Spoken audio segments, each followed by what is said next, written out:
They didn't say anything about this in the books, I thought, as the snow blew in through the gaping doorway and settled on my naked back. I lay face down on the cobbled floor in a pool of nameless muck, my arm deep inside the straining cow, my feet scrabbling for a toehold between the stones.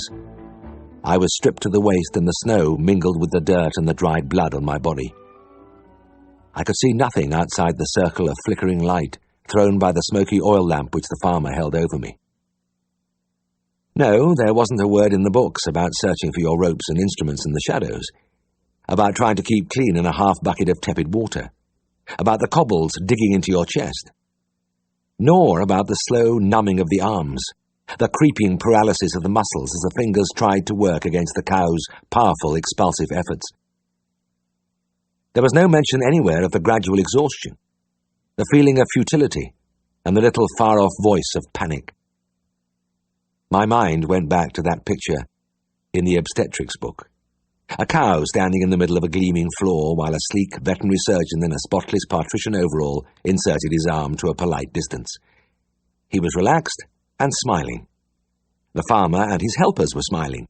Even the cow was smiling. There was no dirt or blood or sweat anywhere. The man in the picture had just finished an excellent lunch and had moved next door to do a bit of carving just for the sheer pleasure of it, as a kind of dessert. He hadn't crawled shivering from his bed at 2 o'clock in the morning and bumped over 12 miles of frozen snow, staring sleepily ahead till the lonely farm showed in the headlights. He hadn't climbed half a mile of white fellside to the doorless barn where his patient lay. I tried to wriggle my way an extra inch inside the cow. The calf's head was back, and I was painfully pushing a thin, looped rope towards its lower jaw with my fingertips. All the time, my arm was being squeezed between the calf and the bony pelvis. With every straining effort from the cow, the pressure became almost unbearable. Then she would relax, and I would push the rope another inch. I wondered how long I would be able to keep this up. If I didn't snare that jaw soon, I would never get the calf away. I groaned, set my teeth, and reached forward again. Another little flurry of snow blew in, and I could almost hear the flakes sizzling on my sweating back. There was sweat on my forehead, too, and it trickled into my eyes as I pushed. There was always a time at a bad carving when you begin to wonder if you will ever win the battle. I had reached that stage. Little speeches began to flit through my brain. Perhaps it would be better to slaughter this cow. Her pelvis is so small and narrow that I can't see a calf coming through. Or, she's a good fat animal and really of the beef type, so don't you think it would pay you better to get the butcher? Or perhaps, this is a very bad presentation. In a roomy cow, it would be simple enough to bring the head round, but in this case, it is just about impossible.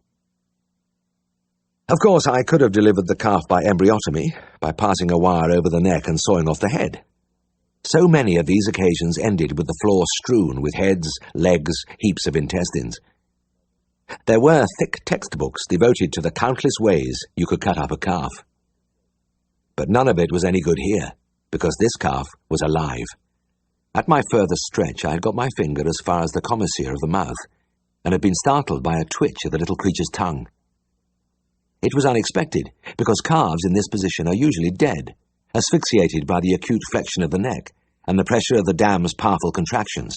But this one had a spark of life in it, and if it came out, it would have to be in one piece. I went over to my bucket of water, cold now and bloody, and silently soaked my arms.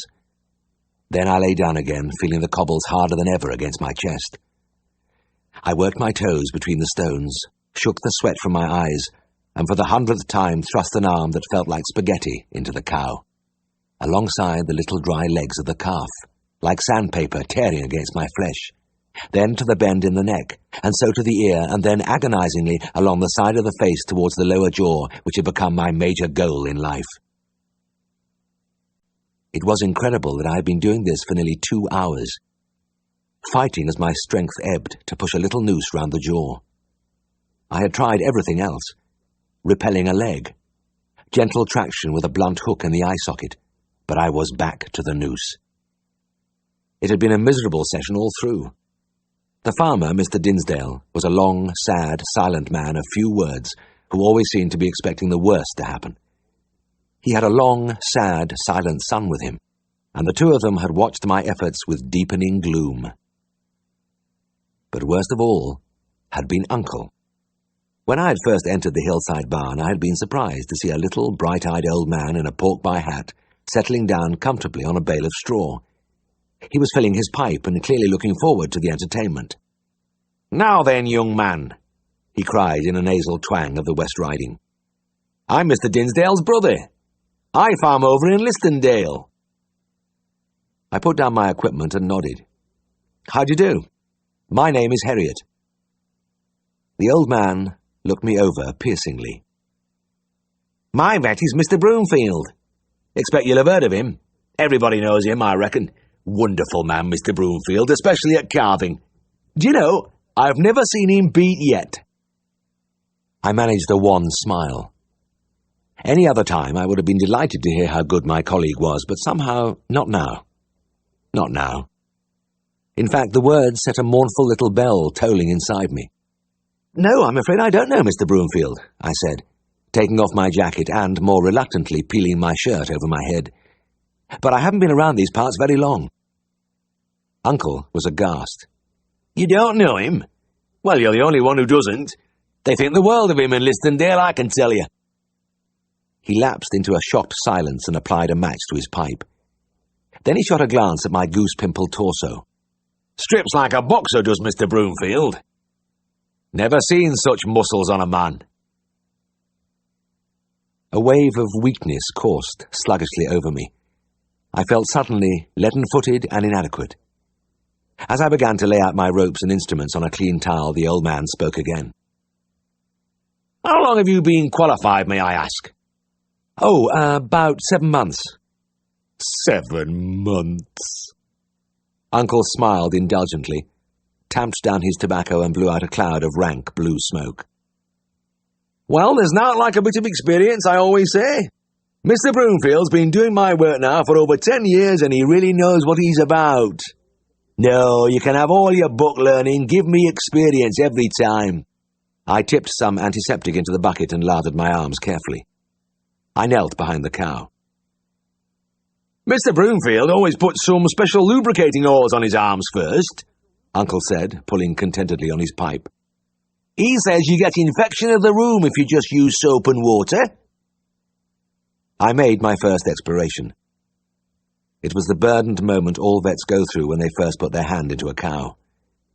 Within seconds I would know whether I would be putting on my jacket in 15 minutes or whether I had hours of hard labour ahead of me. I was going to be unlucky this time. It was a nasty presentation. Head back and no room at all. More like being inside an undeveloped heifer than a second calver. And she was bone dry. The waters must have come away from her hours ago. She had been running out on the high fields and had started to calve a week before her time. That was why they had had to bring her into this half-ruined barn.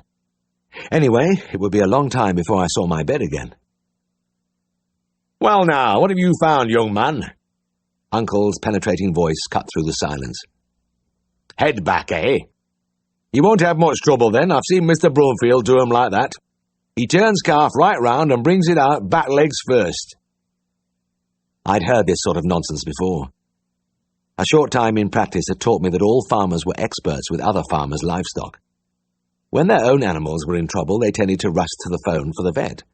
But with their neighbours, they were confident, knowledgeable, and full of helpful advice. And another phenomenon I had observed was that their advice was usually regarded as more valuable than the vet's. Like now, for instance. Uncle was obviously an accepted sage, and the Dinsdales listened with deference to everything he said. "Another way with a job like this," continued Uncle, "is to get a few strong chaps with ropes and pull the thing out, head back and all." I gasped as I felt my way around. "I'm afraid it's impossible to turn a calf completely round in this small space, and to pull it out without bringing the head round would certainly break the mother's pelvis." The Dinsdales narrowed their eyes. Clearly they thought I was hedging in the face of Uncle's superior knowledge. And now, 2 hours later, defeat was just around the corner. I was just about whacked. I had rolled and grovelled on the filthy cobbles while the Dinsdales watched me in morose silence, and Uncle kept up a non-stop stream of comment. Uncle, his ruddy face glowing with delight, his little eyes sparkling, hadn't had such a happy night for years. His long trek up the hillside had been repaid 100-fold. His vitality was undiminished. He had enjoyed every minute. As I lay there, eyes closed, face stiff with dirt, mouth hanging open, Uncle took his pipe in his hand and leant forward on his straw bale. "You're about beat, young man," he said, with deep satisfaction. "Well, I've never seen Mr. Broomfield beat, but he's had a lot of experience, and what's more, he's strong, really strong. That's one man you couldn't tire." Rage flooded through me like a draught of strong spirit. The right thing to do, of course, would be to get up, tip the bucket of bloody water over Uncle's head, run down the hill and drive away. Away from Yorkshire, from Uncle, from the Dinsdales, from this cow. Instead, I clenched my teeth, braced my legs, and pushed with everything I had. And with a sensation of disbelief, I felt my noose slide over the sharp little incisor teeth and into the calf's mouth.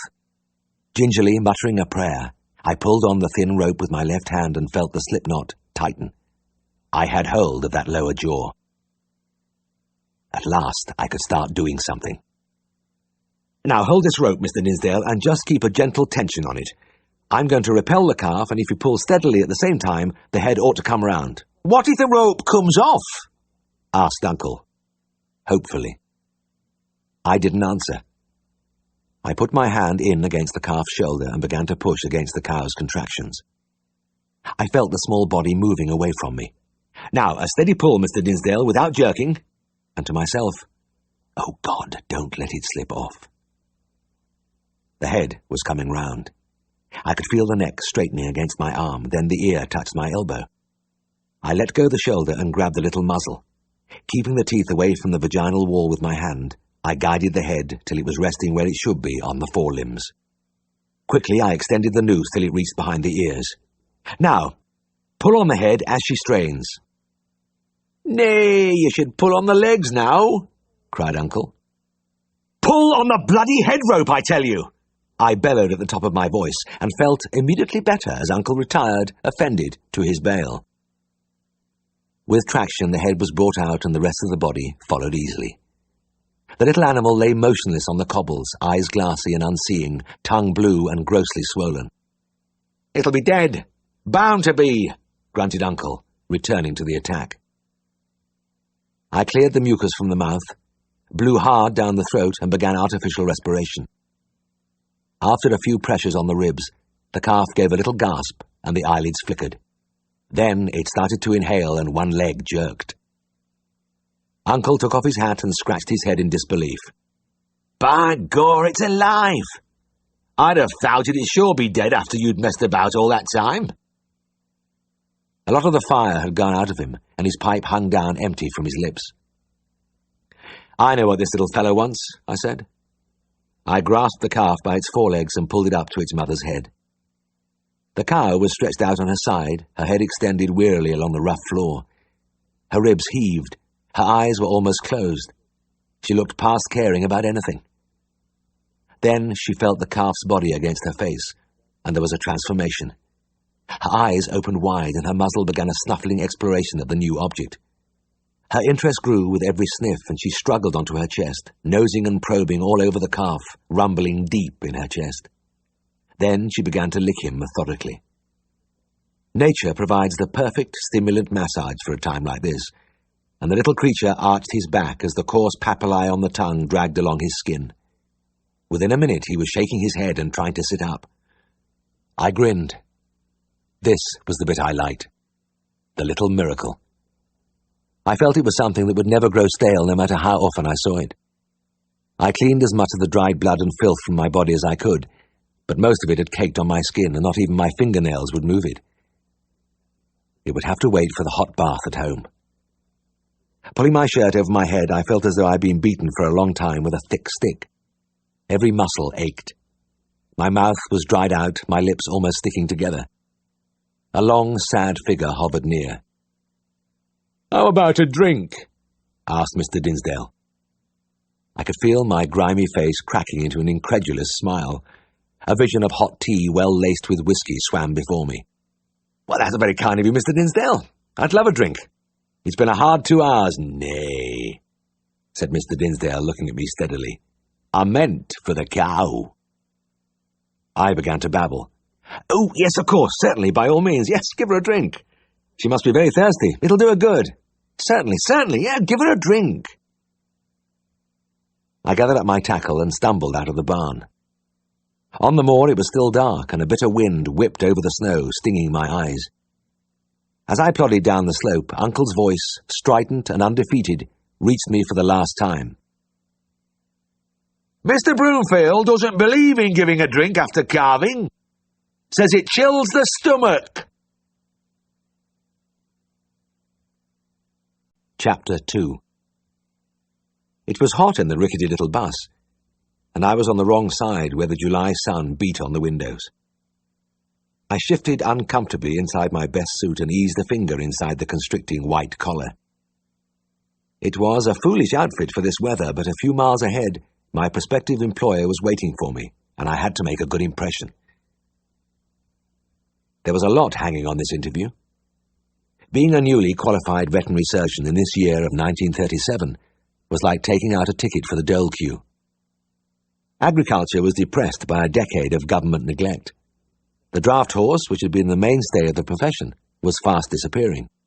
It was easy to be a prophet of doom when the young men emerging from the colleges after a hard 5-year slog were faced by a world indifferent to their enthusiasm and bursting knowledge. There were usually 2 or 3 situations vacant in the record each week, and an average of 80 applicants for each one. It hadn't seemed true when the letter came from Darrowby in the Yorkshire Dales. Mr. Siegfried Farnan, M.R. CVS, would like to see me on the Friday afternoon. I was to come to tea, and if we were mutually suited, I could stay on as assistant. I had grabbed at the lifeline unbelievingly. So many friends who had qualified with me were unemployed, or working in shops, or as labourers in the shipyards, that I'd given up hope of any other future for myself. The driver crashed his gears again as he went into another steep bend. We had been climbing steadily now for the last 15 miles or so, moving closer to the distant blue swell of the Pennines. I had never been in Yorkshire before, but the name had always raised a picture of a county as stodgy and unromantic as its pudding. I was prepared for solid worth, dullness, and a total lack of charm. But as the bus groaned its way higher, I began to wonder. The formless heights were resolving into high, grassy hills and wide valleys. In the valley bottoms, rivers twisted among the trees, and solid grey stone farmhouses lay among islands of cultivated land, which pushed bright green promontories up the hillsides into the dark tide of heather which lapped from the summits. I had seen the fences and hedges give way to dry stone walls which bordered the roads, enclosed the fields, and climbed endlessly over the surrounding fells. The walls were everywhere, countless miles of them, tracing their patterns high on the green uplands. But as I neared my destination, the horror stories kept forcing their way into my mind. The tales brought back to college by veterans, hardened and embittered by a few months of practice. Assistants were just little bits of dirt, to be starved and worked into the ground by the principals, who were heartless and vicious to a man. Dave Stevens lighting a cigarette with trembling hand. Never a night off or a half-day. He made me wash the car, dig the garden, mow the lawn, do the family shopping. But when he told me to sweep the chimney, I left. Or Willie Johnston. First job I had to do was pass the stomach tube on a horse.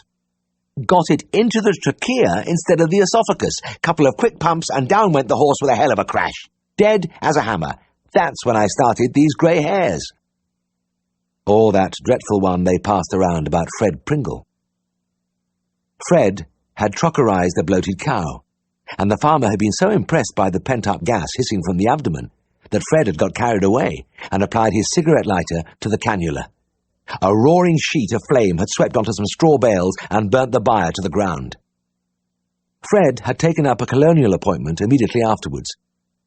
Leeward Islands, wasn't it? Oh, hell, that one couldn't be true.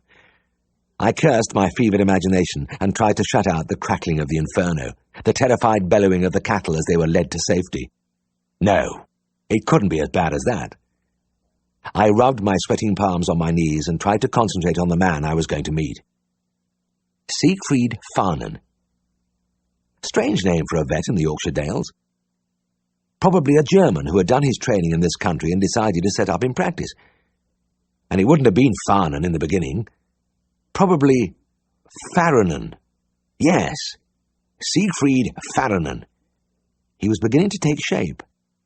Short, fat, roly-poly type with merry eyes and a bubbling laugh.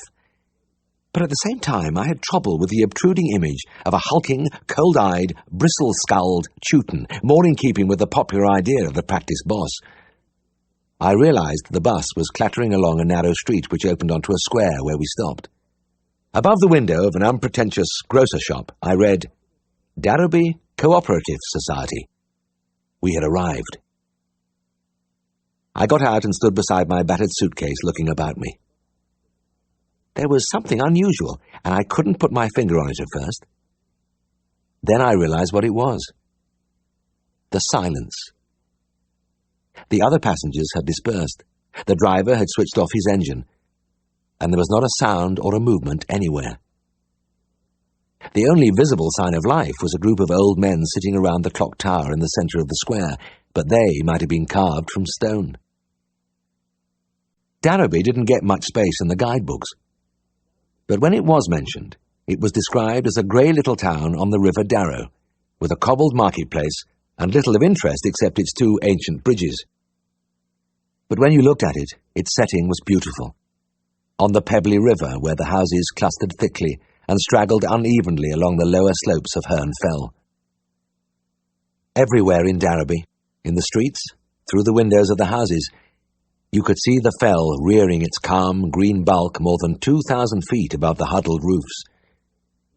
There was a clarity in the air, a sense of space and airiness that made me feel I had shed something on the plain 20 miles behind. The confinement of the city, the grime, the smoke, already they seemed to be falling away from me. Trengate was a quiet street leading off the square, and I had my first sight of Scaledale House. I knew it was the right place before I was near enough to read S. Farnan MRCVS on the old-fashioned brass plate, hanging slightly askew on the iron railings. I knew by the ivy which climbed untidily over the mellow brick to the topmost windows. It was what the letter had said, the only house with ivy, and this could be where I would work for the first time as a veterinary surgeon. Now that I was here, right on the doorstep, I felt breathless, as though I'd been running. If I got the job, this was where I would find out about myself. There were many things to prove. But I liked the look of the old house. It was Georgian with a fine, white-painted doorway. The windows, too, were white, wide and graceful on the ground floor and the first story, but small and square where they peeped out from under the overhanging tiles far above. The paint was flaking and the mortar looked crumbly between the bricks, but there was a changeless elegance about the place. There was no front garden, and only the railings separated the house from the street a few feet away. I rang the doorbell, and instantly the afternoon peace was shattered by a distant baying like a wolf pack in full cry. The upper half of the door was of glass, and as I peered through, a river of dogs poured round the corner of a long passage and dashed itself with frenzied yells against the door. If I hadn't been used to animals, I would have turned and run for my life. As it was, I stepped back warily and watched the dogs as they appeared, sometimes 2 at a time, at the top of their leap, eyes glaring, jaws slavering. After a minute or 2 of this, I was able to sort them out, and I realized that my first rough count of about 14 was exaggerated. There were, in fact, 5. A huge fawn greyhound, who appeared most often as he hadn't so far to jump as the others, a cocker spaniel, a scottie, a whippet, and a tiny short-legged hunt terrier. This terrier was seldom seen since the glass was rather high for him. But when he did make it, he managed to get an even more frantic note into his bark before he disappeared. I was thinking of ringing the bell again when I saw a large woman in the passage. She rapped out a single word, and the noise stopped as if by magic. When she opened the door, the ravening pack was slinking round her feet ingratiatingly, showing the whites of their eyes and wagging their tucked-in tails. I had never seen such a servile crew. "Good afternoon," I said with my best smile. My name is Herriot. The woman looked bigger than ever with the door open. She was about 60, but her hair, tightly pulled back from her forehead, was jet black and hardly streaked with grey. She nodded and looked at me with grim benevolence, but she seemed to be waiting for further information. Evidently, the name struck no answering spark. "Mr. Farnan is expecting me. He wrote asking me to come today." "Mr. Herriot," she said thoughtfully, "surgery is from 6 to 7 o'clock. If you wanted to bring a dog in, that would be your best time." No, I said, hanging on to my smile. "I'm applying for the position of assistant. Mr. Farnan said to come in time for tea." "Assistant? Well, now, that's nice." The lines in her face softened a little. "I'm Mrs. Hall. I keep house for Mr. Farnan. He's a bachelor, you know." "He never said anything to me about you, but never mind. Come in and have a cup of tea." "He shouldn't be long before he's back." I followed her between the whitewashed walls, my feet clattering on the tiles. We turned right at the end into another passage, and I was beginning to wonder just how far back the house extended when I was shown into a sunlit room. It had been built in the grand manner, high-ceilinged and airy, with a massive fireplace flanked by arched alcoves. One end was taken up by a French window which gave on a long high-walled garden. I could see unkempt lawns, a rockery and many fruit trees. A great bank of peonies blazed in the hot sunshine, and at the far end, rooks cawed in the branches of a group of tall elms. Above and beyond were the green hills with their climbing walls. Ordinary-looking furniture stood around on a very worn carpet. Hunting prints hung on the walls and books were scattered everywhere, some on shelves in the alcoves, but others piled on the floor in the corners. A pewter pint pot occupied a prominent place at one end of the mantelpiece. It was an interesting pot. Cheques and banknotes had been stuffed into it till they bulged out of the top and overflowed onto the hearth beneath. I was studying this with astonishment when Mrs. Hall came in with a tea tray. "I suppose Mr. Farnan's out on a case," I said. "No, he's gone through to Broughton to visit his mother. I can't really say when he'll be back." She left me with my tea. The dogs arranged themselves peacefully around the room, and, except for a brief dispute between the Scottie and the Cocker Spaniel about the occupancy of a deep chair, there was no sign of their previous violent behaviour. They lay regarding me with a friendly boredom, and at the same time fighting a losing battle against sleep. Soon the last nodding head had fallen back, and a chorus of heavy breathing filled the room. But I was unable to relax with them. A feeling of let down gripped me. I had screwed myself up for an interview, and I was left dangling. This was all very odd. Why should anyone write for an assistant, arrange a time to meet him, and then go to visit his mother? Another thing, if I was engaged, I would be living in this house, yet the housekeeper had no instructions to prepare a room for me. In fact, she had never even heard of me. My musings were interrupted by the doorbell ringing, and the dogs, as if touched by a live wire, leapt screaming into the air and launched themselves in a solid mass through the door. I wish they didn't take their duties so seriously. There was no sign of Mrs. Hall, so I went out to the front door, where the dogs were putting everything into their fierce attack. "Shut up!" I shouted, and the din switched itself off. The 5 dogs cringed abjectly around my ankles, almost walking on their knees. The big greyhound got the best effect by drawing his lips back from his teeth in an apologetic grin. I opened the door and looked into a round, eager face. Its owner, a plump man in Wellington boots, leant confidently against the railings. Hello, Mr. Farnan in?" Not at the moment. Can I help you?" "Aye. Give him a message when he comes in. Tell him Bert Sharp of Barrow Hills has a cow what wants boring out." "Boring out?" "That's right. She's nobbut going on 3 cylinders. 3 cylinders? Aye, and if we don't do something, she'll go ranging her ewer, won't she?" "Very probably." "Don't want felon, do we?" "Certainly not." "OK, you'll tell him then. Ta-ra." I returned thoughtfully to the sitting room. It was disconcerting, but I had listened to my first case history without understanding a word of it. I had hardly sat down when the bell rang again. This time I unleashed a frightening yell which froze the dogs when they were still in mid-air. They took the point and returned abashed to their chairs. This time he was a solemn gentleman, with a straightly adjusted cloth cap resting on his ears, a muffler knotted precisely over his Adam's apple, and a clay pipe growing from the exact centre of his mouth. He removed the pipe and spoke with a rich, unexpected accent. "Me name's Mulligan, and I want Mr. Farnan to make up some medicine for me dog."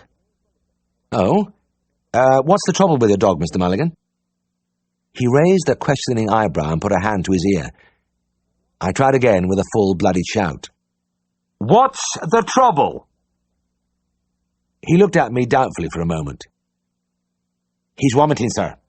Vomiting bad." I immediately felt on secure ground now, and my brain began to seethe with diagnostic procedures. "How long after eating does he vomit?" The hand went to the ear again. "What's that?" I leant close to the side of his head, inflated my lungs, and bawled. "When does he vomit? I mean, vomit." Comprehension spread slowly over Mr. Mulligan's face. He gave a gentle smile. "Oh, aye, he's vomiting. Vomiting bad, sir." I didn't feel up to another effort, so I told him I would see to it and asked him to call later. He must have been able to lip-read me because he seemed satisfied and walked away. Back in the sitting room, I sank into a chair and poured a cup of tea. I had taken one sip when the bell rang again. This time, a wild glare from me was enough to make the dogs cower back in their chairs. I was relieved they had caught on so quickly. Outside the front door, a lovely red-haired girl was standing. She smiled, showing a lot of very white teeth. "Good afternoon," she said in a loud, well-bred voice. "I am Diana Brompton. Mr. Farnan is expecting me for tea." I gulped and clung to the door handle. "He's asked you to tea?" The smile became fixed. "Yes, that is correct," she said, spelling the words out carefully. "He asked me to tea. I'm afraid Mr. Farnan isn't at home.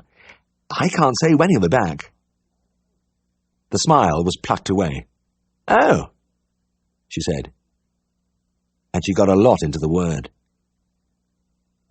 "At any rate, perhaps I could come in."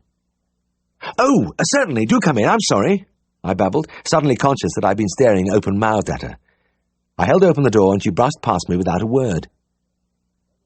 She knew her way about, because when I got to the first corner, she had disappeared into the room. I tiptoed past the door and broke into a gallop, which took me along another 30 yards or so of twisting passage to a huge, stone-flagged kitchen. Mrs. Hall was pottering about there, and I rushed at her. "There's a young lady here, a Miss Brompton. She's come to tea, too." I had to fight an impulse to pluck at her sleeve. Mrs. Hall's face was expressionless. I thought she might have started to wave her arms about, but she didn't even seem surprised. "You go through and talk to her, and I'll bring a few more cakes," she said. "But what the heck am I going to talk to her about? Look, how long is Mr. Farnan going to be?" "Oh, just chat to her for a bit. I shouldn't think he'll be very long," she said, calmly. Slowly, I made my way back to the sitting room, and when I opened the door, the girl turned quickly with the makings of another big smile. She made no attempt to hide her disgust when she saw it was only me. "Mrs. Hall thinks he should be back fairly soon. Perhaps you would join me in a cup of tea while you're waiting." She gave me a quick glance which raked me from my rumpled hair to my scuffed old shoes. I realized suddenly how grimy and sweaty I was after the long journey. Then she shrugged her shoulders and turned away. The dogs regarded her apathetically. A heavy silence blanketed the room. I poured a cup of tea and held it out to her. She ignored me and lit a cigarette. This was going to be tough, but I could only try. I cleared my throat and spoke lightly. "I've only just arrived myself. I hope to be the new assistant." This time she didn't trouble to look round. She just said, "Oh," and again the monosyllable carried a tremendous punch. "Lovely part of the world, this," I said, returning to the attack. "Yes." I'd never been in Yorkshire before, but I like what I've seen. Oh. Have you known Mr. Farnham very long? Yes. I believe he's quite young. About 30. Yes. Wonderful weather.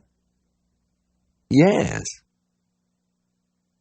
I kept at it with courage and tenacity for about 5 minutes, hunting for something original or witty, but finally Miss Brompton, instead of answering, took the cigarette from her mouth, turned towards me, and gave me a long, blank stare. I knew that was the end, and shrank into silence. After that, she sat staring out of the French window, pulling deeply at her cigarette, narrowing her eyes as the smoke trickled from her lips. As far as she was concerned, I just wasn't there. I was able to observe her at will, and she was interesting.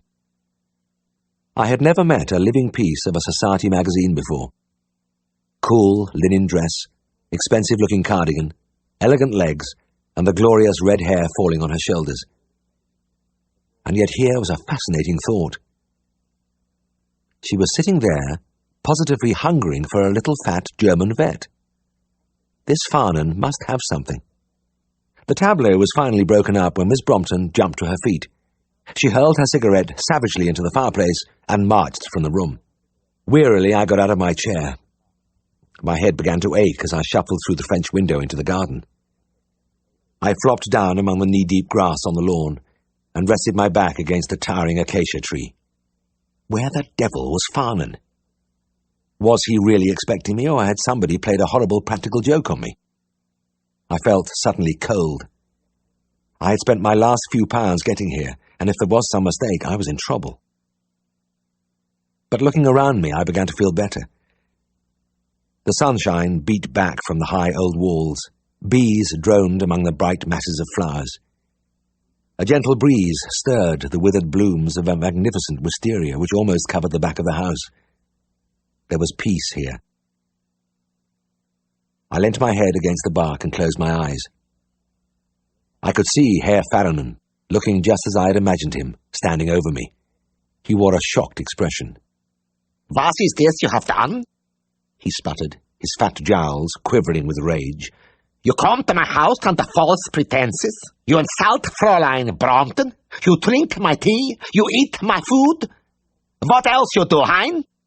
Maybe you steal my spoons. You talk about assistant, but I want no assistant. It's best I telephone the police." Herr Farnham seized the phone in a pudgy hand. Even in my dream, I wondered how the man could use such a completely corny accent. I heard the thick voice saying, "Hello? Hello?" And I opened my eyes. Somebody was saying hello, but it wasn't Herr Farnham.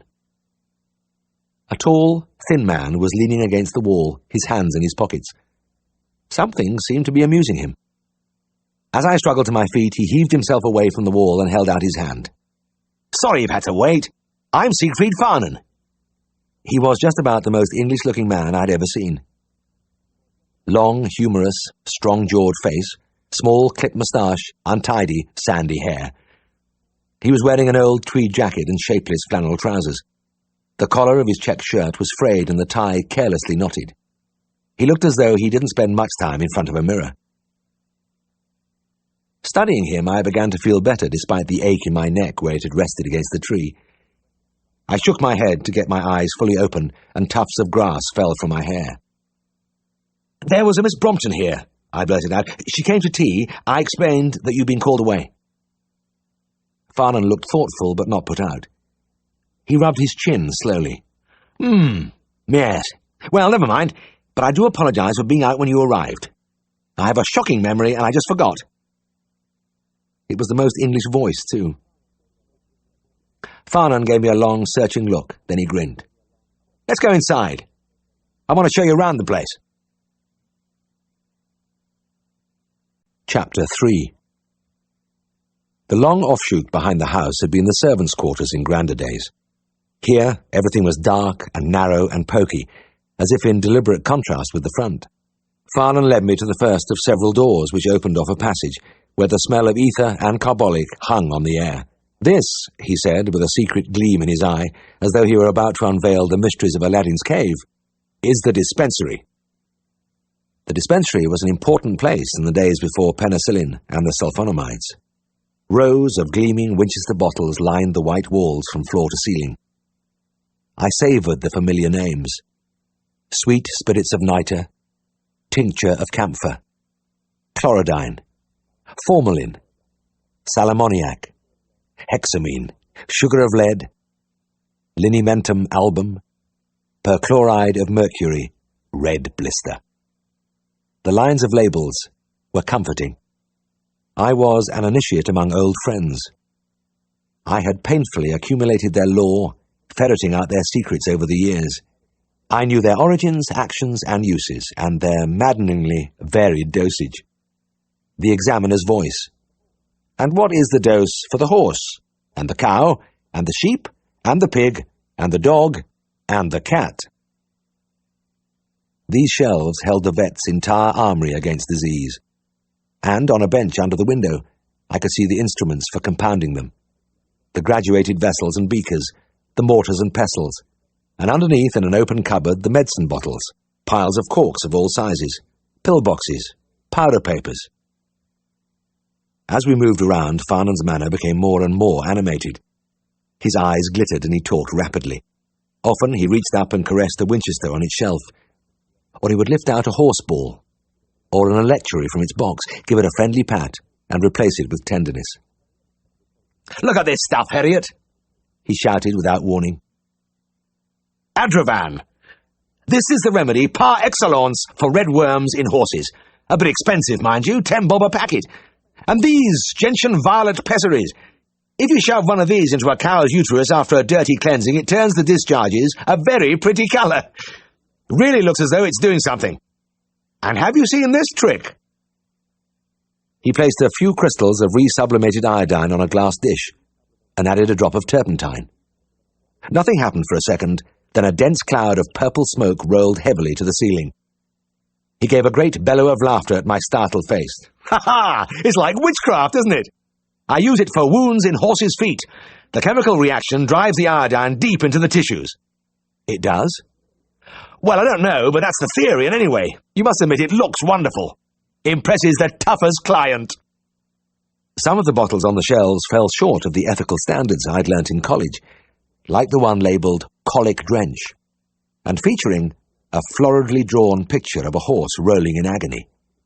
The animal's face was turned outwards and wore an expression of very human anguish. Another bore the legend, "Universal Cattle Medicine," in ornate script. "A sovereign remedy for coughs, chills, scars, pneumonia, milk fever, gargit, and all forms of indigestion." At the bottom of the label, in flaring black capitals, was the assurance, "Never fails to give relief." Farnan had something to say about most of the drugs.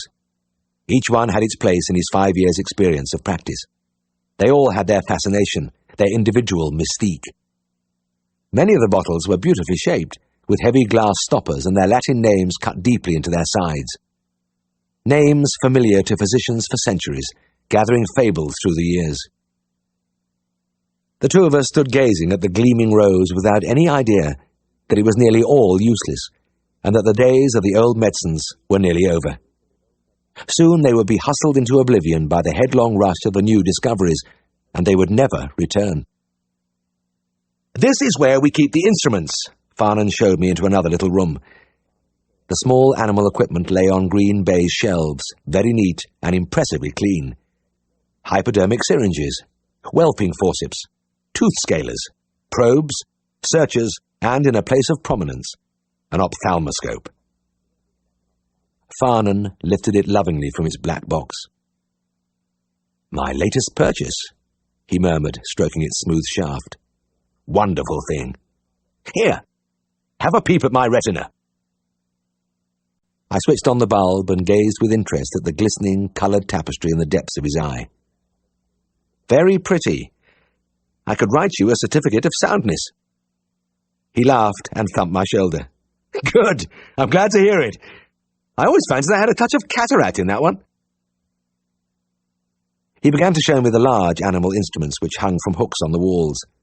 docking and firing irons, bloodless castrators, emasculators, casting ropes and hobbles, carving ropes and hooks. A new silvery embryotomy hung in the place of honour. But many of the instruments, like the drugs, were museum pieces. Particularly the bloodstick and fleam, a relic of medieval times, but still used to bring the rich blood spouting into a bucket. "You still can't beat it for laminitis," Farnan declared seriously. We finished up in the operating room with its bare white walls, high table, oxygen, an ether anaesthetic outfit, and a small sterilizer. "Not much small animal work in this district," Farnan smoothed the table with his palm. "But I'm trying to encourage it. It makes a pleasant change from lying on your belly in a cowhouse. The thing is, we've got to do the job right. The old castor oil and prussic acid doctrine is no good at all. You probably know that a lot of the old hands won't look at a dog or a cat. But the profession has got to change its ideas." He went over to a cupboard in the corner and opened the door. I could see glass shelves with a few scalpels, artery forceps, suture needles, and bottles of catgut in spirit. He took out his handkerchief and flicked at an oroscope before closing the doors carefully. "Well, what do you think of it all?" he asked as we went out into the passage. "Great," I replied. "You've got just about everything you need here. I'm really impressed." He seemed to swell visibly. The thin cheeks flushed, and he hummed softly to himself. Then he burst loudly into song in a shaky baritone, keeping time with our steps as we marched along. Back in the sitting room, I told him about Bert Sharp. Something about boring out a cow which was going on 3 cylinders. He talked about her ewer and felon. I didn't quite get it. Farnan laughed. "Well, I think I can translate. He wants a Hudson's operation doing on a blocked teat. Ewer is the udder, and felon the local term for mastitis." "Well, thanks. Oh, and there was a deaf Irishman, a Mr. Mulligan." "Wait a minute." Farnan held up a hand. "Let me guess. Vomiting?" "Aye, vomiting bad, sir." "Right. I'll put up another pint of bismuth carb for him. I'm in favour of long-range treatment for this dog. He looks like an Airedale, but he's as big as a donkey and has a moody disposition. He's had Joe Mulligan on the floor a few times. Just gets him down and worries him when he's got nothing better to do. But Joe loves him." "Well, how about the vomiting?" "That doesn't mean a thing. Natural reaction from eating every bit of rubbish he finds." "Well, we better get out to Sharp's, and there are 1 or 2 other visits. How about coming with me and I'll show you a bit of the district?" Outside the house, Farnan motioned me towards a battered hillman, and as I moved round to the passenger's side, I shot a startled glance at the treadless tyres, the rusty bodywork, the almost opaque windscreen with its network of fine cracks. What I didn't notice was that the passenger seat was not fixed to the floor, but stood freely on its sledge-like runners. I dropped into it and went over backwards, finishing with my head on the rear seat and my feet against the roof. Farnan helped me up, apologising with great charm, and we set off. Once clear of the marketplace, the road dipped quite suddenly, and we could see all of the dales stretching away from us in the evening sunshine. The outlines of the great hills were softened in the gentle light, and a broken streak of silver showed where the Darrow wandered on the valley floor. Farnan was an unorthodox driver. Apparently captivated by the scene, he drove slowly down the hill, elbows resting on the wheel, his chin cupped in his hands. At the bottom of the hill, he came out of his reverie and spurted to 70 miles an hour. The old car rocked crazily along the narrow road, and my movable seat slewed from side to side as I jammed my feet against the floorboards. Then he slammed on the brakes and pointed out some pedigree shorthorns in a field, and then jolted away again. He never looked at the road in front. All his attention was on the countryside, around and behind him. It was that last bit that worried me, because he spent a lot of time driving fast and looking over his shoulder at the same time. We left the road at last and made our way up a gated lane. My years of seeing practice had taught me to hop in and out very smartly, as students were regarded primarily as gate-opening machines. Farnan, however, thanked me gravely every time, and once I got over my surprise, I found it refreshing. We drew up in a farmyard. "Lame horse here," Farnan said.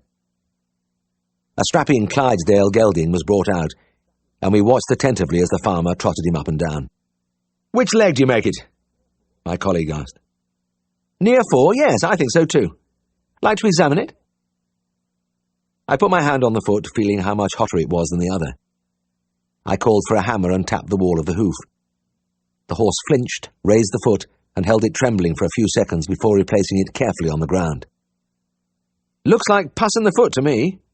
"I bet you're right," Farnan said. "They call it gravel round here, by the way. What do you suggest we do about it?" "Open up the sole and evacuate the pus." "Right."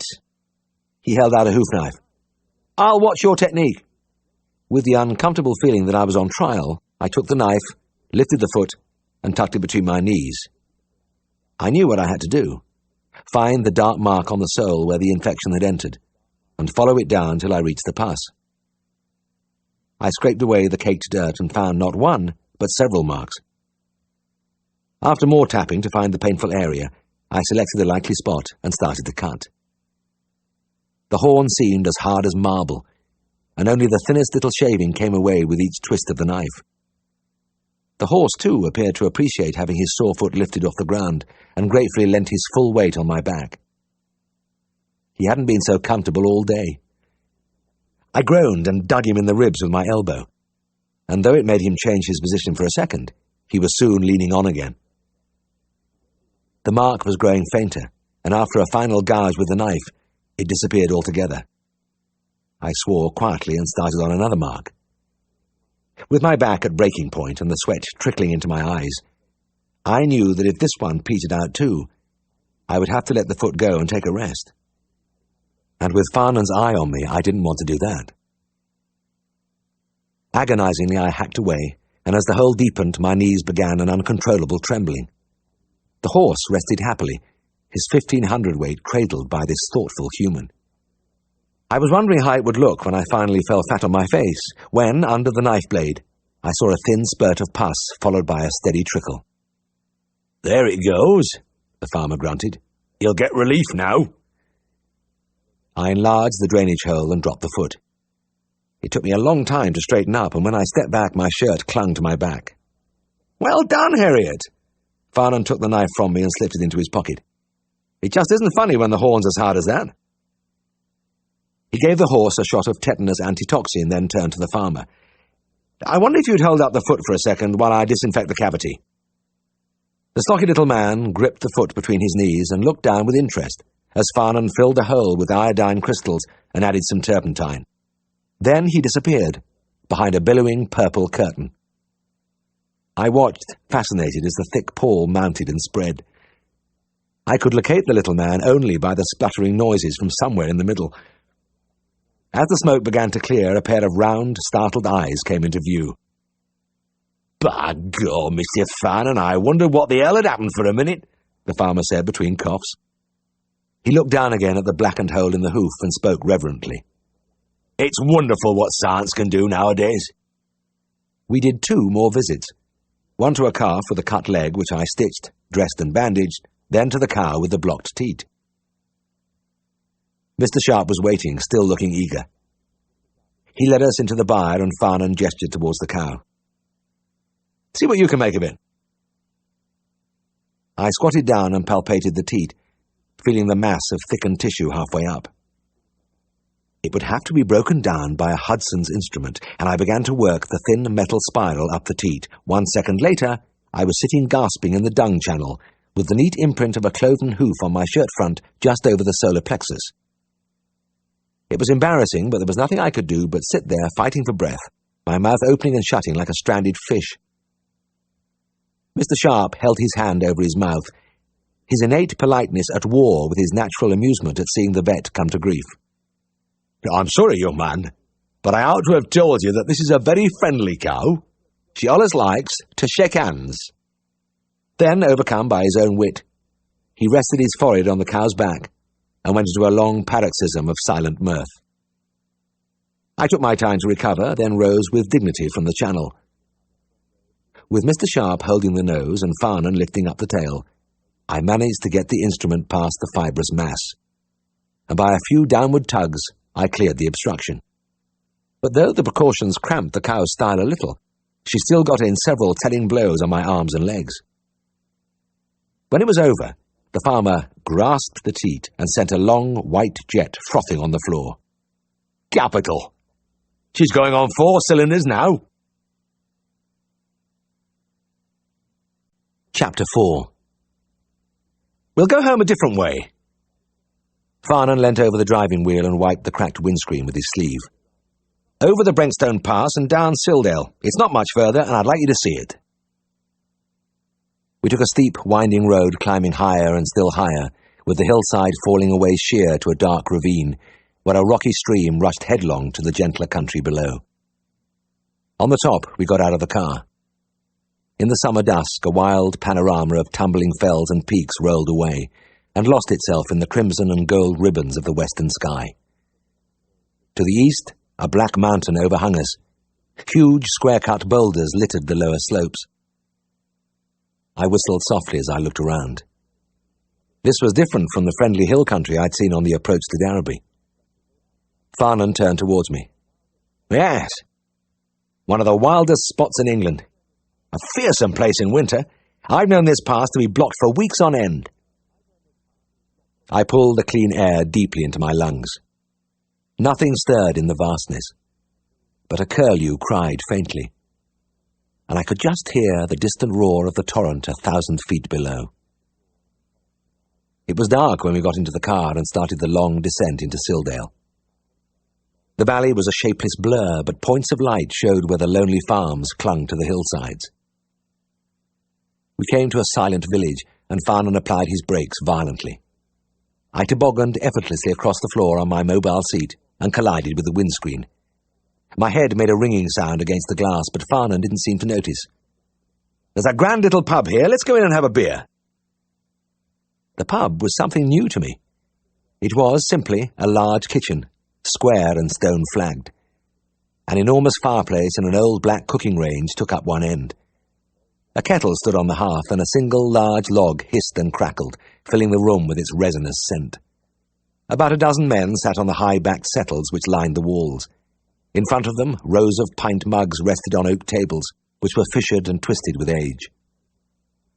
There was a silence as we went in. Then somebody said, "Now then, Mr. Farnan." Not enthusiastically, but politely, and this brought some friendly grunts and nods from the company. They were mostly farmers or farm workers taking their pleasure without fuss or excitement. Most were burnt red by the sun, and some of the younger ones were tireless, muscular necks and chests showing through the open shirt fronts. Soft murmurs and clicks rose from a peaceful domino game in the corner. Farnan guided me to a seat, ordered 2 beers, and turned to face me. "Well, you can have this job if you want it. £4 a week and full board, okay?" The suddenness struck me silent. I was in. And £4 a week. I remembered the pathetic entries in the record. Veterinary surgeon, fully experienced, will work for keep. The BVMA had had to put pressure on the editor to stop him printing these cries from the heart. It hadn't looked so good to see members of the profession offering their services free. £4 a week was affluence. "Thank you," I said, trying hard not to look triumphant. "I accept." "Good." Farnan took a hasty gulp at his beer. "Let me tell you about the practice. I bought it a year ago from an old man of 80. Still practicing, mind you, a real tough old character. But he got past getting up in the middle of the night, which isn't surprising. And of course, in lots of ways, he had let things slide, hanging on to all the old ideas. Some of those ancient instruments in the surgery were his. One way and another, there was hardly any practice left, and I'm trying to work it up again now. There's very little profit in it so far. But if we stick in for a few years, I'm confident we'll have a good business. The farmers are pleased to see a younger man taking over, and they welcome new treatments and operations. But I'm having to educate them out of the 3 and 6 consulting fee the old chap used to charge, and it's been a hard slog. These dalesmen are wonderful people, and you'll like them, but they don't like parting with their brass, unless you can prove they're getting something in return." He talked on enthusiastically of his plans for the future. The drinks kept coming, and the atmosphere in the pub thawed steadily. The place filled up as the regulars from the village streamed in. The noise and heat increased, and by near closing time I had got separated from my colleague and was in the middle of a laughing group I seemed to have known for years. But there was one odd character who swam repeatedly into my field of vision. An elderly little man with a soiled white Panama perched above a smooth, brown, time-worn face like an old boot. He was dodging round the edge of the group, beckoning and winking. I could see there was something on his mind, so I broke away and allowed myself to be led to a seat in the corner. The old man sat opposite me, rested his hands and chin on the handle of his walking stick, and regarded me from under drooping eyelids. "Now then, young man, I've somewhat to tell thee. I've been among beasts all my life, and I'm going to tell thou somewhat." My toes began to curl. I'd been caught this way before. Early in my college career, I had discovered that all the older inhabitants of the agricultural world seemed to have the idea that they had something priceless to impart, and it usually took a long time. I looked around me in alarm, but I was trapped. The old man shuffled his chair closer and began to talk in a conspiratorial whisper. Gusts of beery breath hit my face from 6 inches range. There was nothing new about the old man's tale. Just the usual recital of miraculous cures he had wrought, infallible remedies known only to himself, and many little sidetracks about how unscrupulous people had tried in vain to worm his secrets from him. He paused only to take expert pulls at his pint pot. His tiny frame seemed to be able to accommodate a surprising amount of beer. But he was enjoying himself, and I let him ramble on. In fact, I encouraged him by expressing amazement and admiration at his feats. The little man had never had such an audience. He was a retired smallholder, and it had been years since anybody had shown him the appreciation he deserved. His face wore a lopsided leer, and his swimmy eyes were alight with friendship. But suddenly he became serious and sat up straight. "Now, afore you go, young man, I'm going to tell thee summat nobody knows but me. I could have made a lot of money out of this. Folks have been after me for years to tell 'em, but I never have." He lowered the level in his glass by several inches, then narrowed his eyes to slits. "It's the cure for malanders and salanders in osses." I started up in my chair as though the roof had begun to fall in. "You can't mean it," I gasped. "Not malanders and salanders." The old man looked smug. "Ah, but I do mean it. All you have to do is to rub on this salve of mine, and the oss walks away, sound. He's better by that!" His voice rose to a thin shout, and he made a violent gesture with his arm which swept his nearly empty glass to the floor. I gave a low, incredulous whistle and ordered another pint. "And you're really going to tell me the name of this salve?" I whispered. "I am, young man, but only on one condition. Thou must tell no one. Thou must keep it to thyself. Then nobody'll know but thee and me." He effortlessly tipped half of his fresh pint down his throat.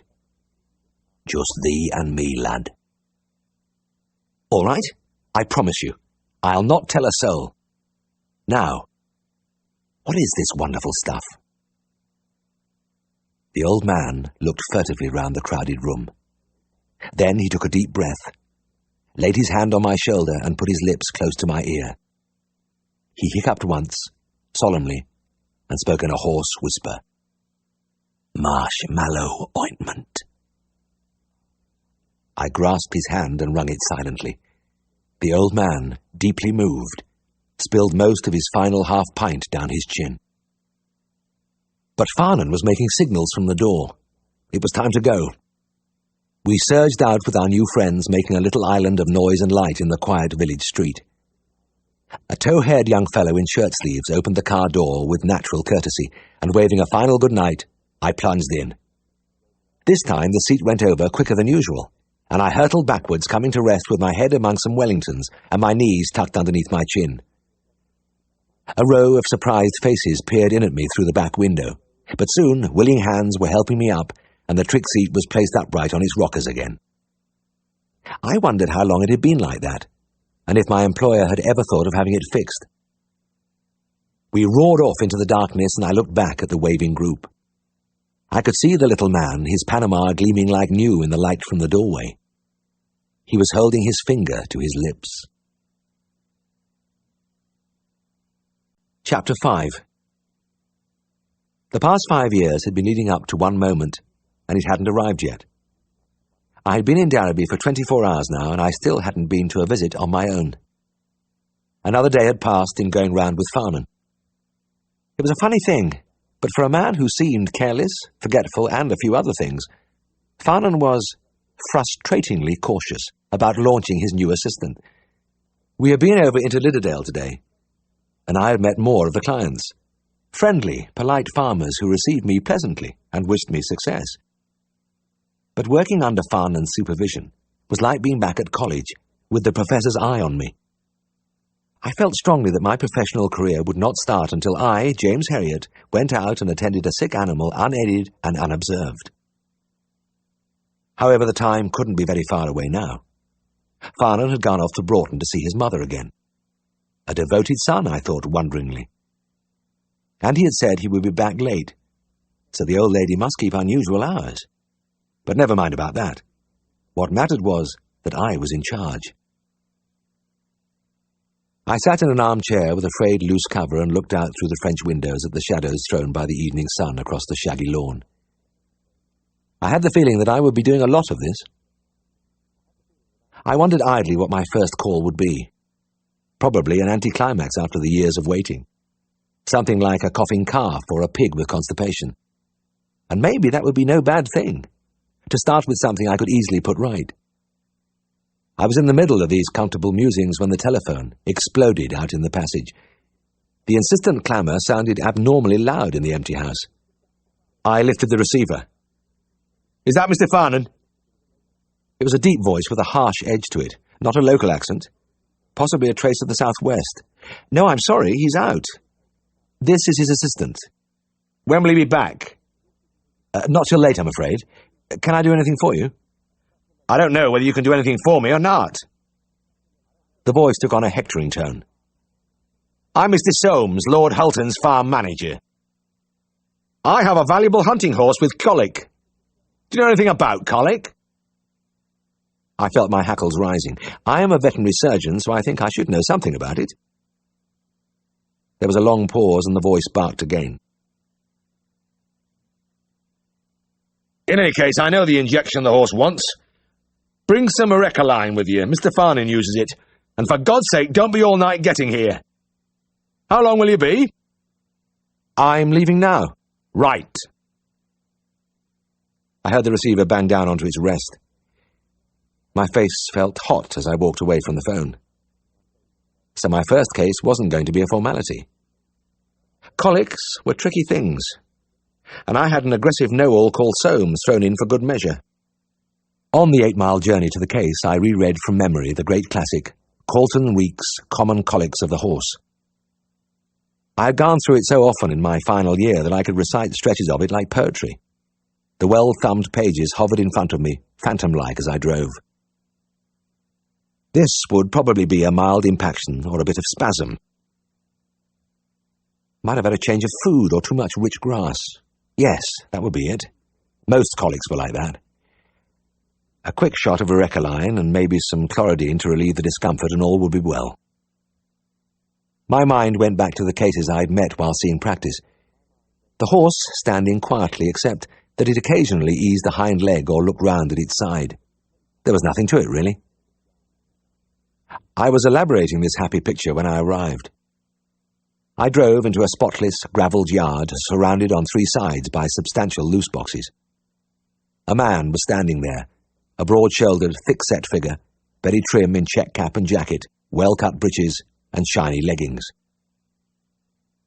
The car drew up about 30 yards away, and as I got out, the man slowly and deliberately turned his back on me. I walked across the yard, taking my time, waiting for the other to turn round, but he stood motionless, hands in pockets, looking in the other direction. I stopped a few feet away, but still the man did not turn. After a long time, and when I got tired of looking at the back, I spoke.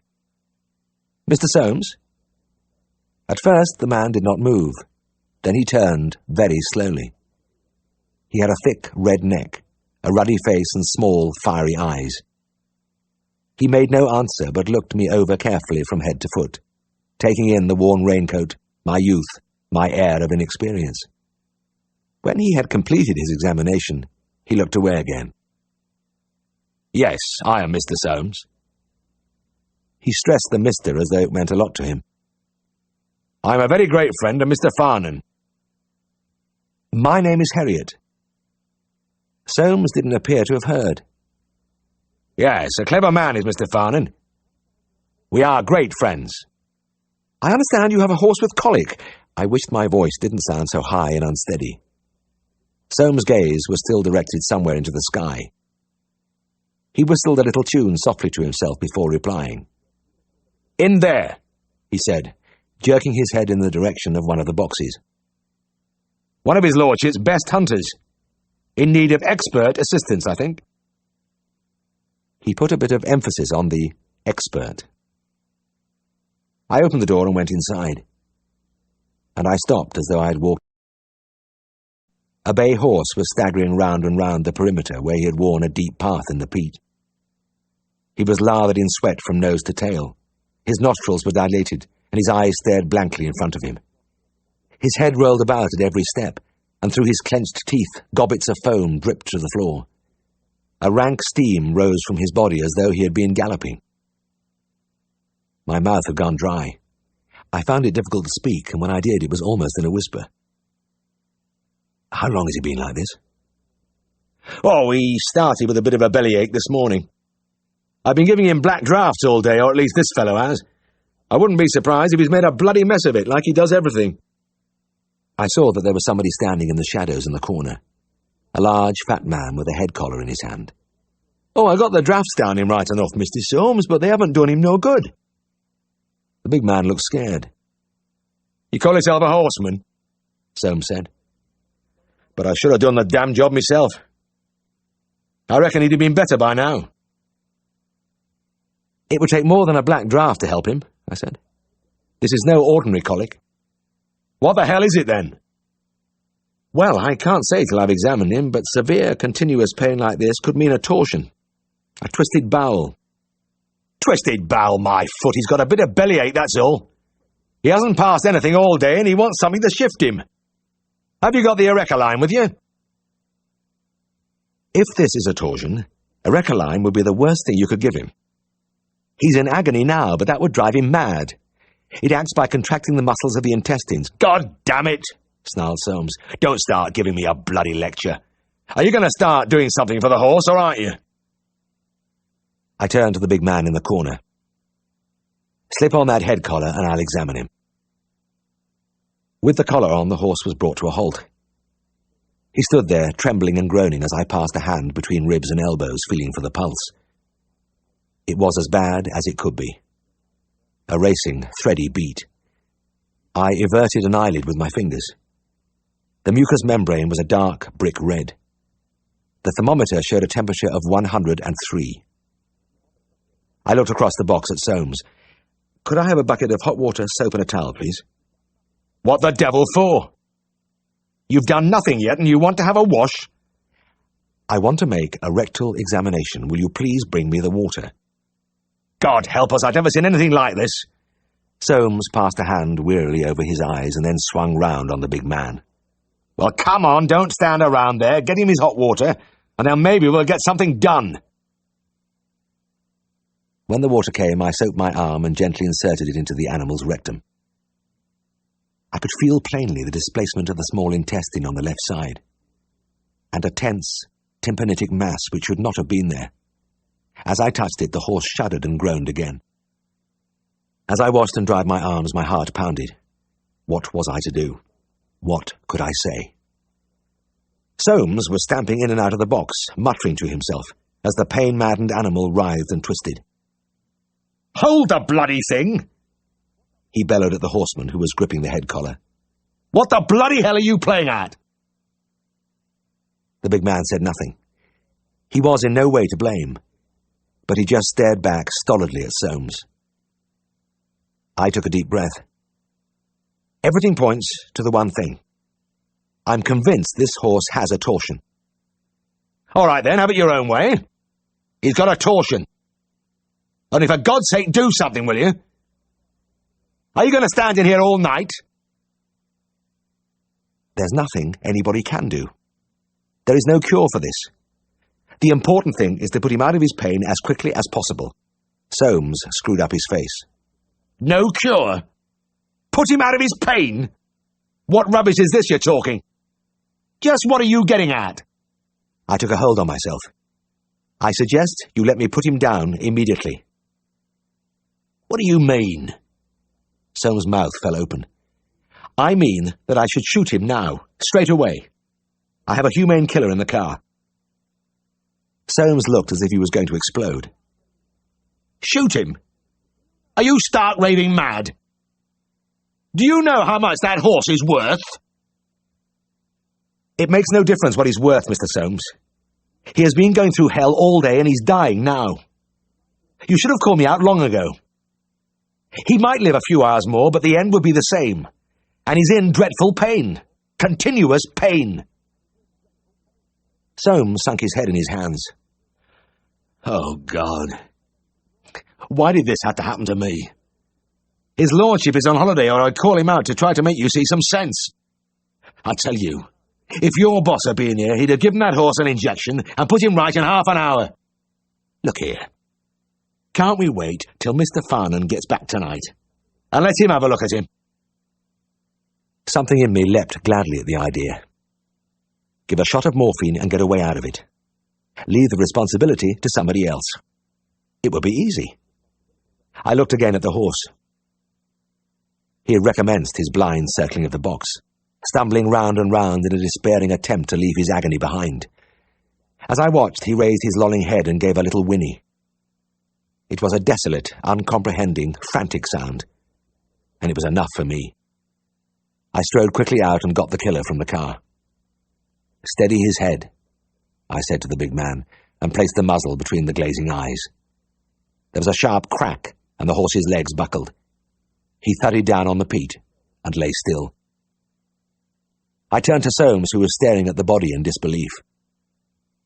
Mr. Farnan will come round in the morning and carry out a post-mortem. I'd like Lord Hulton to have my diagnosis confirmed. I put on my jacket and went out to the car. As I started the engine, Soames opened the door and pushed his head in. He spoke quietly, but his voice was furious. I'm going to inform his lordship about this night's work. And Mr. Farnan, too. I'll let him know what kind of an assistant he's landed himself with. And let me tell you this. You'll be proved wrong at that post-mortem tomorrow. And then I'm going to sue you. He banged the door shut and walked away.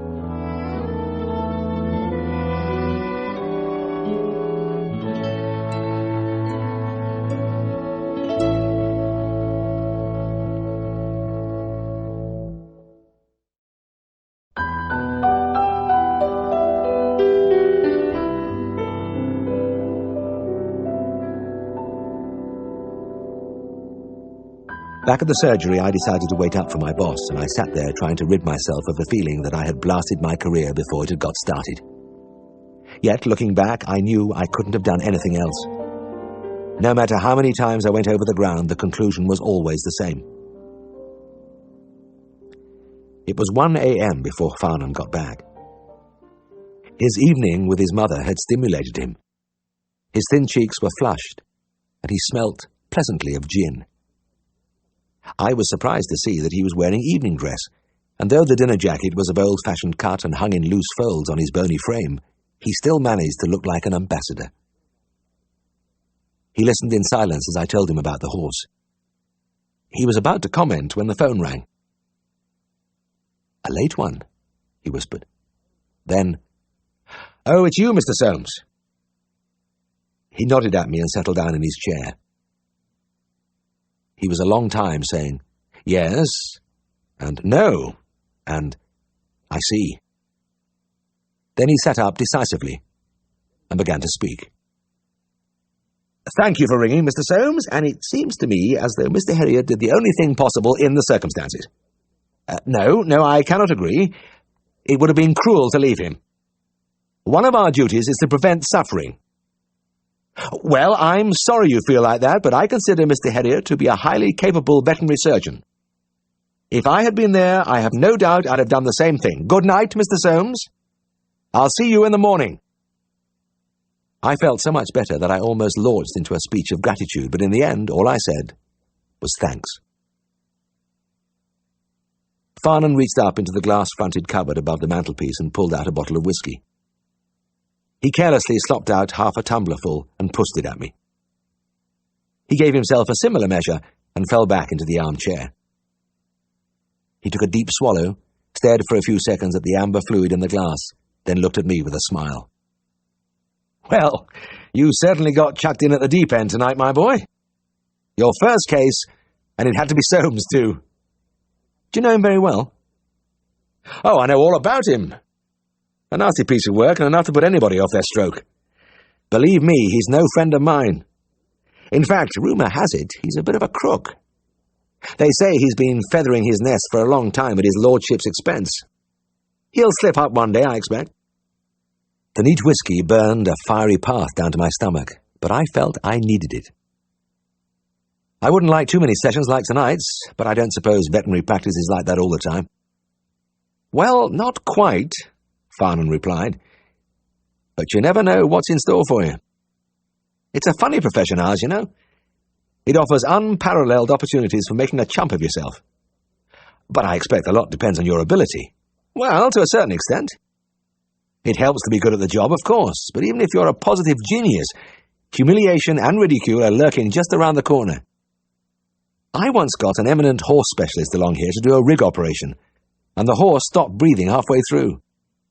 The sight of that man dancing frantically on his patient's ribs taught me a great truth: that I was going to look just as big a fool at fairly regular intervals throughout my career." I laughed.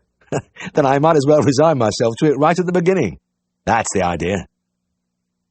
Animals are unpredictable things, so our whole life is unpredictable.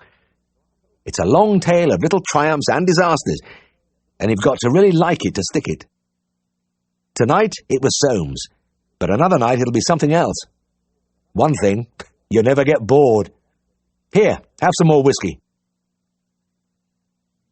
I drank the whiskey, and then some more, and we talked. It seemed no time at all before the dark bulk of the acacia tree began to emerge from the grey light beyond the French window. A blackbird tried a few tentative pipes, and Farnan was regretfully shaking the last drops from the bottle into the glass. He yawned, jerked the knot out of his black tie, and looked at his watch. "Well, 5 o'clock. Who would have thought it? But I'm glad we had a drink together. Only right to celebrate your first case." It was a right one, wasn't it? Chapter 6. 2.5 hours sleep was a meagre ration, but I made a point of being up by 7:30 and downstairs shaved and scrubbed by 8. But I breakfasted alone. Mrs. Hall, impassively placing scrambled eggs before me, told me that my employer had left some time ago to do the post-mortem on Lord Halton's horse. I wondered if he had bothered to go to bed at all. I was busy with the last of the toast when Farnan burst into the room. I was getting used to his entrances and hardly jumped at all as he wrenched at the door handle and almost leapt into the middle of the carpet. He looked rosy and in excellent spirits. "Anything left in the coffee pot? I'll join you for a cup." He crashed down in a protesting chair. "Well, you've got nothing to worry about. The post-mortem showed a classical torsion. Several loops of bowel involved, black and tympanitic. I'm glad you put the poor beggar down straight away." "Did you see my friend Soames?" "Oh, he was there, of course. He tried to get in a few digs about you, but I quietened him. I just pointed out that he had delayed far too long in sending for us, and that Lord Halton wasn't going to be too pleased when he heard how his horse had suffered. I left him chewing over that." The news did a lot to lighten my outlook. I went over to the desk and got the daybook. "Here are this morning's calls. What would you like me to do?" Farnan picked out a round of visits, scribbled a list on a scrap of paper, and handed it over. "There you are," he said. "A few nice, trouble-free cases to get yourself worked in." I was tempted to leave when he called me back. "Oh, there's one other thing I'd like you to do. My young brother is hitching from Edinburgh today. He's at the veterinary college there, and the term finished yesterday. When he gets within striking distance, he'll probably give us a ring. I wonder if you'd slip out and pick him up." "Yes, certainly. Glad to. His name's Tristan, by the way. Tristan? Yes. Oh, I should have told you. You must have wondered about my own queer name. It was my father. Great Wagnerian. Nearly ruled his life. It was music all the time, mainly Wagner. I'm a bit partial myself. Ah, well, yes, but you didn't get it morning, noon and night like we did. And then to be stuck with a name like Siegfried. Anyway, could have been worse. Wotan, for instance. Or Pogner. Farnan looked startled. By golly, you're right. I'd forgotten about old Pogner. I suppose I've got a lot to be thankful for. It was late afternoon before the expected call came. The voice at the other end was uncannily familiar. This is Tristan Farnan. Gosh, you sound just like your brother. A pleasant laugh answered me. Everybody says that. Oh, that's very good of you. I'd be glad of a lift. I'm at the Holly Tree Cafe on the Great North Road. After the voice, I had been expecting to find a younger edition of my employer, but the small, boyish-faced figure sitting on a rucksack could hardly have been less like him. He got up, pushed back the dark hair from his forehead, and held out his hand. The smile was charming. Had much walking to do? I asked. Oh, a fair bit, but I needed the exercise. We had a roughish end-of-term party last night. He opened the car door and threw the rucksack into the back. As I started the engine, he settled himself in the passenger seat as though it were a luxurious armchair, pulled out a paper packet of Woodbines, lit one with tender concentration, and gulped the smoke down blissfully. He produced the Daily Mirror from a side pocket and shook it open with a sigh of utter content. The smoke, which had been gone a long time, began to wisp from his nose and mouth. I turned west off the great highway and the rumble of traffic faded rapidly behind us. I glanced round at Tristan. You'll have just finished exams, I said. Yes, pathology and parasitology. I almost broke one of my steadfast rules by asking him if he had passed, but stopped myself in time.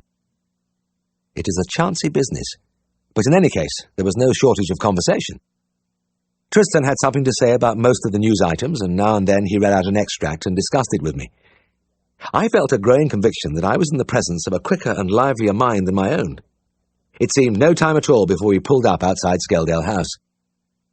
Siegfried was out when we arrived, and it was early evening before he returned. He came in through the French window, gave me a friendly greeting, and threw himself into an armchair. He had begun to talk about one of his cases when Tristan walked in. The atmosphere in the room changed, as though somebody had clicked a switch. Siegfried's smile became sardonic, and he gave his brother a long, appraising look. He grunted a hello, then reached up and began to run his finger along the titles of the books in the alcove. He seemed absorbed in this for a few minutes, and I could feel the tension building up. Tristan's expression had changed remarkably. His face had gone completely deadpan, but his eyes were wary. Siegfried finally located the book he was looking for, took it down from the shelf, and began to leaf through it unhurriedly. Then, without looking up, he said quietly, Well, how did the exams go? Tristan swallowed carefully and took a deep breath. Did all right in parasitology, he replied in a fat monotone. Siegfried didn't appear to have heard. He had found something interesting in his book and settled back to read. He took his time over it, then put the book back on the shelf. He began again the business of going along the titles. Still with his back to his brother, he spoke again in the same soft voice. How about pathology? Tristan was on the edge of his chair now, as if ready to make a run for it. His eyes darted from his brother to the bookshelves and back again. Didn't get it, he said tonelessly. There was no reaction from Siegfried. He kept up his patient search for his book, occasionally pulling a volume out, glancing at it, and replacing it carefully. Then he gave up the hunt, lay back in the chair with his arms dangling almost to the floor, and looked at Tristan. So, you failed pathology, he said conversationally. I was surprised to hear myself babbling with an edge of hysteria in my voice. Well, now, that's pretty good, you know. It puts him in the final year, and he'll be able to sit pat at Christmas. He won't lose any time that way, and after all, it's a tough subject. Siegfried turned a cold eye on me. So you think it's pretty good, do you? There was a pause and a long silence, which was broken by a totally unexpected bellow as he rounded on his brother. Well, I don't. I think it's bloody awful. It's a damn disgrace, that's what it is. What the hell have you been doing all this term, anyway? Boozing, I should think, chasing women, spending my money, anything but working. And now you've got the bloody nerve to walk in here and tell me you failed pathology? You're lazy, that's your trouble, isn't it? You're bloody bone idle. He was almost unrecognisable. His face was darkly flushed and his eyes glared. He yelled wildly again at his brother. But I've had enough this time. I'm sick of you. I'm not going to work my fingers to the bloody bone to keep you up there idling your time away. This is the end. You're sacked, do you hear? Sacked once and for all. So get out of here. I don't want to see you around any more. Go on, get out! Tristan, who had preserved an air of injured dignity throughout, withdrew quietly. Writhing with embarrassment, I looked at Siegfried. He was showing the strain of the interview. His complexion had gone blotchy. He muttered to himself and drummed his fingers on the arm of the chair. I was aghast at having to witness this break-up, and I was grateful when Siegfried sent me on a call and I was able to get out of the room. It was nearly dark when I got back, and I drove round to the back lane and into the yard at the foot of the garden.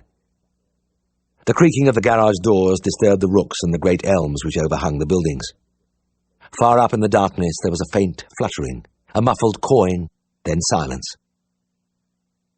As I stood listening, I became aware of a figure in the gloom, standing by the yard door, looking down the garden. As the face turned towards me, I saw it was Tristan. Again, I felt embarrassed. It was an unfortunate intrusion when the poor fellow had come up here to brood alone.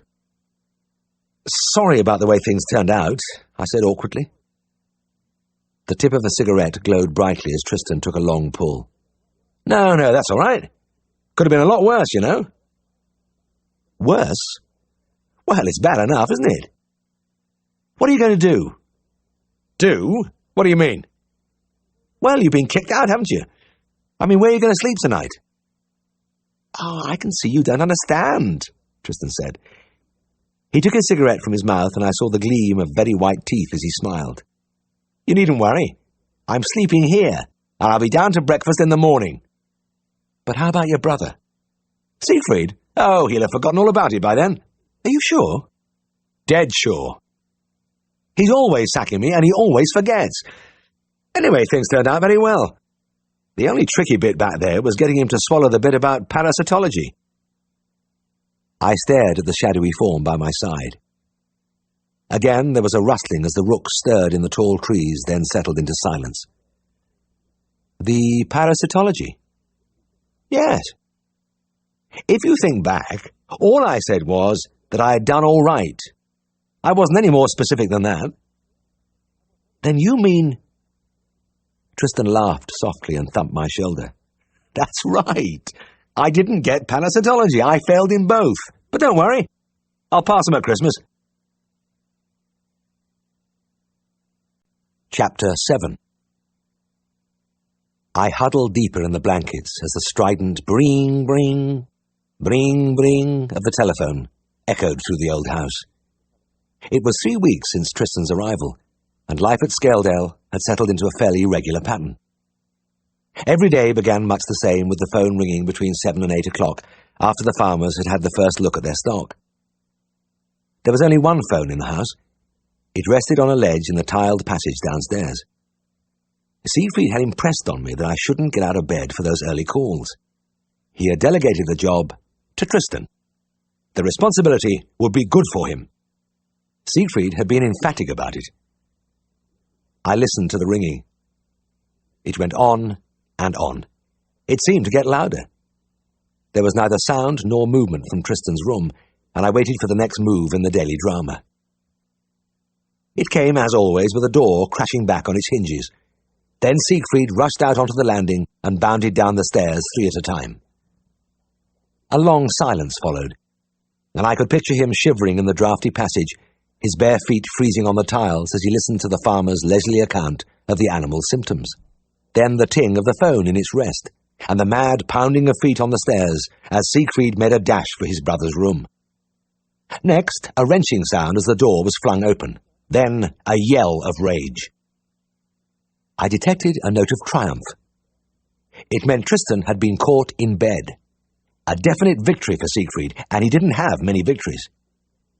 Usually Tristan exploited his quick dressing technique and confronted his brother fully dressed. It gave him a psychological advantage to be knotting his tie when Siegfried was still in pyjamas. But this morning Tristan had overplayed his hand. Trying to snatch the extra few seconds, he was caught between the sheets. I listened to the shouts. Why didn't you answer the bloody phone like I told you? Don't tell me you're deaf as well as idle. Come on, out of it! Out, out! But I knew Tristan would make a quick comeback. When he was caught in bed, he usually scored a few points by being halfway through his breakfast before his brother came in. Later, I watched Siegfried's face as he entered the dining room and saw Tristan munching his toast happily, his Daily Mirror balanced against the coffee pot. It was as if he had felt a sudden twinge of toothache. It all made for a strained atmosphere, and I was relieved when I was able to escape to collect my things for the morning round. Down the narrow passage with its familiar, exciting smell of ether and carbolic, and out into the high-walled garden which led to the yard where the cars were kept. It was the same every morning, but to me there was always the feeling of surprise. When I stepped out into the sunshine and the scent of flowers, it was as though I was doing it for the first time. The clear air held a breath of the nearby moorland. After being buried in a city for 5 years, it was difficult to take it all in. I never hurried over this part. There could be an urgent case waiting, but I still took my time. Along the narrow part between the ivy-covered wall and the long offshoot of the house, where the wisteria climbed, pushing its tendrils and its withered blooms into the very rooms. Then past the rockery where the garden widened to the lawn, unkempt and lost-looking, but lending coolness and softness to the weathered brick. Around its borders, flowers blazed in untidy profusion, battling with a jungle of weeds. And so to the rose garden. Then an asparagus bed, whose fleshy fingers had grown into tall fronds. Further on were strawberries and raspberries. Fruit trees were everywhere, their branches dangling low over the path. Peaches, pears, cherries and plums were trained against the south wall, where they fought for a place with wild-growing rambler roses. Bees were at work among the flowers, and the song of blackbirds and thrushes competed with the cawing of the rooks high up in the elms. Life was full for me. There were so many things to find out, and a lot I had to prove to myself. The days were quick and challenging, and they pressed on me with their very newness. But it all stopped here in the garden. Everything seemed to have stopped here a long time ago. I looked back before going through the door into the yard, and it was like suddenly coming across a picture in an old book. The empty, wild garden and the tall, silent house beyond. I could never quite believe it was there, and that I was a part of it. And the feeling was heightened when I went into the yard. It was square and cobbled, and the grass grew in thick tufts between the stones. Buildings took up two sides, the two garages, once coach houses, a stable and saddle room, a loose box, and a pigsty. Against the free wall, a rusty iron pump hung over a stone water trough. Above the stable was a hayloft, and over one of the garages a dovecot. And there was old Boardman. He too seemed to have been left behind from grander days, hobbling round on his lame leg, doing nothing in particular. He grunted good morning from his cubbyhole where he kept a few tools and garden implements. Above his head his reminders of the war looked down, a row of coloured prints of Bruce Bairnsfather cartoons. He had stuck them up when he came home in 1918. And there they were still, dusty and curled at the edges, but still speaking to him of Kaiser Bill and the shell holes and muddy trenches. Boardman washed the car sometimes, or did a little work in the garden, but he was content to earn a pound or two and get back to his yard. He spent a lot of time in the saddle room, just sitting. Sometimes he looked round the empty hooks where the harness used to hang, and then he would make a rubbing movement with his fist against his palm. He often talked to me of the great days. I can see tout doctor now, standing on top step waiting for these caddies to come round. Big, smart-looking fellow he was. Allus wore a top hat and frock coat, and I can remember him when I was a lad, standing there pulling on his gloves and giving his hat a tilt while he waited. Boardman's features seemed to soften, and a light came into his eyes as though he were talking more to himself than to me. The old house was different then. A housekeeper and 6 servants there were, and everything just so. And a full-time gardener. There weren't a blade of grass out of place in them days, and the flowers all in rows and the trees pruned tidy-like. And this yard, it were t'oud doctor's favourite spot. He'd come and look over at door at me, sitting here polishing the harness and past time of day quiet-like. He were a real gentleman, but you couldn't cross him. A few specks of dust anywhere down here and he'd go nearly mad. But the war finished it all. Everybody's rushing about now. They don't care about them things now. They've no time at all. He would look round in disbelief at the overgrown cobbles, the peeling garage doors hanging crazily on their hinges, at the empty stable and the pump from which no water flowed. He was always friendly with me in an absent way, but with Siegfried he seemed to step back into his former character, holding himself up smartly and saying, "Very good, sir," and saluting repeatedly with one finger. It was as though he recognised something there, something of the strength and authority of t'oud doctor, and reached out eagerly towards the lost days. "Morning, Boardman," I said as I opened the garage door.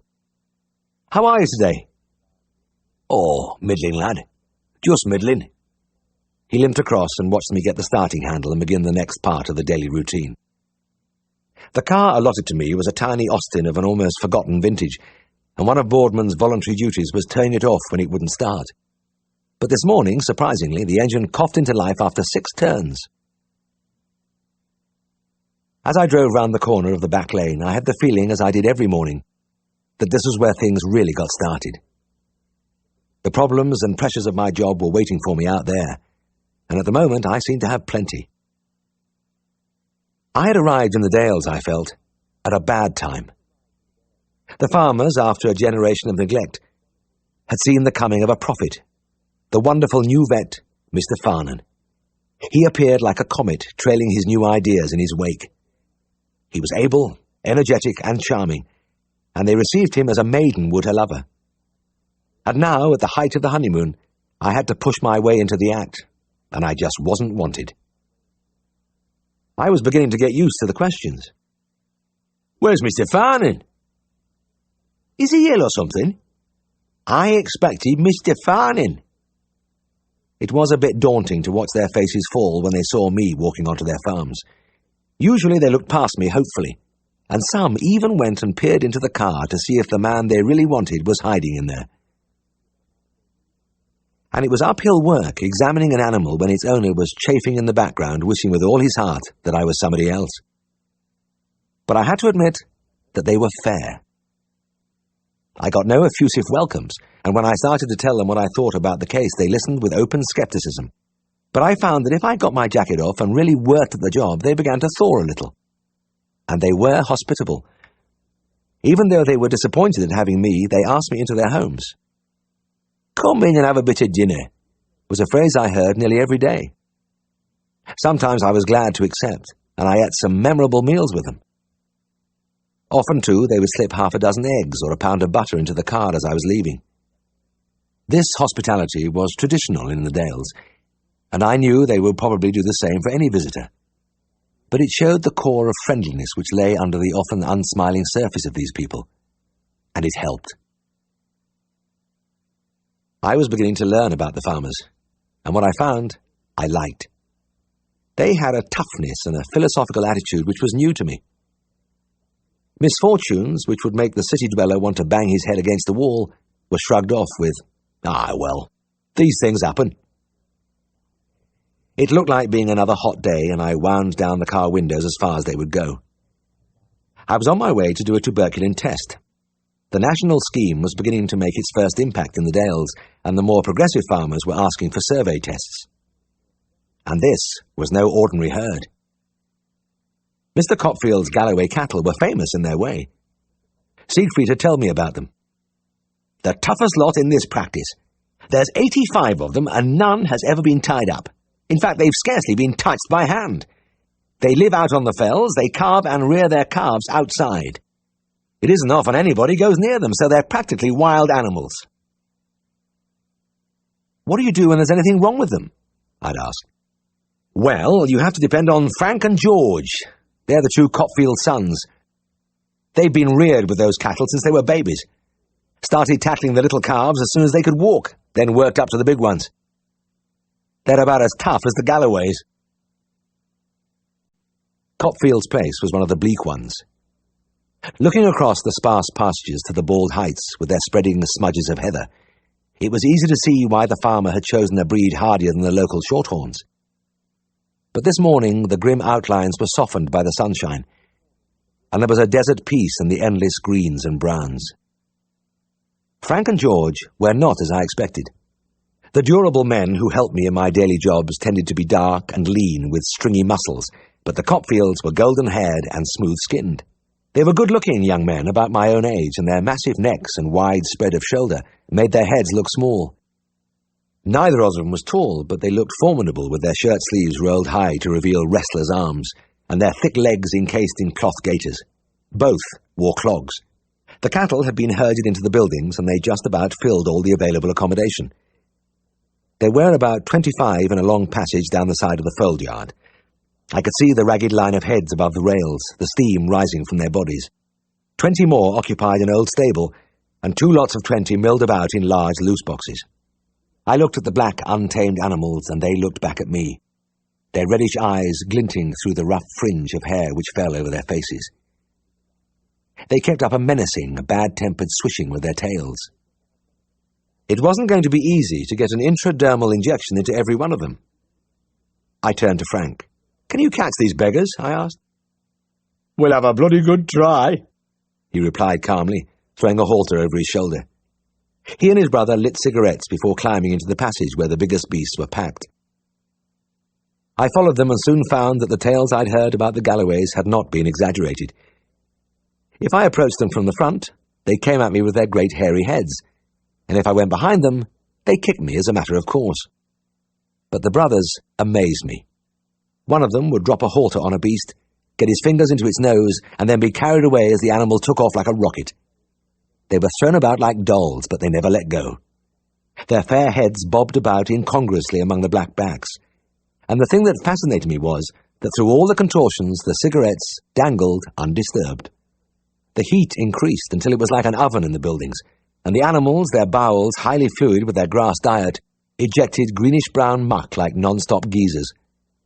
The affair was conducted in the spirit of a game, with encouragement shouted to the man in action. "That was him, Frank! Sniggle him, George!" In moments of stress, the brothers cursed softly and without heat. "Get off my bloody foot, thou old bitch!" They both stopped work and laughed with sincere appreciation when a cow slashed me across the face with her sodden tail. And another little turn, which was well received, was when I was filling my syringe with both arms raised, and a bullock, backing in alarm from the halter, crashed its craggy behind into my midriff. The wind shot out of me in a sharp hiccup. Then the animal decided to turn round in the narrow passage, squashing me like a fly against the railings. I was pop-eyed as it scrambled round. I wondered whether the creaking was coming from my ribs or the wood behind me. We finished up with the smallest calves, and they were just about the most difficult to handle. The shaggy little creatures kicked, bucked, sprang into the air, ran through our legs, and even hurtled straight up the walls. Often the brothers had to throw themselves on top of them and bear them to the ground before I could inject them.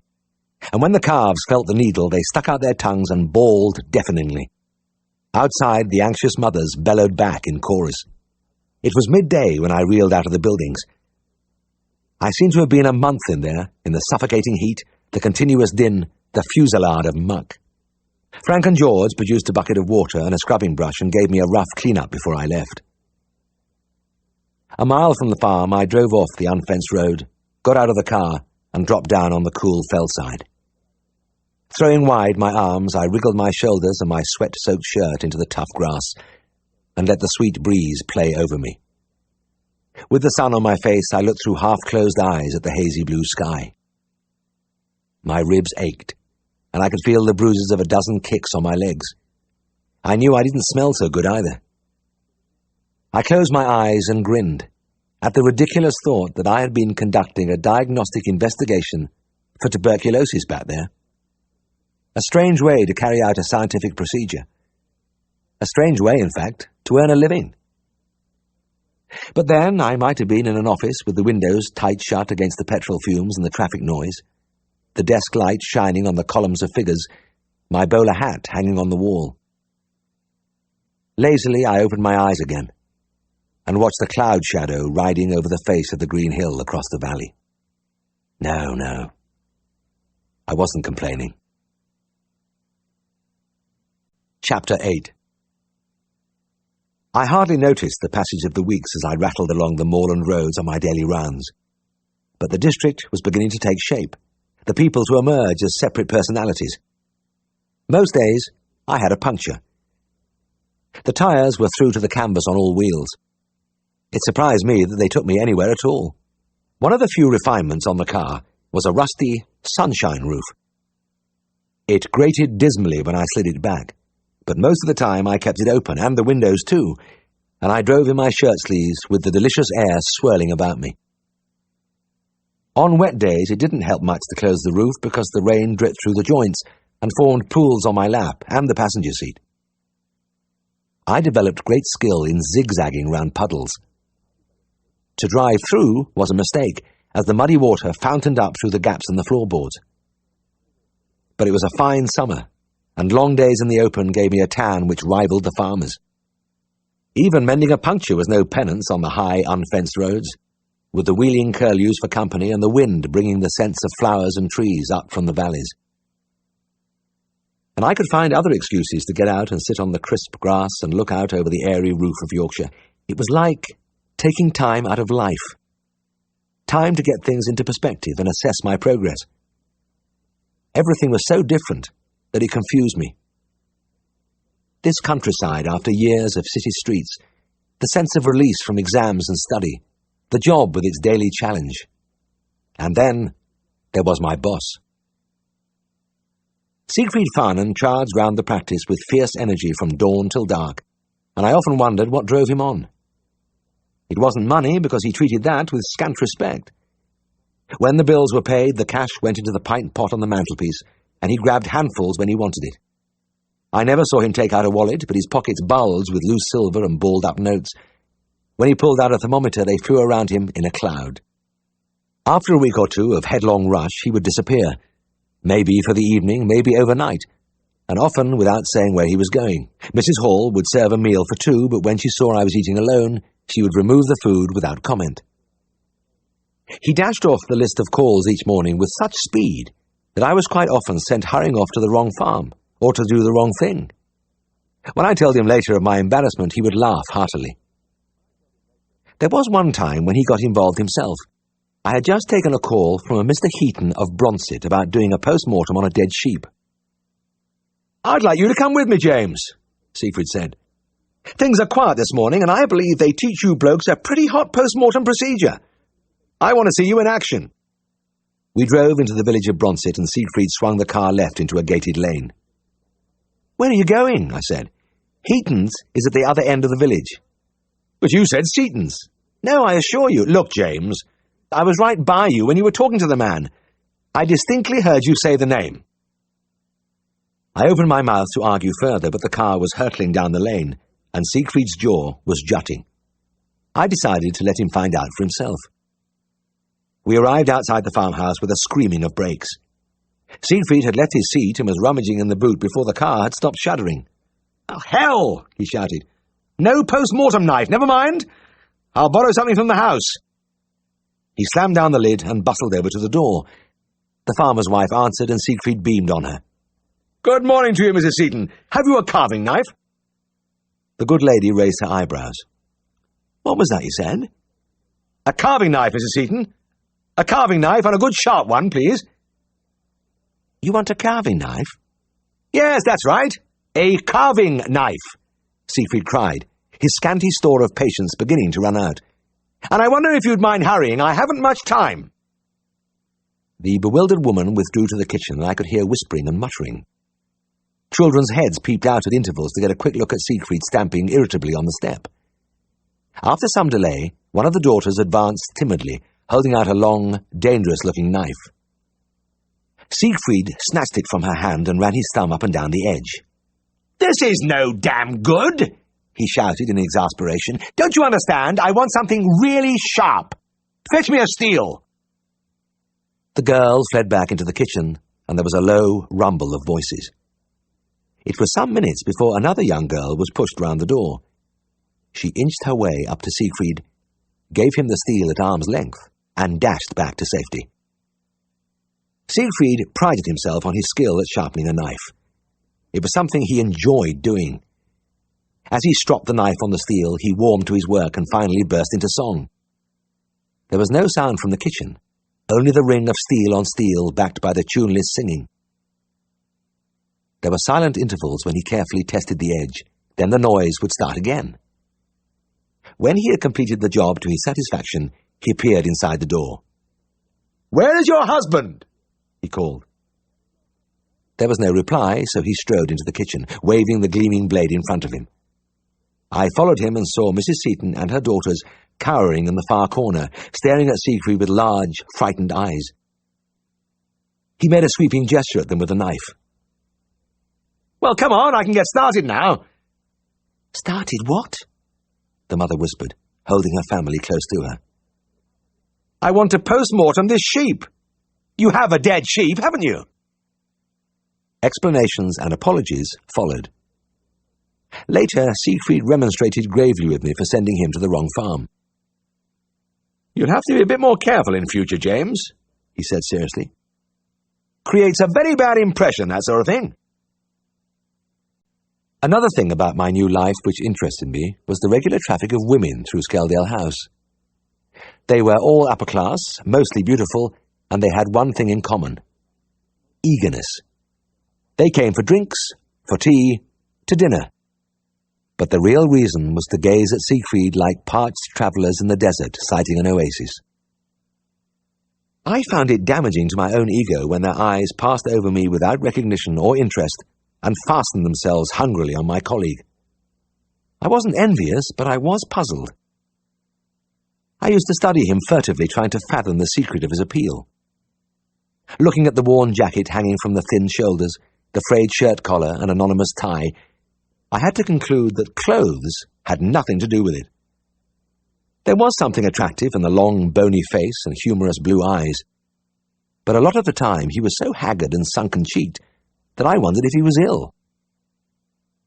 I often spotted Diana Brompton in the queue, and at these times I had to fight down an impulse to dive under the sofa. She was difficult to recognize as the brassy beauty of that afternoon, as she looked up meltingly at Siegfried, hanging on his words, giggling like a schoolgirl. I used to grow cold at the thought that Siegfried might pick her out of the mob and marry her. It worried me a lot because I knew I would have to leave just when I was beginning to enjoy everything about Darrowby. But Siegfried showed no sign of marrying any of them, and the procession continued hopefully. I finally got used to it and stopped worrying. I got used, too, to my employer's violent changes of front. There was one morning when Siegfried came down to breakfast rubbing a hand wearily over red-rimmed eyes. "Out at 4 a.m., he groaned, buttering his toast listlessly. "And I don't like to have to say this, James, but it's all your fault." "My fault?" I said, startled. "Yes, lad, your fault. This was a cow with a mild impaction of the rumen. The farmer had been mucking about with it himself for days. A pint of linseed oil one day, a bit of bicarb and ginger the next, and at 4 o'clock in the morning he decides it is time to call the vet. When I pointed out he could have waited a few hours more, he said Mr. Herriot told him never to hesitate to ring. He'd come round at any hour of the day or night." He tapped the top of his egg as though the effort was almost too much for him. "Well, it's all very well being conscientious and all that, but if a thing has waited several days, it can wait till morning. You're spoiling these chaps, James, and I'm getting the backwash of it. I'm sick of tired of being dragged out of bed for trifles." "Look, I'm truly sorry, Siegfried. I honestly had no wish to do that to you. Maybe it's just my inexperience. If I didn't go out, I'd be worried the animal might die. If I left it till morning and it died, how would I feel?" "That's all right," snapped Siegfried. "There's nothing like a dead animal to bring them to their senses. They'll call us out a bit earlier next time." I absorbed this bit of advice and tried to act on it. A week later, Siegfried said he wanted a word with me. James, I know you won't mind my saying this, but old Sumner was complaining to me today. He says he rang you the other night and you refused to come out to his cow. He's a good client, you know, and a very nice fellow, but he was quite shirty about it. We don't want to lose a chap like that. But it was just a chronic mastitis, I said. A bit of thickening in the milk, that's all. He's been dosing it himself for nearly a week with some quack remedy. The cow was eating all right, so I thought it'd be quite safe to leave it till next day. Siegfried put a hand on my shoulder, and an excessively patient look spread over his face. I steeled myself. I didn't mind his impatience. I was used to it and could stand it. But the patience was hard to take. James, he said in a gentle voice, there is one fundamental rule in our job which transcends all others, and I'll tell you what it is. You must attend. That is it, and it ought to be written on your soul in letters of fire. He raised a portentous forefinger. You must attend. Always remember that, James. It is the basis of everything. No matter what the circumstances, whether it be wet or fine, night or day, if a client calls you out, you must go, and go cheerfully. You say this didn't sound like an urgent case. Well, after all, you have only the owner's description to guide you, and he is not equipped with the knowledge to decide whether it is urgent or not. No, lad, you have to go. Even if they've been treating the animal themselves, it may have taken a turn for the worse. And don't forget, wagging the finger solemnly, the animal may die. But I thought you said there was nothing like a dead animal to bring them to their senses, I said, querulously. What's that? Barked Siegfried, utterly astonished. Never heard such rubbish. Let's have no more of it. Just remember, you must attend. Sometimes he would give me advice on how to live. As when he found me hunched over the phone, which I had just crashed down. I was staring at the wall, swearing softly to myself. Siegfried smiled whimsically. Now, what is it, James? I have just had a torrid 10 minutes with Ralston. You remember that outbreak of calf pneumonia? Well, I spent hours with those calves, poured expensive drugs into them. There wasn't a single death, and now he's complaining about his bill. Not a word of thanks. Oh, hell, there's no justice. Siegfried walked over and put his arm round my shoulders. He was wearing his patient look again. My dear chap, he cooed. Just look at you. Red in the face, all tensed up. You mustn't let yourself get upset like this. You must try to relax. Why do you think professional men are cracking up all over the country with coronaries and ulcers? Just because they allow themselves to get all steamed up over piffling little things like you're doing now. Yes, I know these things are annoying, but you've got to take them in your stride. Keep calm, James. Calm. It just isn't worth it. I mean, it will all be the same in 100 years. He delivered the sermon with a serene smile, patting my shoulder reassuringly like a psychiatrist soothing a violent patient. I was writing a label on a jar of red blister a few days later when Siegfried catapulted into the room. He must have kicked the door open because it flew back viciously against the rubber stop and rebounded almost into his face. He rushed over to the desk where I was sitting and began to pound on it with the flat of his hand. His eyes glared wildly from a flushed face. I've just come from that bloody swine Holt, he shouted. Ned Holt, you mean? Yes, that's what I mean, damn him! I was surprised. Mr. Holt was a little man who worked on the roads for the county council. He kept 4 cows as a sideline and had never been known to pay a veterinary bill. But he was a cheerful character, and Siegfried had rendered his unpaid services over the years without objection. One of your favourites, isn't he? I said. Was, by God, was, Siegfried snarled. I've been treating Muriel for him. You know, the big red cow second from the far end of the byre? She's had recurrent tympany, coming in from the field every night, badly blown, and I've tried about everything. Nothing did any good. Then it struck me that it might be actinobacillosis of the reticulum. I shot some sodium iodide into the vein, and when I saw her today, the difference was incredible. She was standing there, chewing her cud, right as rain. I was just patting myself on the back for a smart piece of diagnosis, and do you know what Holt said? He said he knew she'd be better today because last night he gave her £0.5 pound of Epsom salts in a bran mash. That was what had cured her. Siegfried took some empty cartons and bottles from his pockets and hurled them savagely into the waste paper basket. He began to shout again. Do you know, for the past fortnight I've puzzled and worried and damn nearly dreamt about that cow.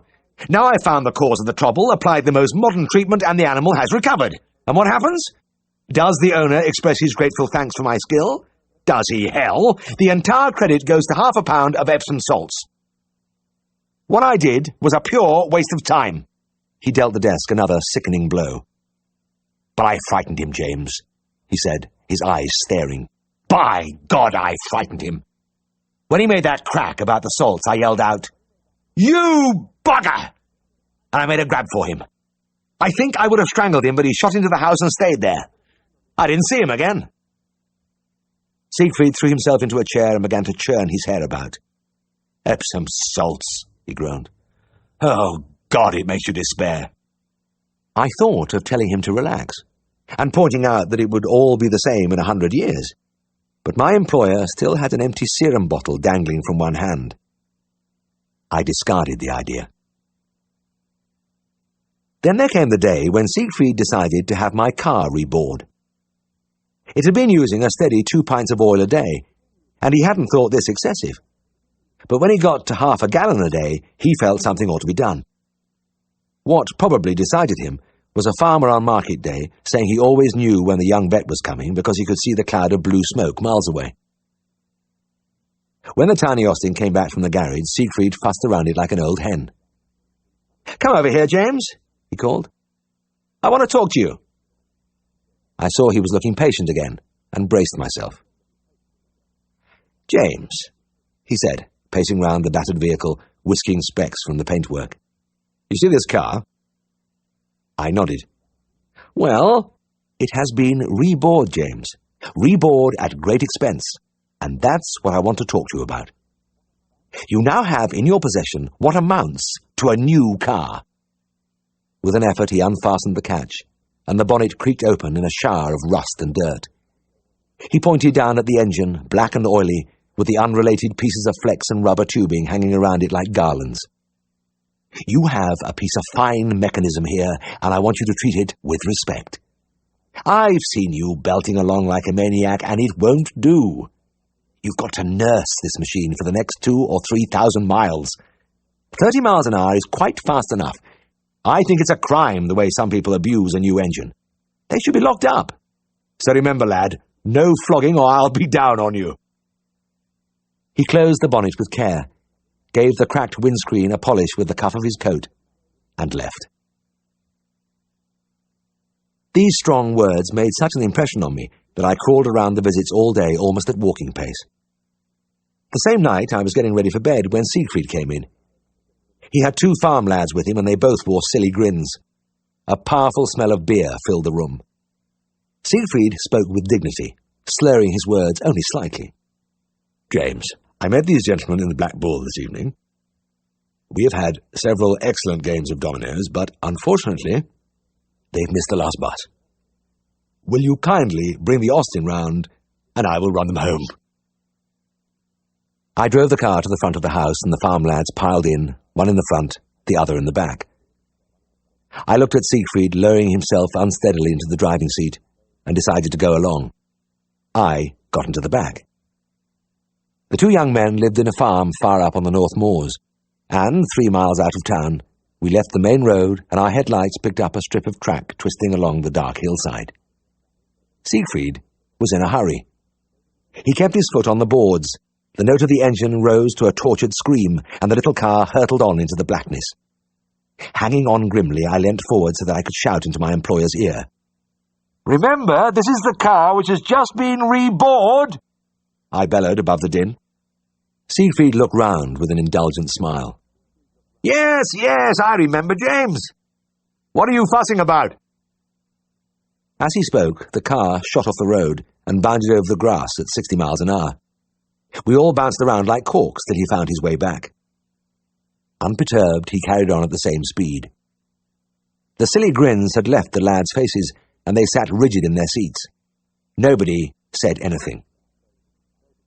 The passengers were unloaded at a silent farmhouse, and the return journey began. Since it was downhill all the way, Siegfried found he could go even faster. The car leapt and bumped over the uneven surface with its engine whining. We made several brief but tense visits to the surrounding moors, but we got home. It was a month later that Siegfried had occasion to take his assistant to task once more. "James, my boy," he said sorrowfully, "you're a grand chap, but by God you're hard on cars. Look at this Austin.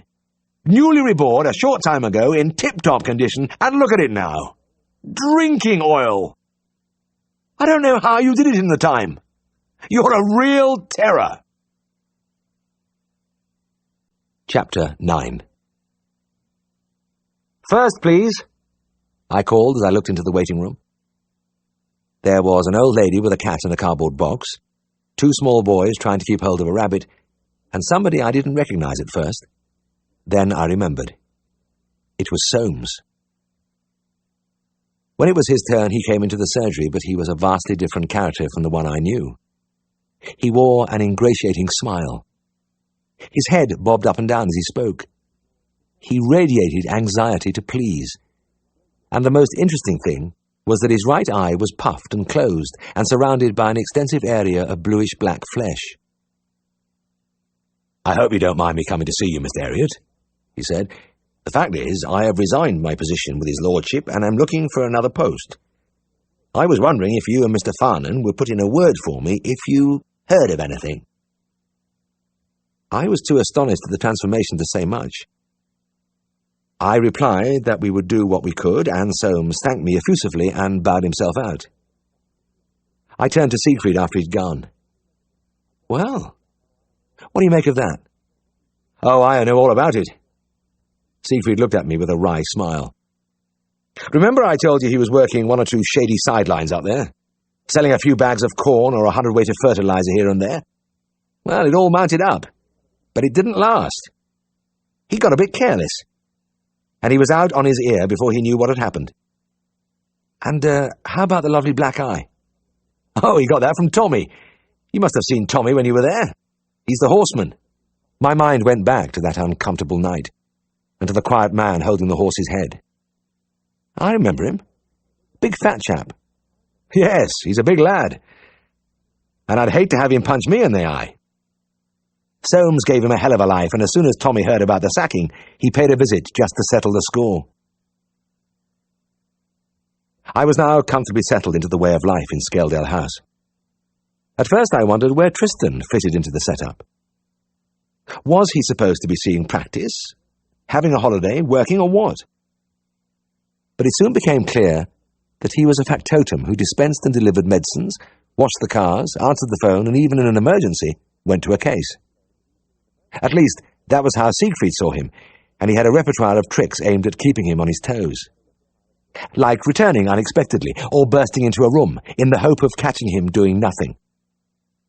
He never seemed to notice the obvious fact that the college vacation was over, and that Tristan should have been back there. I came to the conclusion over the next few months that Tristan must have had some flexible arrangement with the college authorities, because, for a student, he seemed to spend a surprising amount of time at home.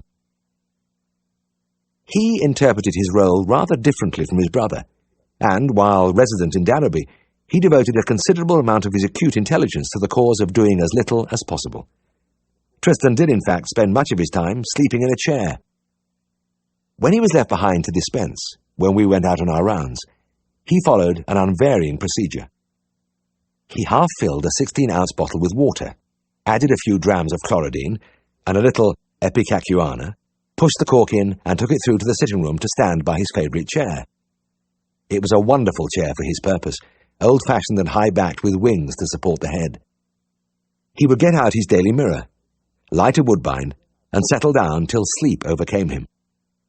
If Siegfried rushed in on him, he grabbed the bottle and started to shake it madly, inspecting the contents at intervals. Then he went through to the dispensary, filled up the bottle, and labelled it. It was a sound, workable system, but it had one big snag. He never knew whether it was Siegfried or not when the door opened, and often I walked in and found him half lying in his chair, staring up with startled, sleep-blurred eyes while he agitated his bottle. Most evenings found him sitting on a high stool at the bar counter of the Drover's Arms, conversing effortlessly with the barmaid. At other times he would be out with one of the young nurses from the local hospital, which he seemed to regard as an agency to provide him with female company. All in all, he managed to lead a fairly full life. Saturday night, 10:30 p.m., and I was writing up my visits when the phone rang. I swore, crossed my fingers, and lifted the receiver. "Hello, Herriot speaking." "Oh, it's you, is it?" growled a dour voice in broadest Yorkshire. "Well, I want Mr. Farnan." "I'm sorry, Mr. Farnan is out. Can I help you?" "Well, I hope so, but I'd far rather have your boss. This is Sims of Beale Close." "Oh, no, please, no, not Beale Close on a Saturday night. Miles up in the hills at the end of a rough lane with about 8 gates. "Yes, Mr. Sims, and what is the trouble?" "I'll tell you. There is some trouble and all. I have a grand big show-oss here, all of 17 hands. He's cut himself badly in the hind leg just above the hock. I want him stitched immediately." Glory be. Above the hock. What a charming place to have to stitch a horse. Unless he's very quiet, this is going to be a real picnic. "How big is the wound, Mr. Sims?" "Big? It's a girt big thing about a foot long and bleeding like hell. And this oss is as wick as an eel. Could kick a fly's eye out. I can't get near him nohow. Goes straight up wall when he sees anybody, by God, I tell you. I had him to blacksmith the other day, and the fellow was dead scared of him. Twilting girt oss he is." Damn you, Mr. Sims. Damn Beale Close, and damn your twilting girt oss. "Well, I'll be along straight away. Try and have some men handy just in case we have to throw him." "Throw him? Throw him? You'd never throw this oss. He'd kill you first. Anyways, I have no men here, so you'll have to manage on your own. And old Mr. Farnham wouldn't want a lot of men to help him." Oh, lovely. Lovely. This is going to be one for the diary. "Very well, I'm leaving now, Mr. Sims."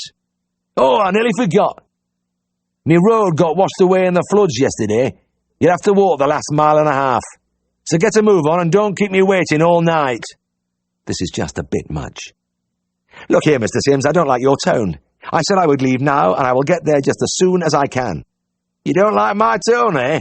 Well, I don't like useless young apprentices practising on me good stock, so I don't want no cheek from you. You know nowt about damn job any road." That finally does it. Now just listen to me, Sims. If it wasn't for the sake of the horse, I'd refuse to come out at all. Who do you think you are, anyway? If you ever try to speak to me like that again...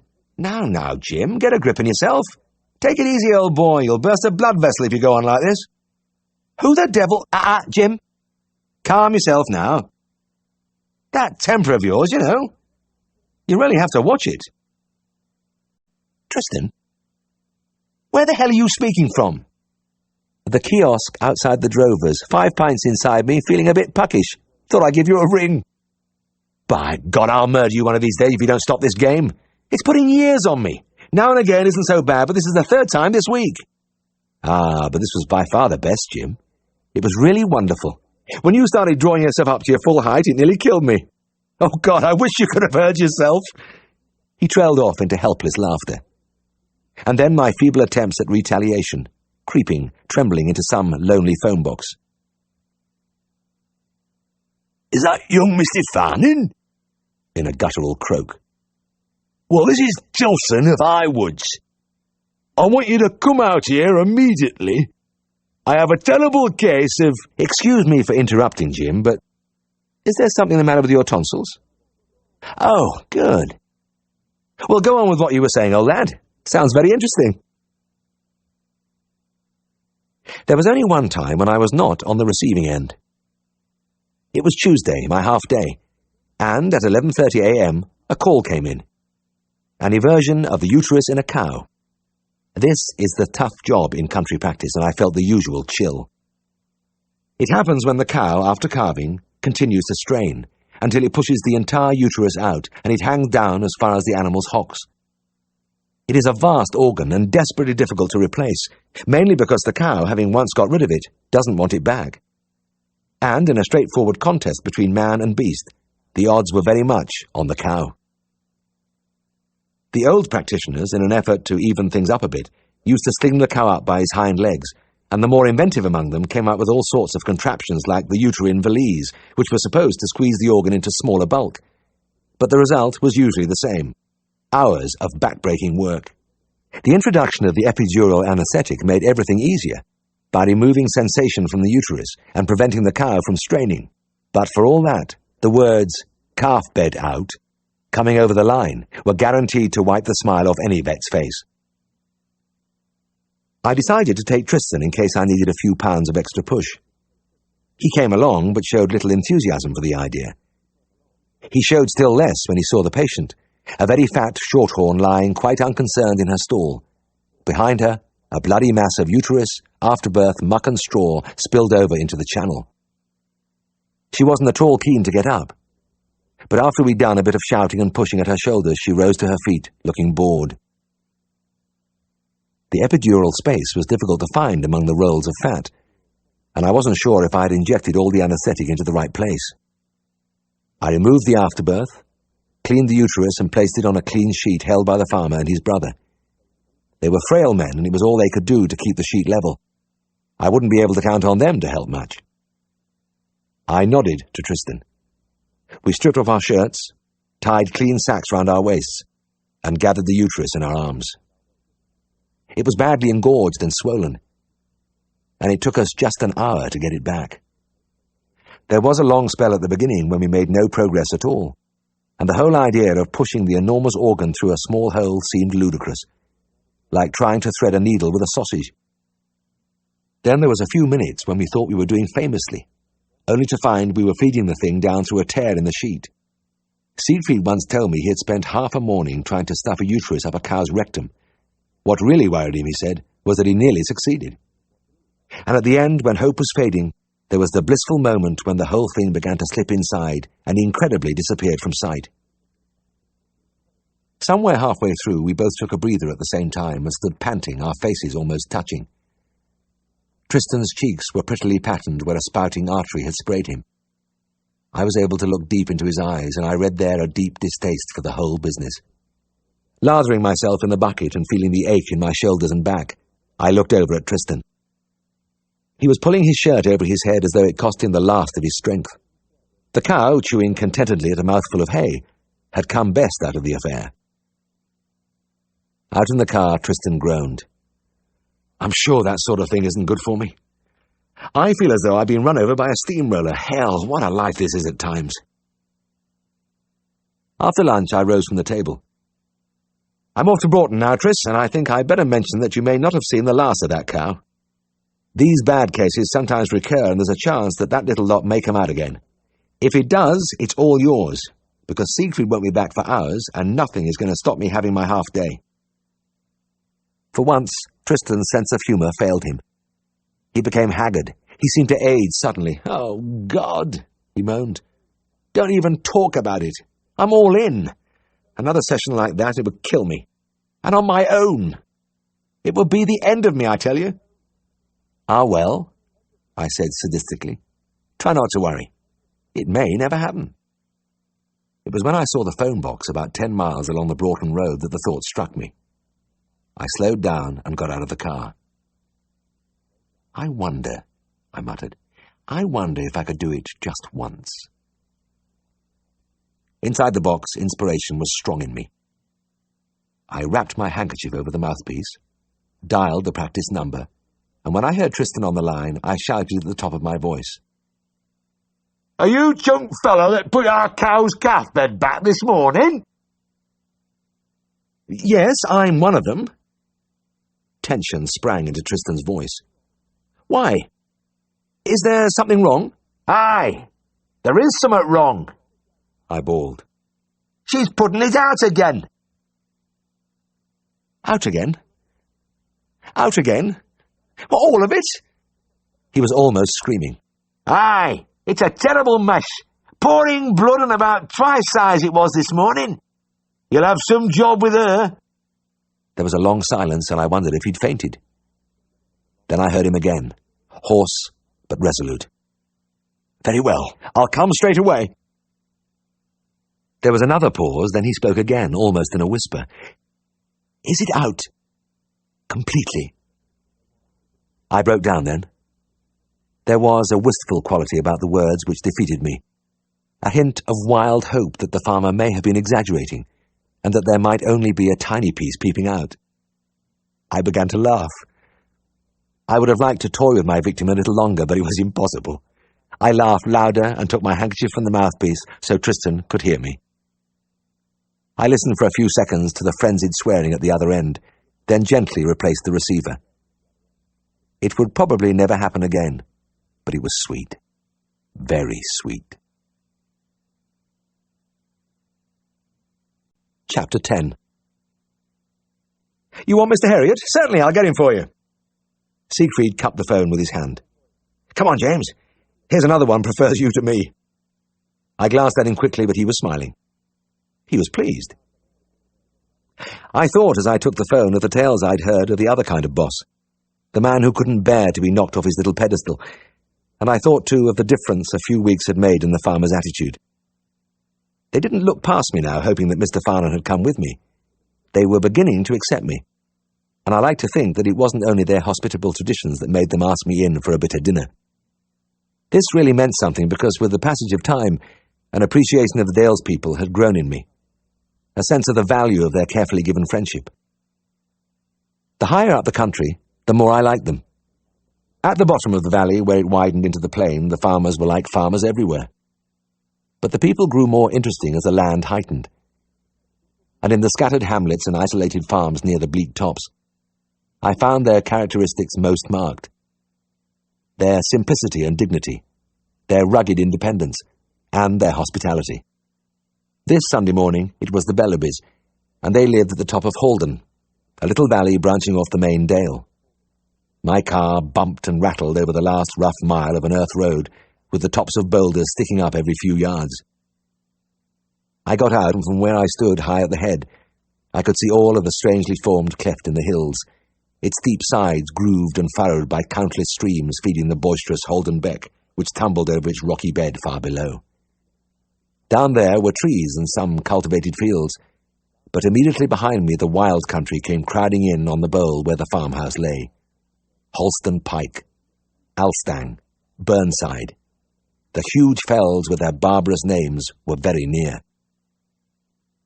Up here the trappings of civilization seemed far away.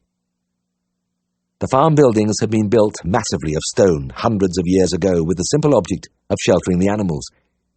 Those ancient masons were untroubled by regulations about the light and ventilation, and the cow byre was gloomy, thick-walled, almost windowless. The floor was broken and pitted, and rotting wooden partitions separated the cows from each other. I went in, groping my way until my eyes grew accustomed to the dim light. There was nobody there, but a roan cow had a label tied to its tail. Since this was a common way of communicating with the vet, I lifted the tail and read, "Felon, back quarters."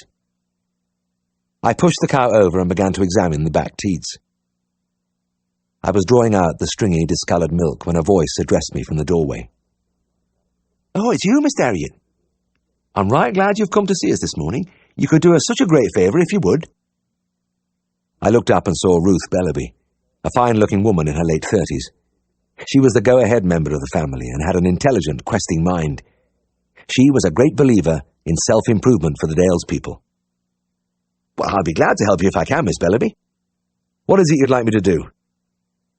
"Well, Mr. Herriot, you know they are putting on the Messiah at Darrowby Church this afternoon, and we did badly want to go.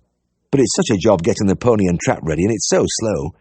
If you could give us a lift down in your car, I know we'd be able to get a ride back. It would be such a help."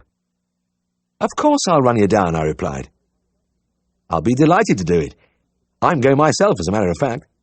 You don't get many chances to hear good music in Darrowby."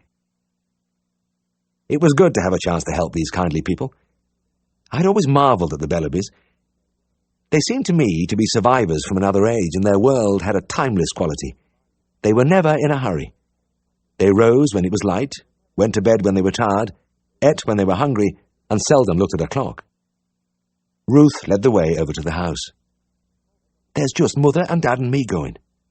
Bob's not interested, I'm afraid. I was slightly taken aback when I entered the house. The family were just sitting down to Sunday dinner and were still in their working clothes. I stole a look at my watch. 11:45, and the performance started at 2 p.m. Oh well, I probably had plenty of time. "Come on, young man," said little Mr. Bellaby. "Sit down and have a bit of dinner." It was always a bit tricky refusing these invitations without causing offence, but I pointed out that my own meal would be ready when I got back, and it would be hard on Mrs. Hall if it were wasted. They were quick to appreciate this argument and settled down round the scrubbed kitchen table. Mrs. Bellaby served a large, round Yorkshire pudding to each of them and poured a pool of gravy into it from a quart-size enamel jug. I'd had a hard morning, and the delicious scent that rose from the gravy as it ran over the golden slabs was a sweet torture. But I consoled myself with the thought that the fact of my sitting there would make them hurry. The pudding was consumed in leisurely silence. Then Bob, an amiable, thick-set youth in his 20s, pushed out his empty plate. He did not say anything, but his mother planked down another pudding on the plate and plied the gravy jug again. His parents and sister watched him benevolently as he methodically demolished the thick, doughy mass. Next, a tremendous roast appeared from the oven, and Mr. Bellaby hacked and sawed at it till they all had a heap of thick slices on their plates. Then mountains of mashed potatoes were served from something that looked like a washing-up bowl. Chopped turnip followed, and the family went into action again. There was no sign of haste. They ate calmly and quietly without any small talk. Bob had an extra helping of mashed potatoes. The Bellabys were relaxed and happy, but I couldn't say the same about myself. Hunger was tearing fiercely at me, and the minutes on my watch were ticking away relentlessly. There was a decent interval before Mrs. Bellaby went over to the old fire oven in the corner, opened the door, and pulled forth a great flat baking tin of steaming apple pie. She then proceeded to carve off about a square foot for each of them, and deluged it with something like a pint of custard from another towering enamel jug. The family set to as though they were just beginning the meal, and once more a busy silence fell on the group. Bob cleared his plate in effortless style and pushed it wordlessly into the middle of the table. His mother was ready with another great rectangle of pie and another copious libation of custard. It was going to be a close thing, I thought, but this surely must be the end. They would realize time was getting short and start to change. But to my consternation, Mrs. Bellaby moved slowly over to the fire and put the kettle on, while her husband and Bob pushed their chairs back and stretched out their legs. They both wore corduroy breeches with the lacing undone, and on their feet were enormous hobnail boots. Bob, after a search through his pockets, brought out a battered packet of cigarettes and lay back in a happy coma as his mother put a cup of tea in front of him. Mr. Bellaby produced a clasp knife and began to cut up some plug tobacco for his pipe. As they rearranged themselves round the table and began to slowly sip the hot tea, I found I had started to exhibit all the classical symptoms of tension: pounding pulse, tightly clenched jaws, and the beginnings of a headache. After a second cup of tea, there were signs of activity. Mr. Bellaby rose with a groan, scratched his shirt front, and stretched luxuriously. "Well, young man, we'll just have a bit of a wash and get changed. Bob will stay and talk to you. He's not coming with us." There was a lot of splashing and spluttering in the big stone sink at the far end of the kitchen as they made their ablutions. Then they disappeared upstairs. I was greatly relieved to find that it didn't take them long to change. Mr. Bellaby was down very soon, transformed in appearance by a stiff and shiny suit of navy blue serge with a faint greenish tinge. His wife and daughter followed soon in a blaze of flowered cotton. "Ah, well now, here we are. All ready, eh?" There was a note of hysteria in my heartiness. "Right then, off we go. After you, ladies." But Ruth did not move. She was pulling on a pair of white gloves and looking at her brother sprawled in his chair. "You know, Bob, you're now but a disgrace," she burst out. "Here we are going off to hear this lovely music and you're lying there in your muck, not caring. You've no interest in culture at all. You care no more about bettering yourself than one of them bullocks out there." Bob stirred uneasily under the sudden attack, but there was more to come. Ruth stamped her foot. Oh, really, it makes my blood boil to look at you. And I know we won't be right out at door before you're asleep. Aye, snoring there all afternoon like a pig. She swung round on Mrs. Bellaby. Mother, I've made up my mind. I'm not going to leave him snoring here. He's got to come with us. I felt the sweat start on my brow. I began to babble. But don't you think perhaps, might be just a little late. Starts at 2 o'clock. My lunch is... But my words were utterly lost. Ruth had the bit properly between her teeth. Get up out of there, Bob. Get up this minute and get dressed. She shut her mouth tightly and thrust out her lower jaw. She was too much for Bob. Although an impressive eater, he didn't seem to have much mind of his own. He mumbled sulkily and shuffled over to the sink. He took off his shirt and they all sat down and watched as he lathered his torso with a large block of white Windsor and sluiced his head and neck by working the pump handle by the side of the sink. The family regarded him happily, pleased that he was coming with them and content in the knowledge that it would be good for him. Ruth watched his splashings with the light of love in her eyes. She kept looking over to me as if to say, "Isn't this grand?" For my part, I was only just stopping myself from tearing out my hair in great handfuls.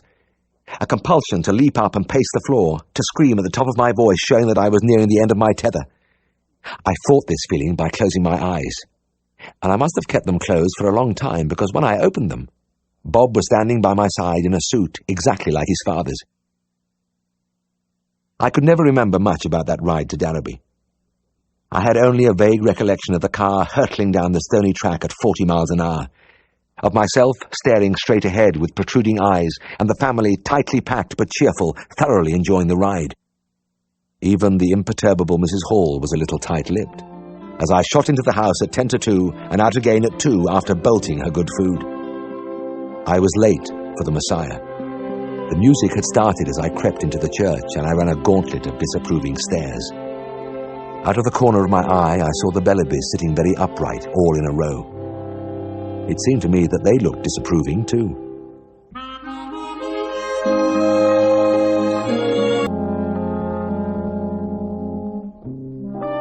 Chapter 11. I looked down at the slip of paper where I'd written my visit.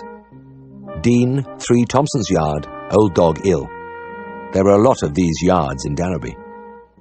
They were, in fact, tiny streets like pictures from a Dickens novel. Some of them opened off the marketplace, and many more were scattered behind the main thoroughfares in the old part of the town.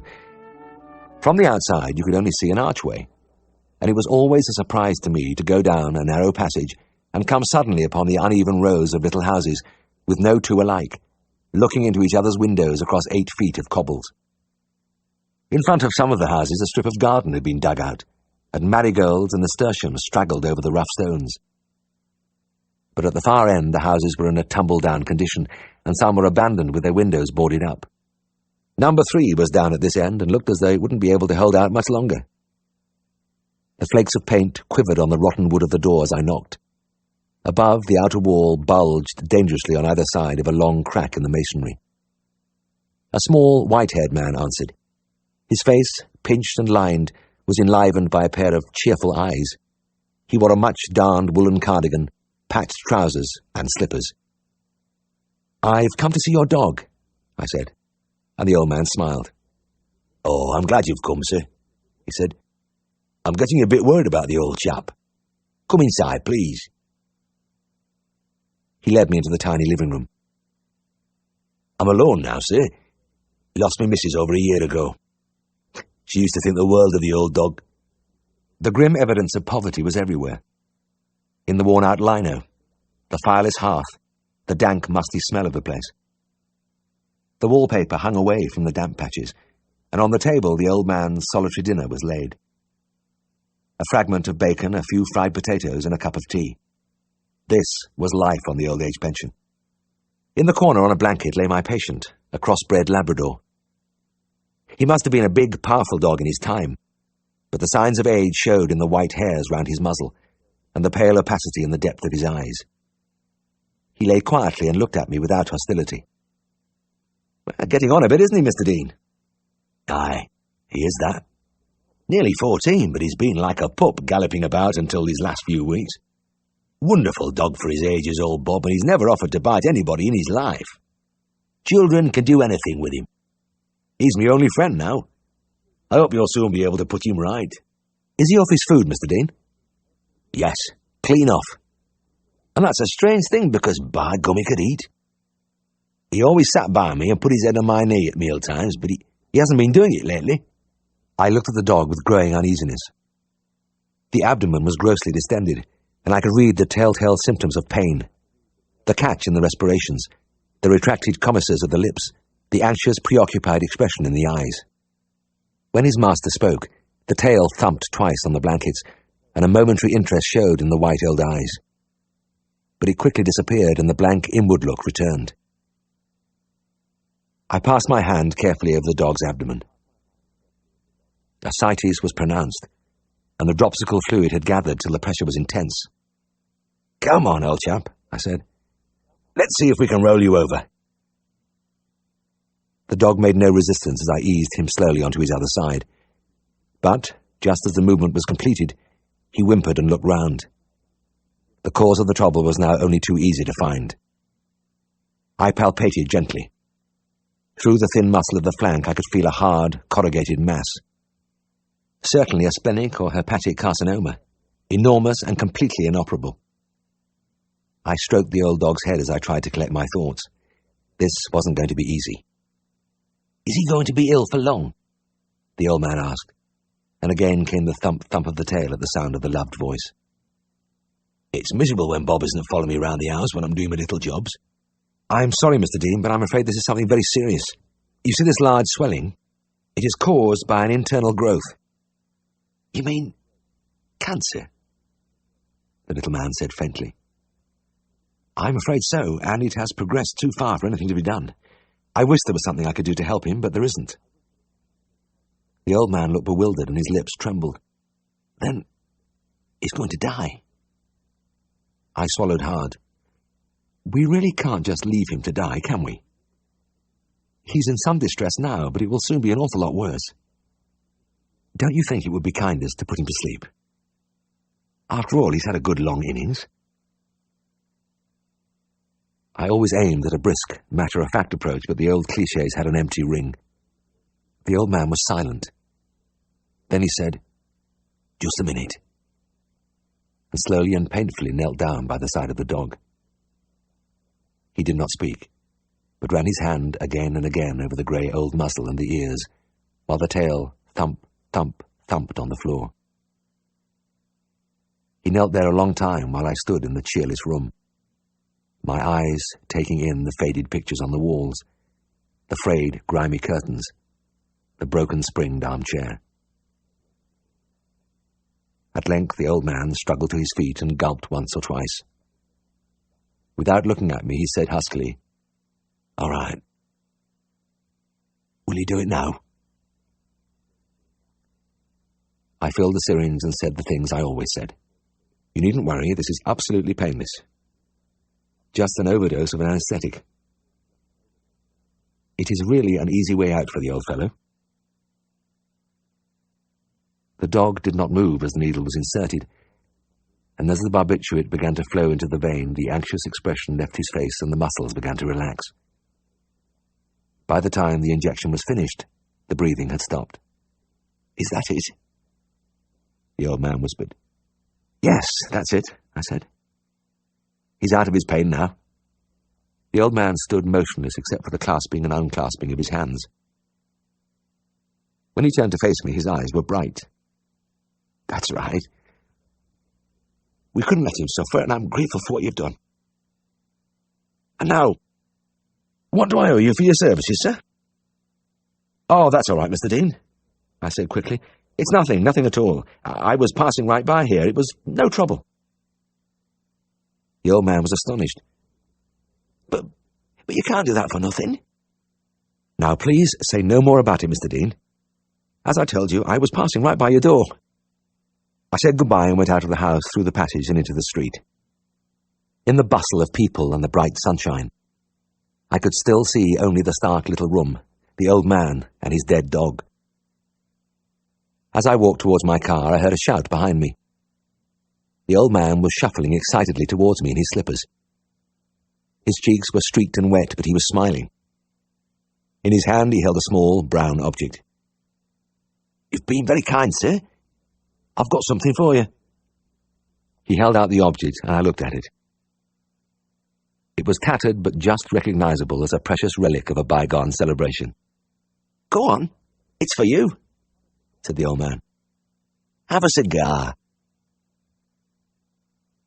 Chapter 12.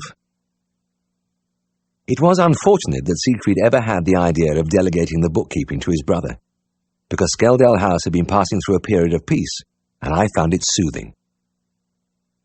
For nearly a fortnight there had hardly been a raised voice or an angry word, except for one unpleasant interlude, when Siegfried had come in and found his brother cycling along the passage. Tristan found all the rage and shouting quite incomprehensible. He had been given the job of setting the table, and it was a long way from kitchen to dining room. It seemed the most natural thing in the world to bring his bike in. Autumn had come with a sharpness in the air, and at night the log fire burned bright in the big room, sending shadows flickering over the graceful alcoves and up to the high carved ceiling.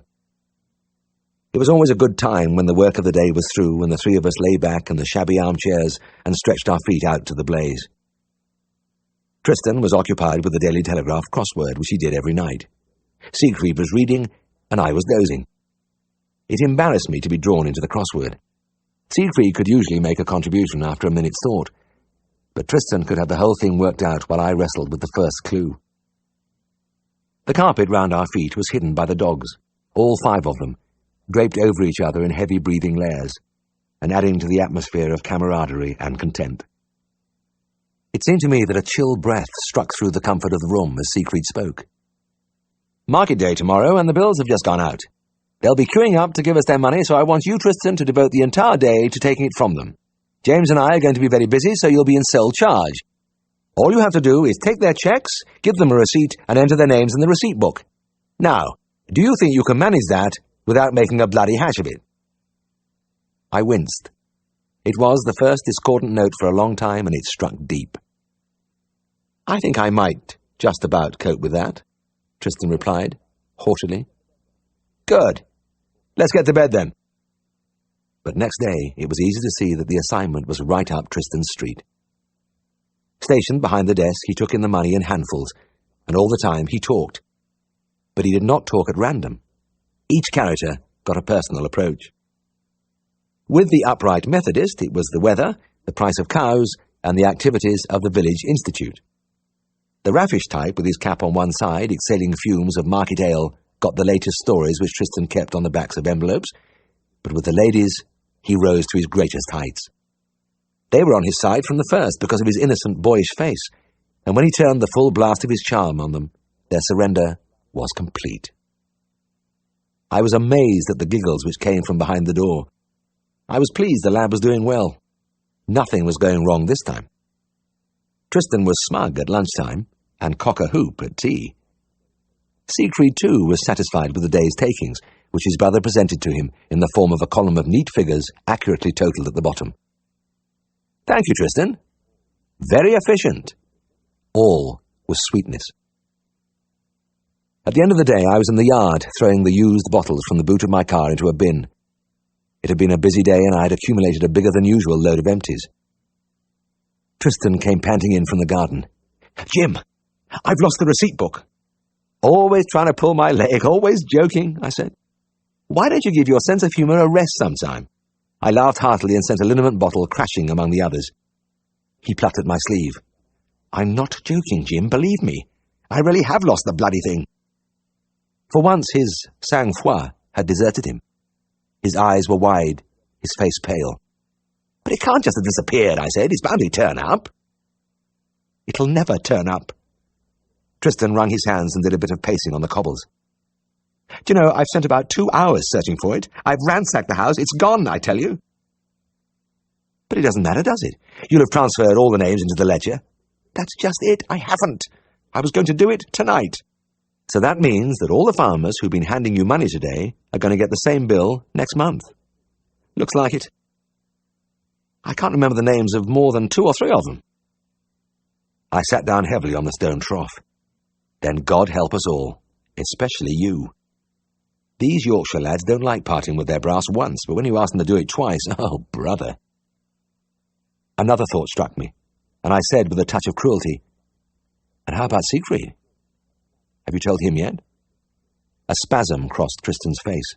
"No, he's just come in. I'm going to do it now." He squared his shoulders and strode from the yard. I decided not to follow him to the house. I didn't feel strong enough for the scene that was bound to follow. Instead, I went out into the back lane and round behind the house to the marketplace, where the lighted entrance of the Drover's Arms beckoned in the dusk. I was sitting behind a pint when Tristan came in, looking as though somebody had just drained half a gallon of blood from him. "How did it go?" I asked. "Oh, the usual, you know. A bit worse this time, maybe. But I can tell you this, Jim. I'm not looking forward to a month from today." The receipt book was never found, and a month later all the bills were sent out again, timed as usual to arrive on market day morning. The practice was quiet that particular day, and I had finished my round by mid-morning. I didn't go into the house because through the waiting room window I could see rows of farmers sitting round the walls. They all wore the same offended, self-righteous expression.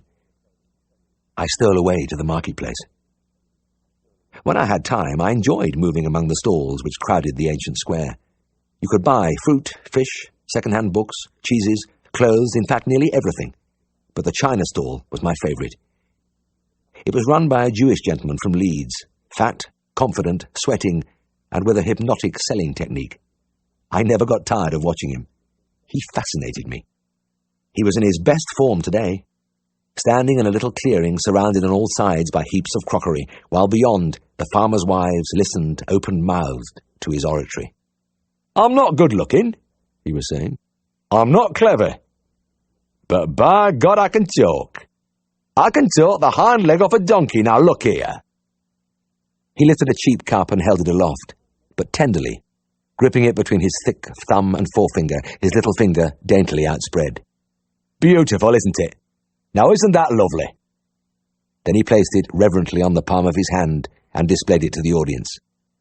"Now I tell you this, ladies, you can buy this self-same tea set in Connors in Bradford for £3.15. I'm not joking, nor jesting, it's there, and that's the price. But my price, ladies," and here he fished out an old walking stick with a splintered handle. "My price for this beautiful tea set." He held the stick by its end and brought it crashing down on an empty tea chest. "Never mind £3.15, crash. Never mind £3, crash. Never mind £2, crash. Never mind 30 bob, crash. Here, come on, who'll give me a quid?" Not a soul moved. All right. I can see I've met me match today. Go on, 17 and a tanner the lot." A final, devastating crash, and the ladies began to make signals and fumble in their handbags. A little man emerged from the back of the stall and started to hand out the tea sets. The ritual had been observed, and everybody was happy. I was waiting, deeply content, for the next item from the virtuoso, when I saw a burly figure in a check cap waving wildly at me from the edge of the crowd. He had his hand inside his jacket, and I knew what he was feeling for. I didn't hesitate, but dodged quickly behind a stall laden with pig troughs and wire netting. I had gone only a few steps before another farmer hailed me purposefully. He was brandishing an envelope. I felt trapped. Then I saw a way of escape. Rapidly skirting a counter displaying cheap jewellery, I plunged into the doorway of the Drover's Arms and, avoiding the bar which was full of farmers, slipped into the manager's office. I was safe. This was one place where I was always welcome.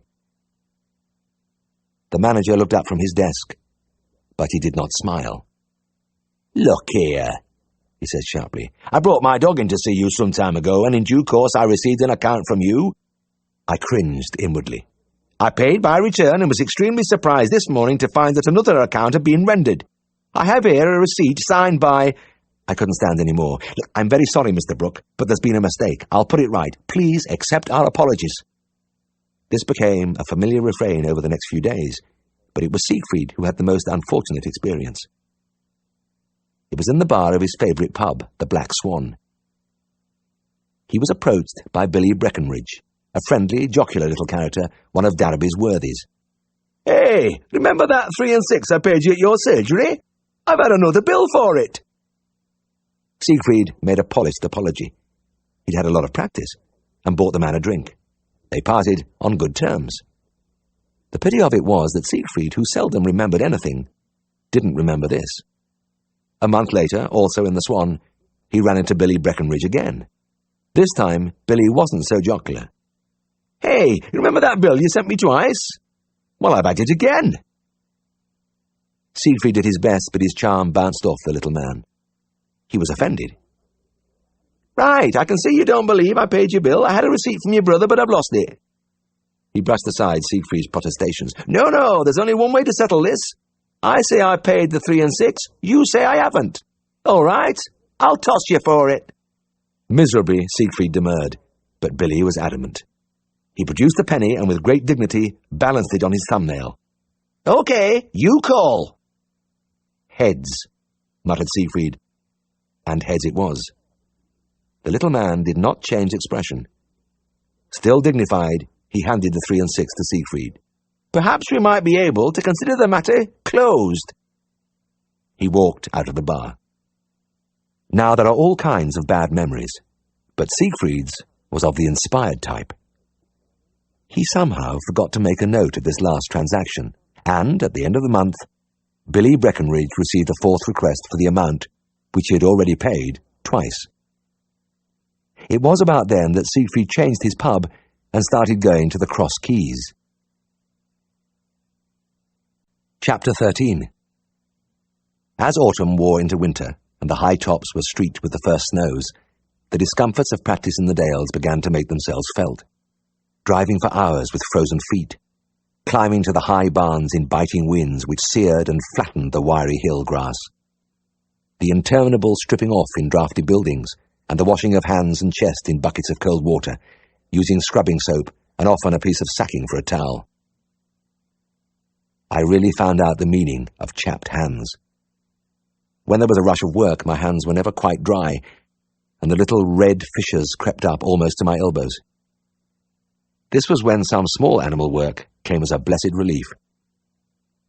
To step out of the rough, hard routine for a while, to walk into a warm drawing room instead of a cowhouse, and tackle something less formidable than a horse or bull. And among all those comfortable drawing rooms there was none so beguiling as Mrs. Pumphrey's. Mrs. Pumphrey was an elderly widow.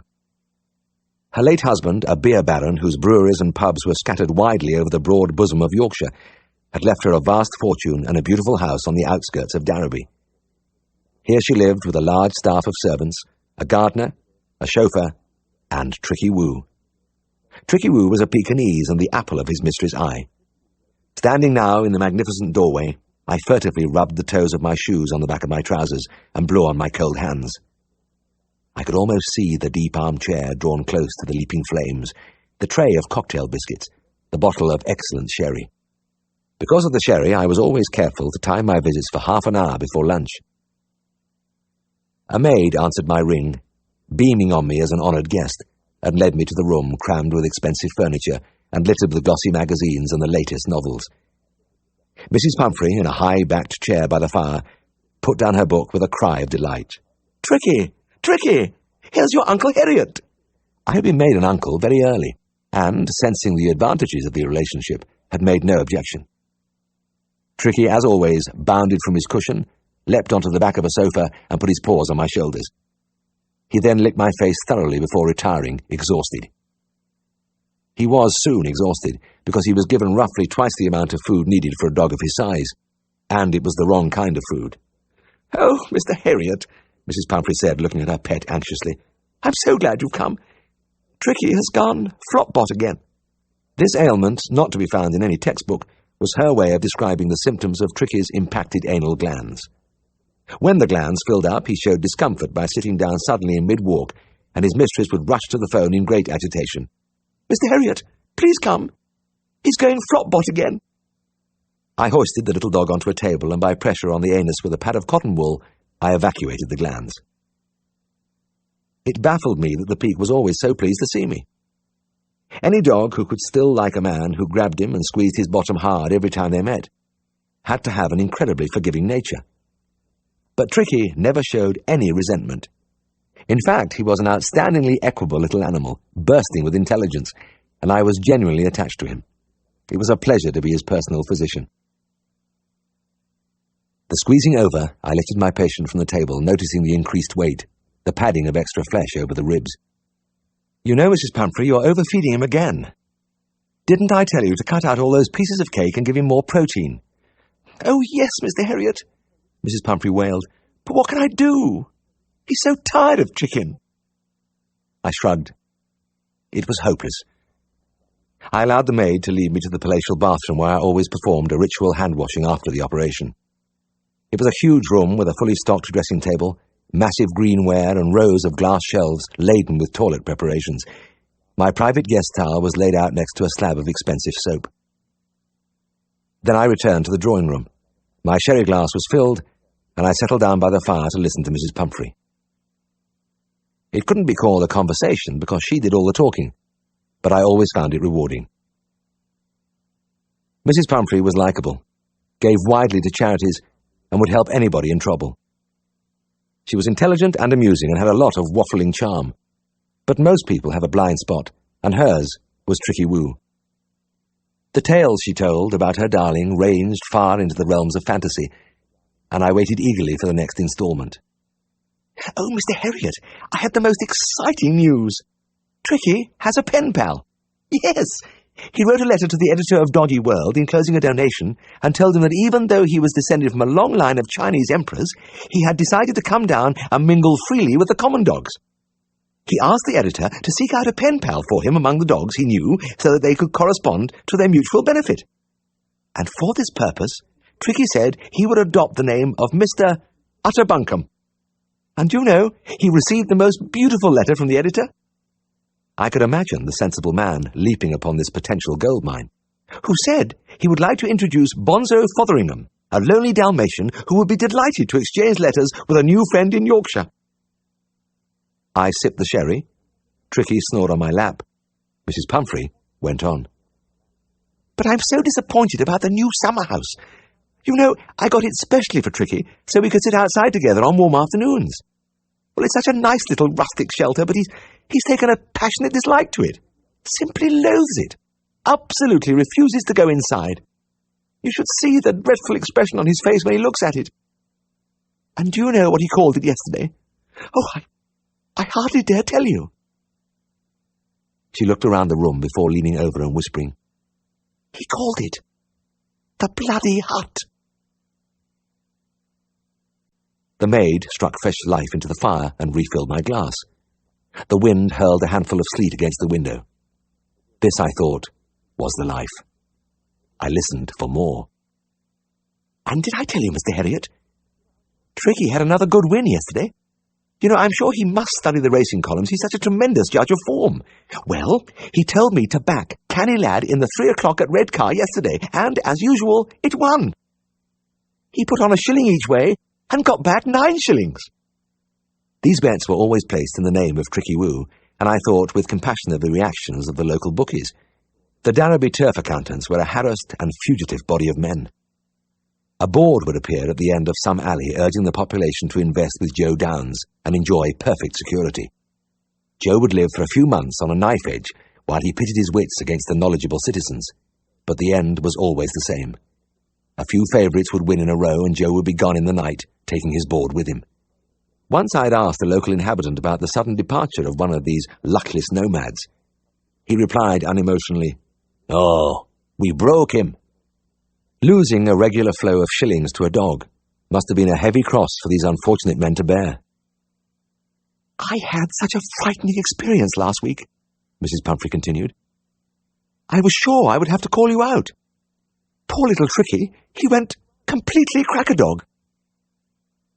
I mentally lined this up with Flopbot among the new canine diseases and asked for more information. "Well, it was awful. I was terrified.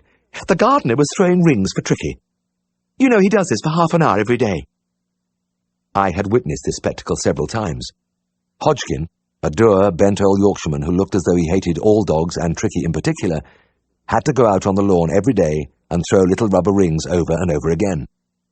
Tricky bounded after them and brought them back, barking madly till the process was repeated. The bitter lines on the old man's face deepened as the game progressed. His lips moved continually, but it was impossible to hear what he was saying. Mrs. Pumphrey went on. "Well, He was playing his game, and he does adore it so, when suddenly, without warning, he went crack-a-dog. He forgot all about his rings and began to run round in circles, barking and yelping in such a strange way. Then he fell over on his side and lay like a little dead thing. Do you know, Mr. Herriot, I really thought he was dead, he lay so perfectly still, and what hurt me most was that Hodgkin began to laugh. He has been with me for 24 years, and I have never even seen him smile, and yet, when he looked down at that still form, he broke into a queer, high-pitched cackle. Oh, it was horrid. I was just about to rush to the telephone when Tricky got up and walked away, but he seemed perfectly normal. Hysteria, I thought, brought on by wrong feeding and overexcitement. I put down my glass and fixed Mrs. Pumphrey with a severe glare. Now look, this is just what I was talking about. If you persist in feeding all that fancy rubbish to Tricky, you are going to ruin his health. You really must get him onto a sensible dog diet of 1 or at the most 2 small meals a day of meat and brown bread or a little biscuit, and nothing in between. Mrs. Pumphrey shrank into her chair, a picture of abject guilt. Oh, please don't speak to me like that. I do try to give him the right things, but it is so difficult. When he begs for his little titbits, I can't refuse him. She dabbed her eyes with a handkerchief, but I was unrelenting. All right, Mrs. Pumphrey, it's up to you, but I warn you that if you go on as you are doing, Tricky will go crack-a-dog more and more often. I left the cosy haven with reluctance, pausing on the gravel drive to look back at Mrs. Pumphrey waving, and Tricky, as always, standing against the window, his wide-mouthed face apparently in the middle of a hearty laugh. Driving home, I mused on the many advantages of being Tricky's uncle. When he went to the seaside, he sent me boxes of oak-smoked kippers, and when the tomatoes ripened in his greenhouse, he sent me a pound or 2 every week. Tins of tobacco arrived regularly, sometimes with a photograph carrying a loving inscription. But it was when the Christmas hamper arrived from Fortnum and Mason's that I decided that I was on a really good thing which should be helped along a bit. Hitherto I had merely rung up and thanked Mrs. Pumphrey for the gifts, and she had been rather cool, pointing out that it was Tricky who had sent the things, and he was the one who should be thanked. With the arrival of the hamper, it came to me blindingly that I had been guilty of a grave error of tactics. I set myself to compose a letter to Tricky. Avoiding Siegfried's sardonic eye, I thanked my doggy nephew for his Christmas gifts and for all his generosity in the past. I expressed my sincere hopes that the festive fare had not upset his delicate digestion, and suggested that if he did experience any discomfort, he should have recourse to the black powder his uncle always prescribed. A vague feeling of professional shame was easily swamped by floating visions of kippers, tomatoes, and hampers. I addressed the envelope to Master Tricky Pumphrey, Barlby Grange, and slipped it into the postbox with only a slight feeling of guilt. On my next visit, Mrs. Pumphrey drew me to one side. "Mr. Herriot," she whispered, "Tricky adored your charming letter, and he will keep it always, but he was very put out about one thing. You addressed it to Master Tricky, and he does insist upon Mr. He was dreadfully affronted at first, quite beside himself, but when he saw it was from you, he soon recovered his good temper. I can't think why he should have these little prejudices. Perhaps it's because he is an only dog. I do think an only dog develops more prejudices than one from a large family, Entering Skeldale House was like returning to a colder world. Siegfried bumped into me in the passage. "Ah, who have we here? Why, I do believe it's dear Uncle Herriot. And what have you been doing, Uncle? Slaving away at Barlby Grange, I expect? Poor fellow, you must be tired out. Do you really think it's worth it? Working your fingers to the bone for another hamper?" Chapter 14. Looking back, I can scarcely believe we used to spend all those hours in making up medicines. But our drugs didn't come to us in proprietary packages, and before we could get out on the road, we had to fill our cars with a wide variety of carefully compounded and largely useless remedies. When Siegfried came upon me that morning, I was holding a 12-ounce bottle at eye level while I poured syrup of coquilana into it. Tristan was moodily mixing stomach powders with a mortar and pestle, and he stepped up his speed of stroke when he saw his brother's eye on him. He was surrounded by packets of the powder, and further along the bench were orderly piles of pessaries, which he had made by filling cellophane cylinders with boric acid. Tristan looked industrious, His elbow jogged furiously as he ground away at the Ammon Carb and Nux Vomica. Siegfried smiled benevolently. I smiled too. I felt the strain badly when the brothers were at variance, but I could see that this was going to be one of the happy mornings. There had been a distinct improvement in the atmosphere since Christmas, when Tristan had slipped casually back to college and apparently without doing any work had resat and passed his exams. And there was something else about my boss today. He seemed to glow with inner satisfaction, as though he knew for certain that something good was on the way. He came in and closed the door. "I've got a bit of good news." I screwed the cork into the bottle. "Well, don't keep us in suspense. Let's have it." Siegfried looked from one of us to the other. He was almost smirking. "You remember that bloody awful shambles when Tristan took charge of the bills?" His brother looked away and began to grind still faster, but Siegfried laid a friendly hand on his shoulder. No, don't worry. I'm not going to ask you to do it again. In fact, you'll never have to do it again, because from now on the job will be done by an expert." He paused and cleared his throat. "We're going to have a secretary." As we stared blankly at him, he went on. "Yes, I picked her myself, and I consider she's perfect." "Well, what's she like?" I asked. Siegfried pursed his lips. "Well, it's difficult to describe her, but just think. What do we want here? We don't want some flighty young thing hanging about the place. We don't want a pretty little blonde sitting behind that desk powdering her nose and making eyes at everybody." "We don't?" Tristan interrupted, plainly puzzled. "No, we don't." Siegfried rounded on him. "She'd be daydreaming about her boyfriends half the time, and just when we got her trained to our ways, she'd be running off to get married." Tristan still looked unconvinced, and it seemed to exasperate his brother. Siegfried's face reddened. "And there's another thing. How could we have an attractive young girl in here with somebody like you in the house? You'd never leave her alone." Tristan was nettled. "Well, how about you?" "I'm talking about you, not me," Siegfried roared. I closed my eyes.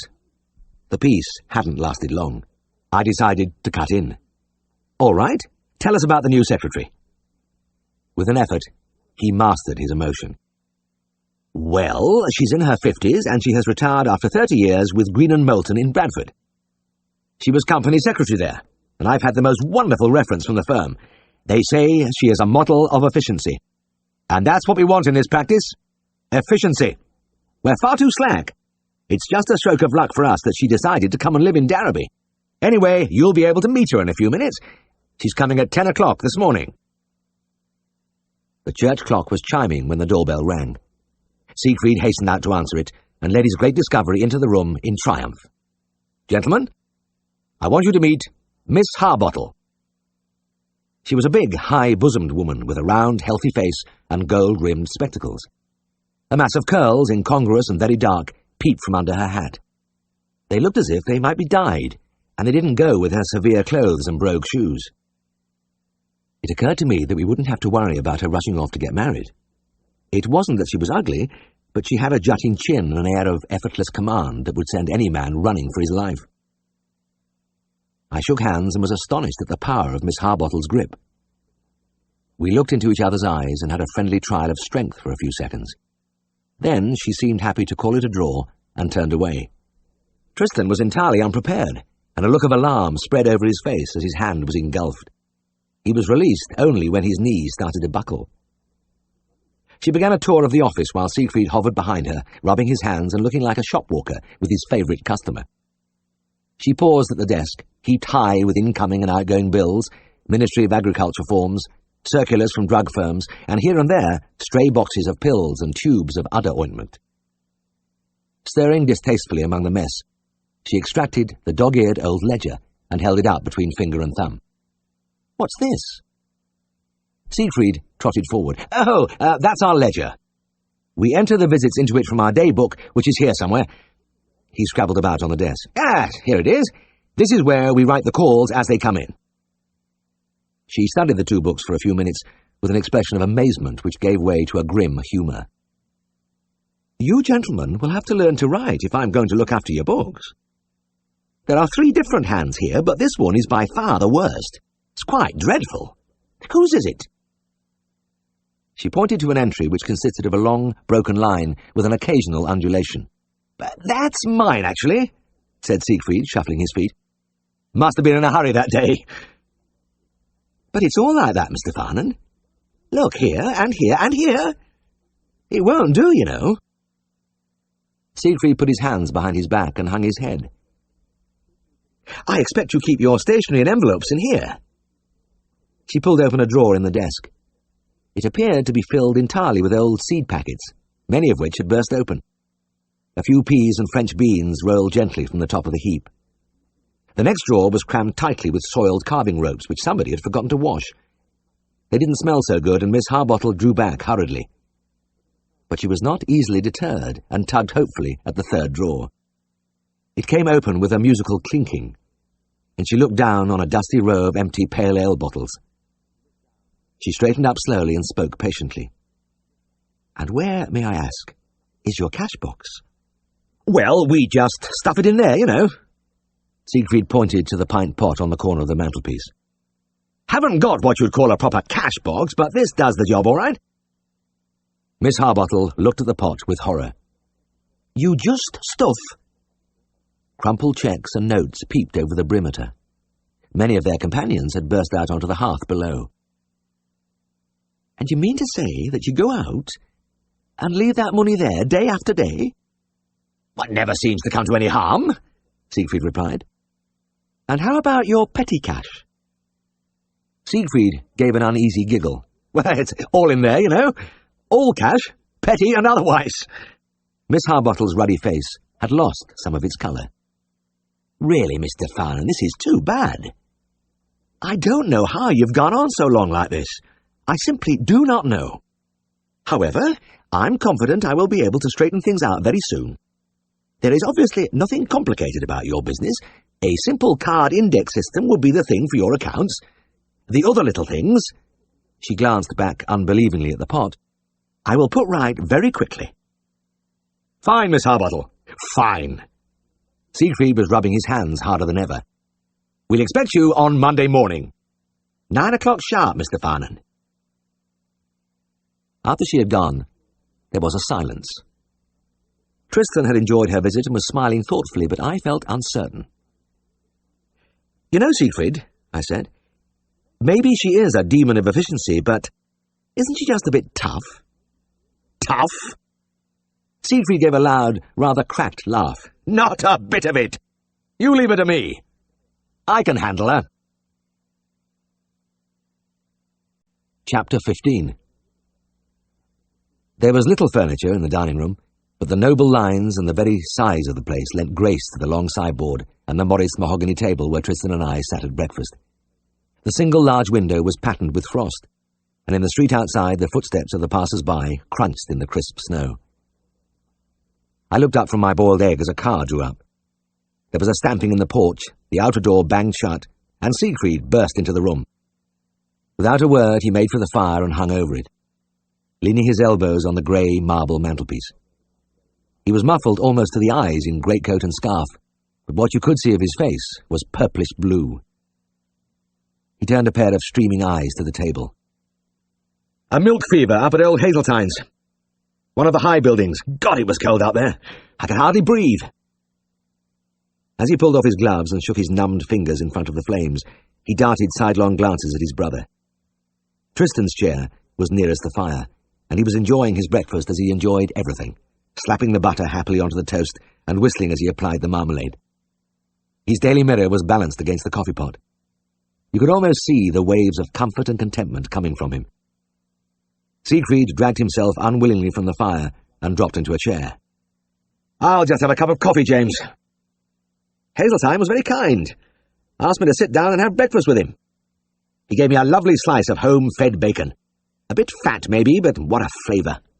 I can taste it now." He put down his cup with a clatter.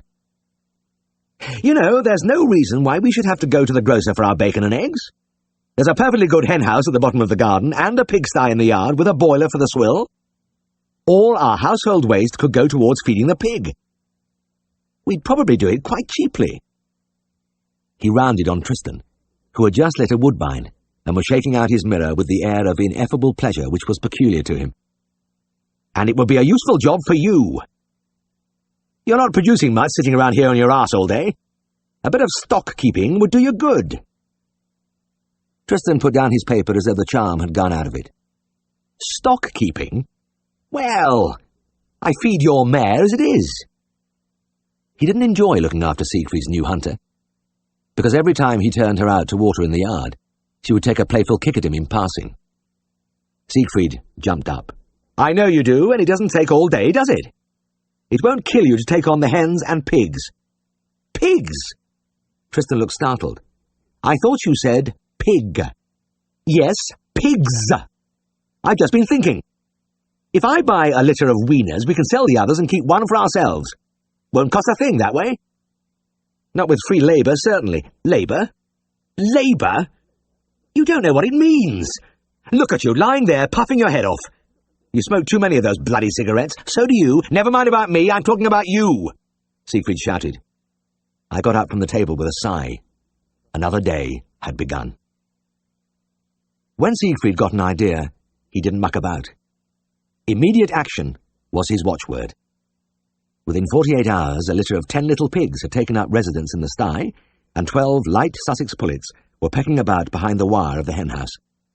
He was particularly pleased with the pullets. Look at them, James. Just on point of lay and a very good strain, too. There'll be just a trickle of eggs at first, but once they get cracking, we'll be snowed under. Nothing like a nice fresh egg warm from the nest. It was plain from the first that Tristan didn't share his brother's enthusiasm for the hens. I often found him hanging about outside the henhouse, looking bored and occasionally throwing bread crusts over the wire. There was no evidence of the regular feeding, the balanced diet recommended by the experts. As egg producers, the hens held no appeal for him. But he did become mildly interested in them as personalities. An odd way of clucking, a peculiarity in gait, these things amused him.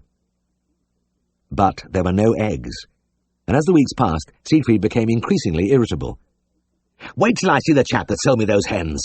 Damned scoundrel. Good laying strain, my foot. It was pathetic to see him anxiously exploring the empty nesting boxes every morning. One afternoon I was going down the garden when Tristan called to me. Come over here, Jim. This is something new. I bet you've never seen anything like this before. He pointed upwards, and I saw a group of unusually coloured large birds perched in the branches of the elms.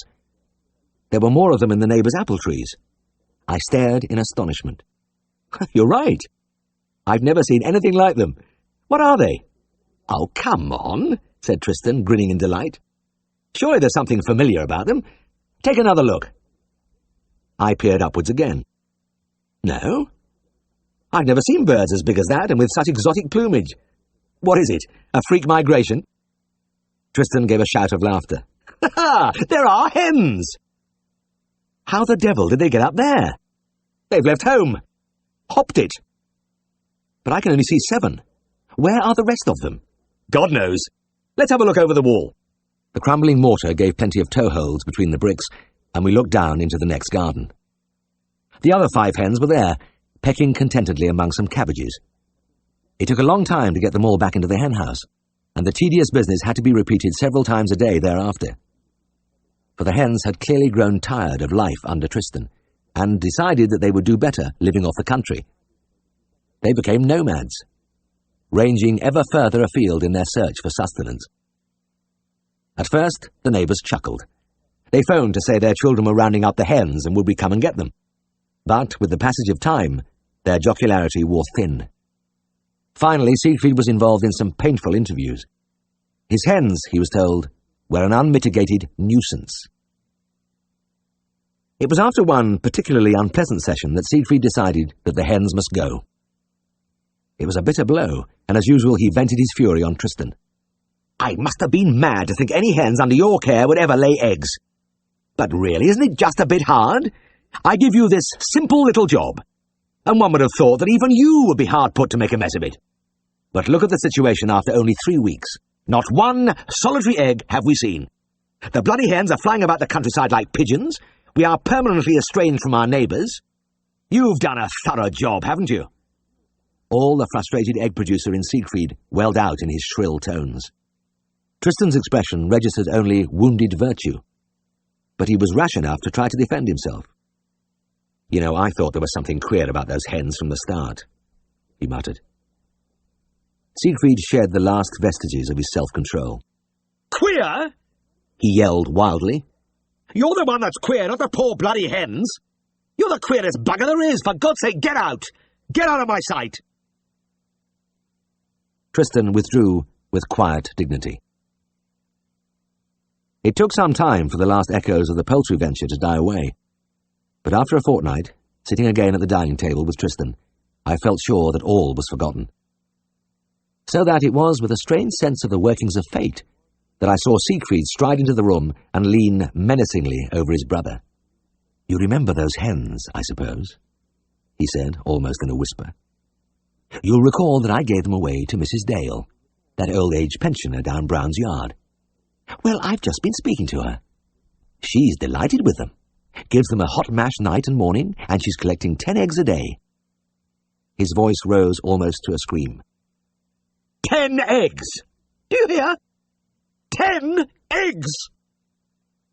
I hurriedly swallowed the last of my tea and excused myself.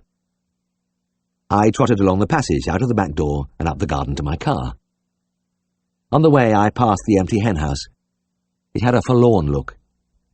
It was a long way to the dining room, but I could still hear Siegfried. Chapter 16. "Jim, come over here and take a look at these little beggars." Tristan laughed excitedly as he leant over the door of the pigsty. I walked across the yard. "What is it?" "Well, I've just given them their swill, and it's a bit hot. Look at them." The little pigs were seizing the food, dropping it, and walking suspiciously round it. Then they would creep up, touch the hot potatoes with their muzzles, and leap back in alarm. There was none of the usual mealtime slobbering, just a puzzled grunting. Right from the start, Tristan had found the pigs more interesting than the hens, which was a good thing, because he had to retrieve himself after the poultry disaster.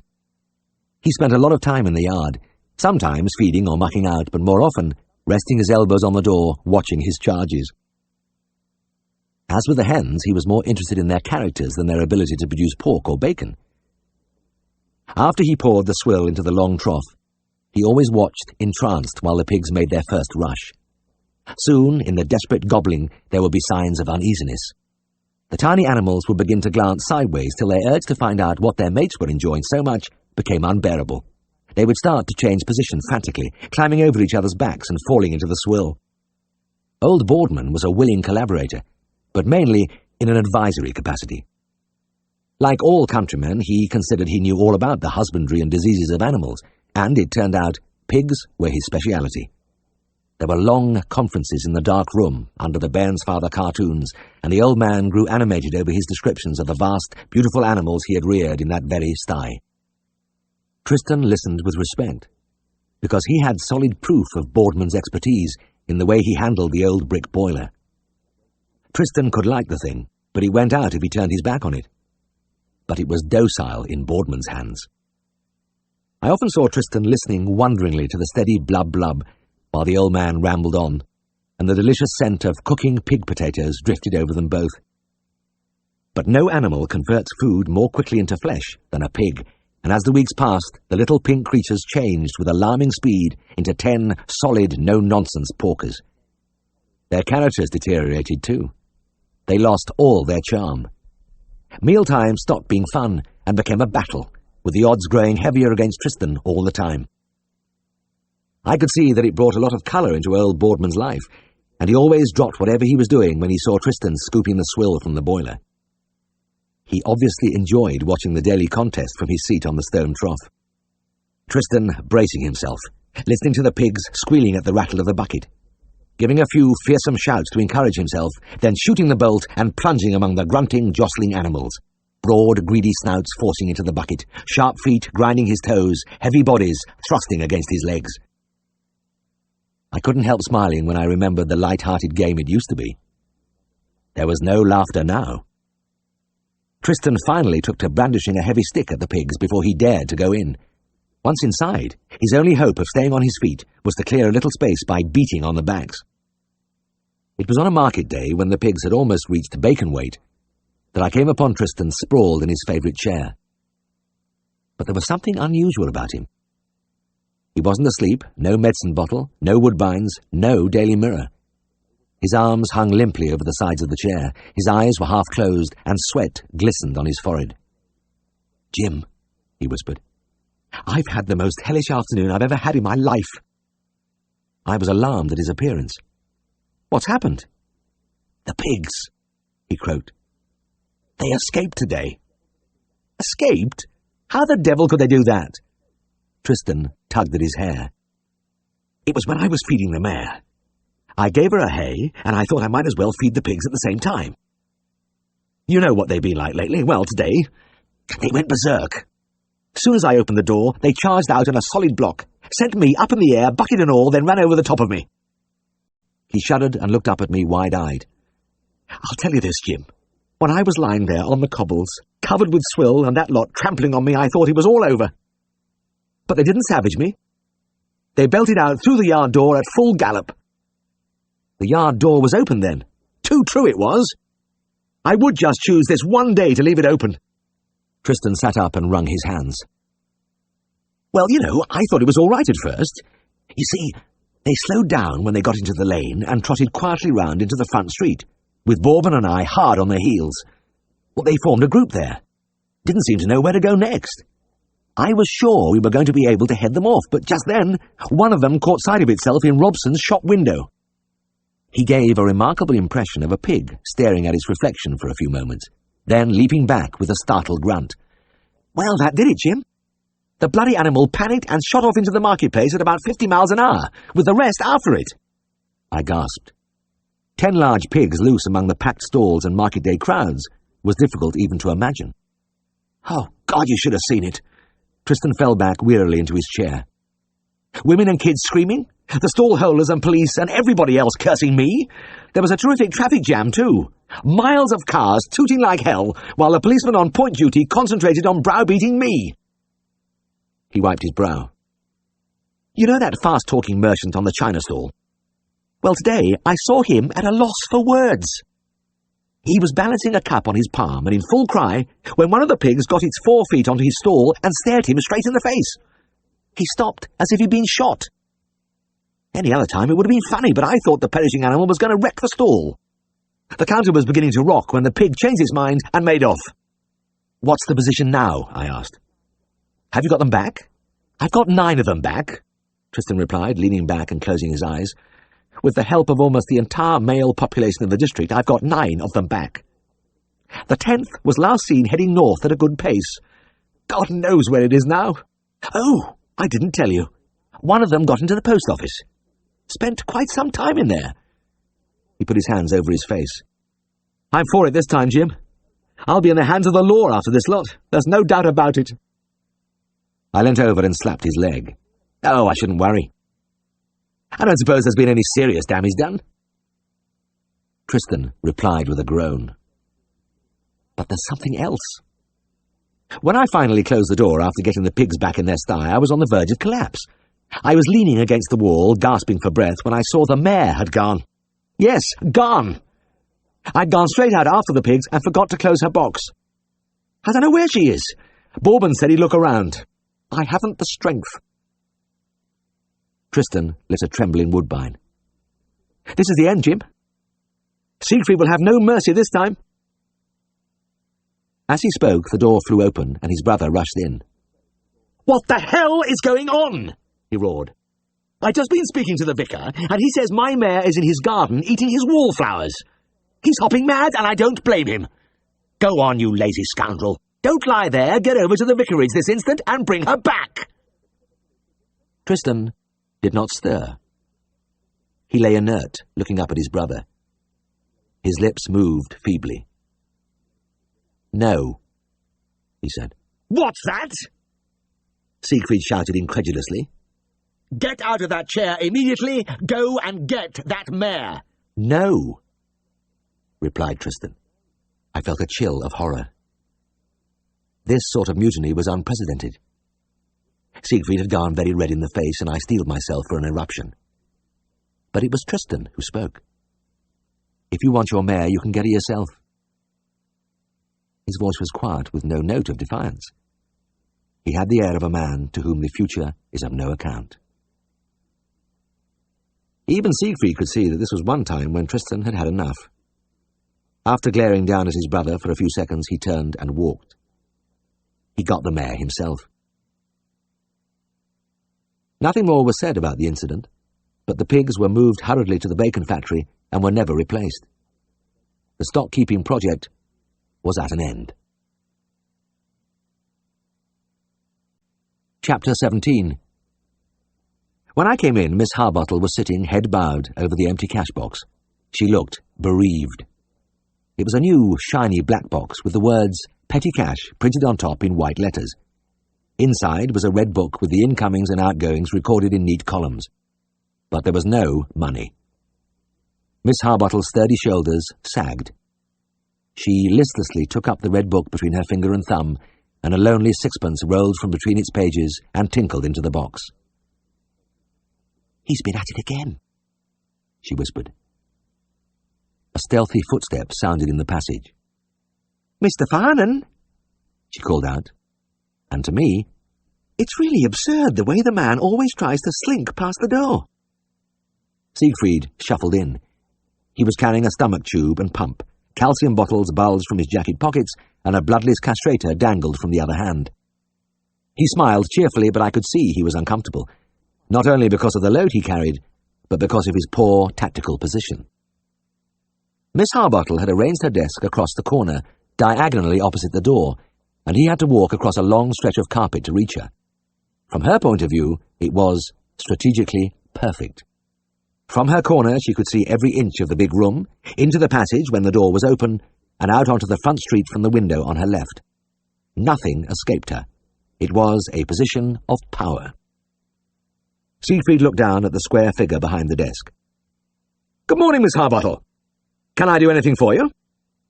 The grey eyes glinted behind the gold-rimmed spectacles. "You can indeed, Mr. Farnan. You can explain why you have once more emptied my petty cash box." "Oh, I'm so sorry. I had to rush through to Broughton last night, and I found myself a bit short. There was really nowhere else to turn to." "But, Mr. Farnan, in the 2 months I have been here, we must have been over this a dozen times. What is the good of my trying to keep an accurate record of the money in the practice if you keep stealing it and spending it?"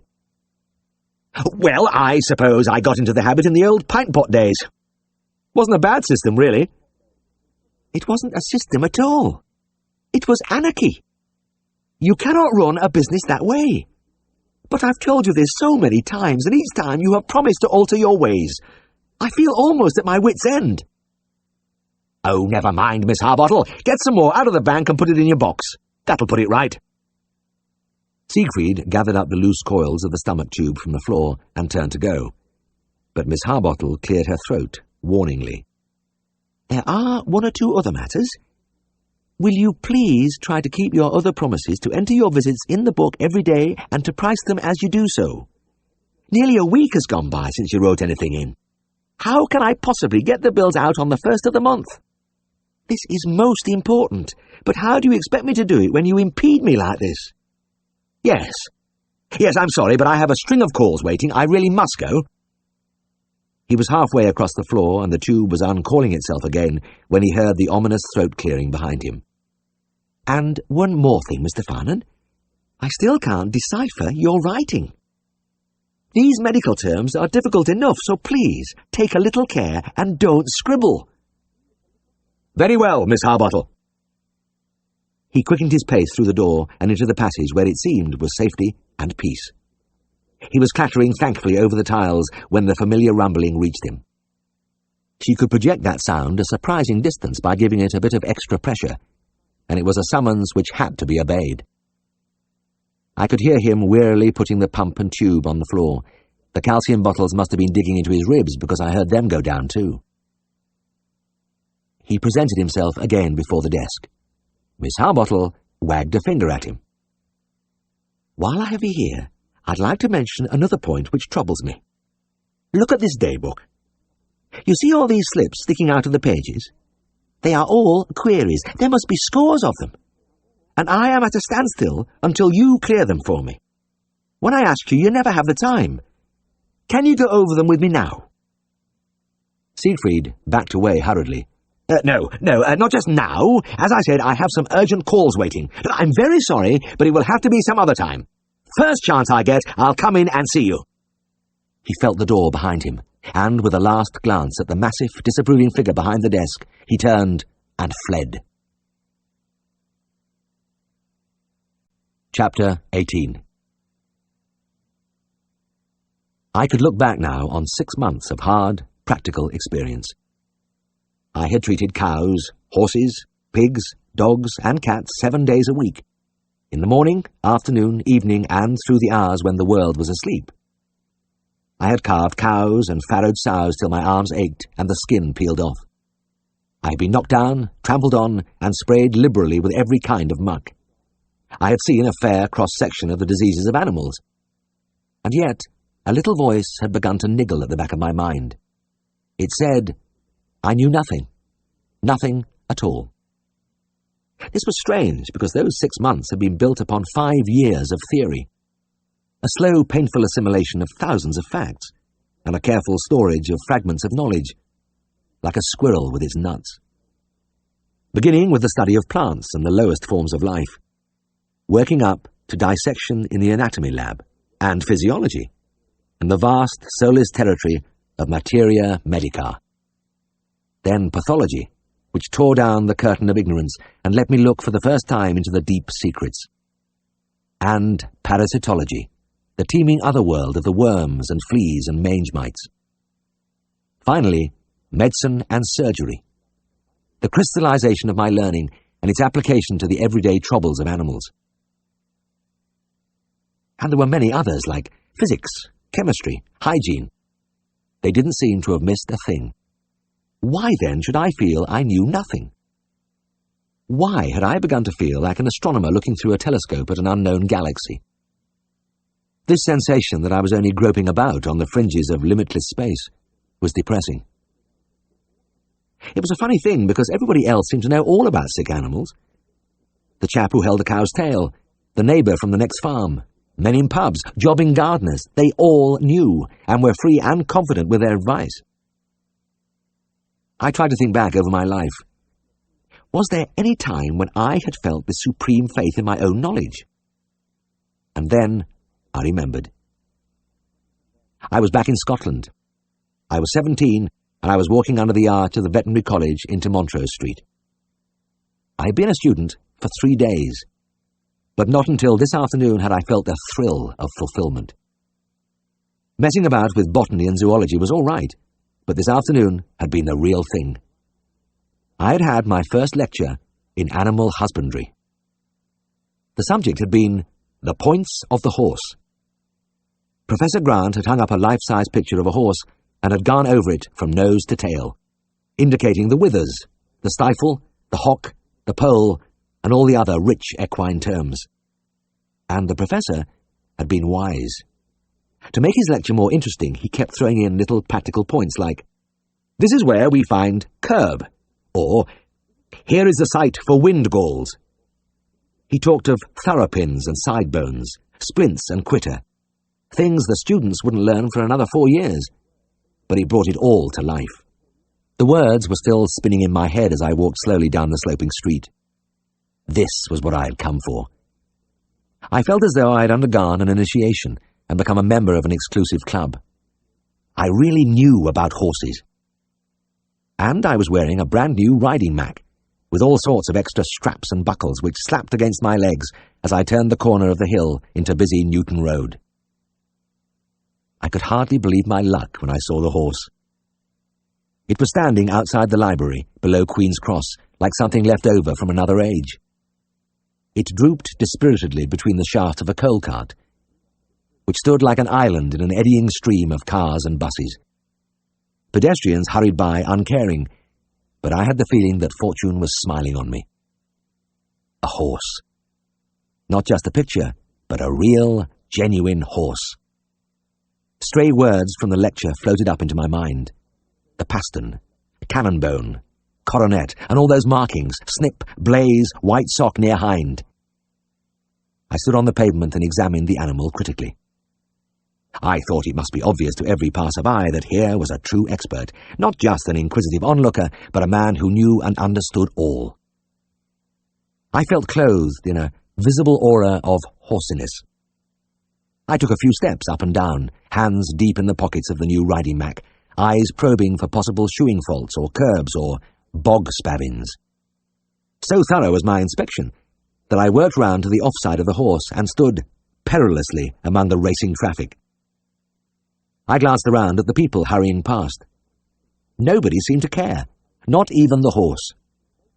He was a large one, at least 17 hands, and he gazed apathetically down the street, easing his hind legs alternately in a bored manner. I hated to leave him, but I had completed my examination and it was time I was on my way. But I felt that I ought to make a gesture before I left. Something to communicate to the horse that I understood his problems and that we belonged to the same brotherhood. I stepped briskly forward and patted him on the neck. Quick as a striking snake, the horse whipped downwards and seized my shoulder in his great, strong teeth. He laid back his ears, rolled his eyes wickedly, and hoisted me up, almost off my feet. I hung there helplessly, suspended like a lopsided puppet. I wriggled and kicked, but the teeth were clamped immovably in the material of my coat. There was no doubt about the interest of the passers-by now. The grotesque sight of a man hanging from a horse's mouth brought them to a sudden halt, and a crowd formed, with people looking over each other's shoulders and others fighting at the back to see what was going on. A horrified old lady was crying, "Oh, poor boy, help him, somebody!" Some of the braver characters tried pulling at me, but the horse whickered ominously and hung on tighter. Conflicting advice was shouted from all sides. With deep shame, I saw two attractive girls in the front row, giggling helplessly. Appalled at the absurdity of my position, I began to thrash about wildly. My shirt collar tightened round my throat. A stream of the horse's saliva trickled down the front of my mac. I could feel myself choking and was giving up hope when a man pushed his way through the crowd. He was very small. Angry eyes glared from a face blackened by coal dust. 2 empty sacks were draped over an arm. "What the hell's this?" he shouted. A dozen replies babbled in the air. "Can you no leave the bloody horse alone?" he yelled into my face. I made no reply, being pop-eyed, half-throttled, and in no mood for conversation. The coalman turned his fury on the horse. "Drop him, you big bastard! Go on, let go! Drop him!" Getting no response, he dug the animal viciously in the belly with his thumb. The horse took the point at once and released me like an obedient dog dropping a bone. I fell on my knees and ruminated in the gutter for a while, till I could breathe more easily, as from a great distance I could still hear the little man shouting at me. After some time, I stood up. The coalman was still shouting, and the crowd was listening appreciatively. "What do you think you're playing at? Keep your hands off my bloody horse! Get the police to you!" I looked down at my new Mac. The shoulder was chewed to a sodden mass. I felt I must escape and began to edge my way through the crowd. Some of the faces were concerned, but most were grinning. Once clear, I started to walk away rapidly, and as I turned the corner, the last faint cry from the coalman reached me. "Dinna meddle with things ye can nothing about!"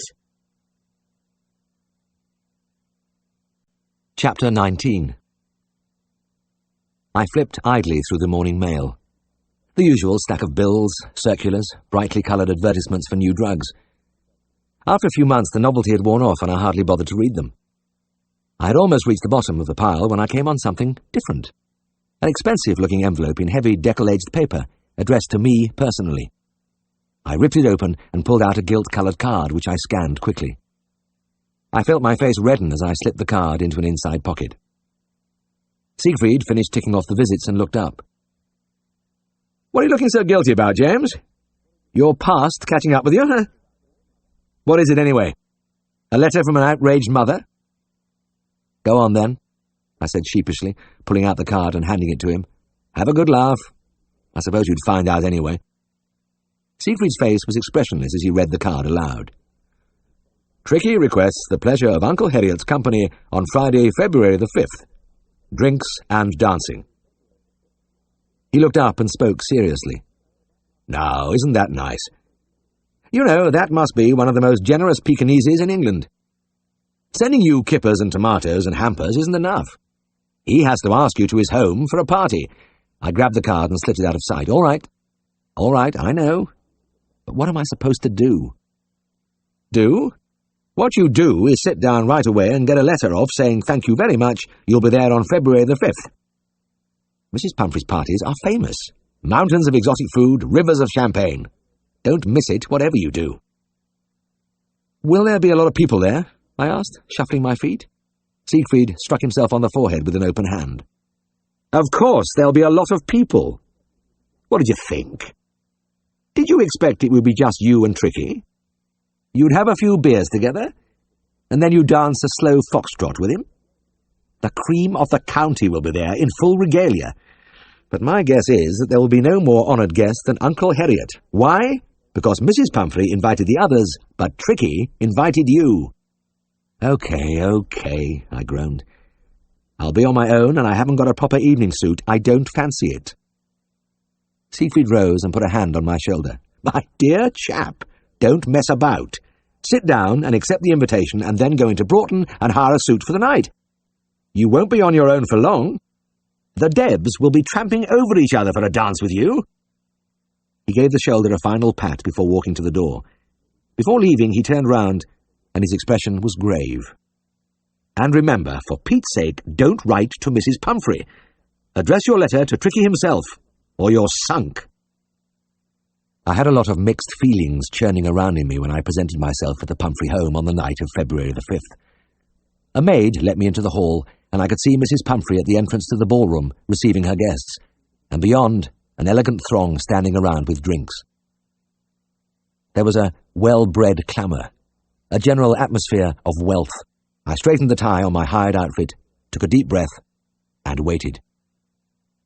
Mrs. Pumphrey was smiling sweetly as she shook hands with the couple in front of me, but when she saw me, her face became radiant. "Oh, Mr. Herriot, how nice of you to come! Tricky was so delighted to have your letter. In fact, we really must go in and see him now." She led me across the hall. "He's in the morning room," she whispered. "Between ourselves, he finds these affairs rather a bore, but he'll be simply furious if I don't take you in for a moment." Tricky was curled up in an armchair by the side of a bright fire. When he saw me, he jumped on the back of the chair, barking in delight, his huge, laughing mouth bisecting his face. I was trying to fend off his attempts to lick my face when I caught sight of two large food bowls on the carpet. One contained about a pound of chopped chicken, the other a mass of crumbled cake. "Mrs. Pumphrey!" I thundered, pointing at the bowls. The poor woman put her hand to her mouth and shrank away from me. "Oh, do forgive me," she wailed, her face a picture of guilt. "It's just a special treat because he's alone tonight, and the weather is so cold, too." She clasped her hands and looked at me abjectly. "I'll forgive you," I said sternly, "if you will remove half the chicken and all the cake." Fluttering like a little girl caught in naughtiness, she did as I said. I parted regretfully from the little peak. It had been a busy day, and I was sleepy from the hours in the biting cold. The room, with its fire and soft lighting, looked more inviting than the noisy glitter of the ballroom, and I would have preferred to curl up there with Tricky on my knee for an hour or two. Mrs. Pumphrey became brisk. "Now, you must come and meet some of my friends." We went into the ballroom, where light blazed down from 3 cut-glass chandeliers, and was reflected dazzlingly from the cream and gold many-mirrored walls. We moved from group to group as Mrs. Pumphrey introduced me, and I squirmed in embarrassment as I heard myself described as Tricky's dear, kind uncle. But either they were people of superb self-control, or they were familiar with their hostess's blind spot, because the information was received with complete gravity. Along one wall, a 5-piece orchestra was tuning up. White-jacketed waiters hurried among the guests with trays of food and drinks. Mrs. Pumphrey stopped one of the waiters. "Francois, some champagne for this gentleman." "Yes, madame." The waiter proffered his tray. No, not those. One of the big glasses." Francois hurried away and returned with something like a soup plate with a stem. It was brimming with champagne. "Francois?" "Yes, madame." "This is Mr. Herriot. I want you to take a good look at him." The waiter turned a pair of sad, spaniel eyes on me and dragged me in for a few moments. "I want you to look after him. See that his glass is full and that he has plenty to eat." "Certainly, madame." He bowed and moved away. I buried my face in the ice-cold champagne, and when I looked up, there was Francois holding out a tray of smoked salmon sandwiches. It was like that all evening. Francois seemed always to be at my elbow, filling up the enormous glass or pushing dainties at me. I found it delightful. The salty snacks brought on a thirst, which I quenched with deep draughts of champagne. Then I had more snacks, which made me thirsty again, and Francois would unfailingly pop up with the magnum. It was the first time I had had the opportunity of drinking champagne by the pint, and it was a rewarding experience. I was quickly aware of a glorious lightness, a heightening of the perceptions. I stopped being overawed by this new world and began to enjoy it. I danced with everybody in sight, sleek young beauties, elderly dowagers, and twice with a giggling Mrs. Pumphrey. Or I just talked, and it was witty talk. I repeatedly amazed myself by my lightning shafts. Once I caught sight of myself in the mirror. A distinguished figure, glass in hand, the hired suit hanging on me with quiet grace. It took my breath away.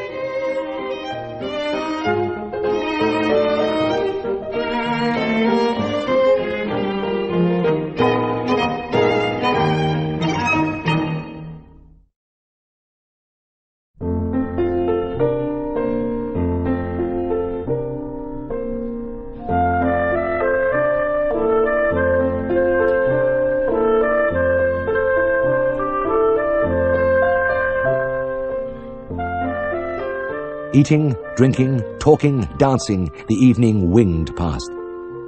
When it was time to go and I had my coat on and was shaking hands with Mrs. Pumphrey in the hall, Francois appeared again with a bowl of hot soup. He seemed to be worried lest I grow faint on the journey home. After the soup, Mrs. Pumphrey said, "And now you must come and say good night to Tricky. He'll never forgive you if you don't." We went into his room, and the little dog yawned from the depths of the armchair and wagged his tail. Mrs. Pumphrey put her hand on my sleeve. "While you're here, I wonder if you would be so kind as to examine his claws. I've been so worried in case they might be growing too long." I lifted up the paws one by one and scrutinized the claws while Tricky lazily licked my hands. "No, you needn't worry. They're perfectly all right." "Thank you so much. I'm so grateful to you. Now you must wash your hands." In the familiar bathroom with the sea-green basins and the enamelled fishes on the walls and the dressing table and the bottles on the glass shelves, I looked around as the steaming water ran from the tap. There was my own towel by the basin and the usual new slab of soap. Soap that lathered in an instant and gave off an expensive scent. It was the final touch of balm on a gracious evening. It had been a few hours of luxury and light, and I carried the memory back with me to Scaledale House. I got into bed, switched off the light, and lay on my back looking up into the darkness. Snatches of music still tinkled about in my head, and I was beginning to swim back to the ballroom when the phone rang. "This is Atkinson of Beck Cottage," a faraway voice said. "I have a sow here that can't get pegged. She's been on all night. Will you come?" I looked at the clock as I put down the receiver. It was 2 a.m. I felt numbed. A farrowing right on top of the champagne and the smoked salmon and those little biscuits with the black heaps of caviar. And at Beck Cottage, one of the most primitive small holdings in the district. It wasn't fair. Sleepily, I took off my pyjamas and pulled on my shirt. As I reached for the stiff, worn corduroys I used for work, I tried not to look at the hired suit hanging on the corner of the wardrobe. I groped my way down the long garden to the garage. In the darkness of the yard, I closed my eyes, and the great chandeliers blazed again. The mirrors flashed, and the music played. It was only 2 miles out to Beck Cottage. It lay in a hollow, and in the winter the place was a sea of mud. I left my car and squelched through the blackness to the door of the house.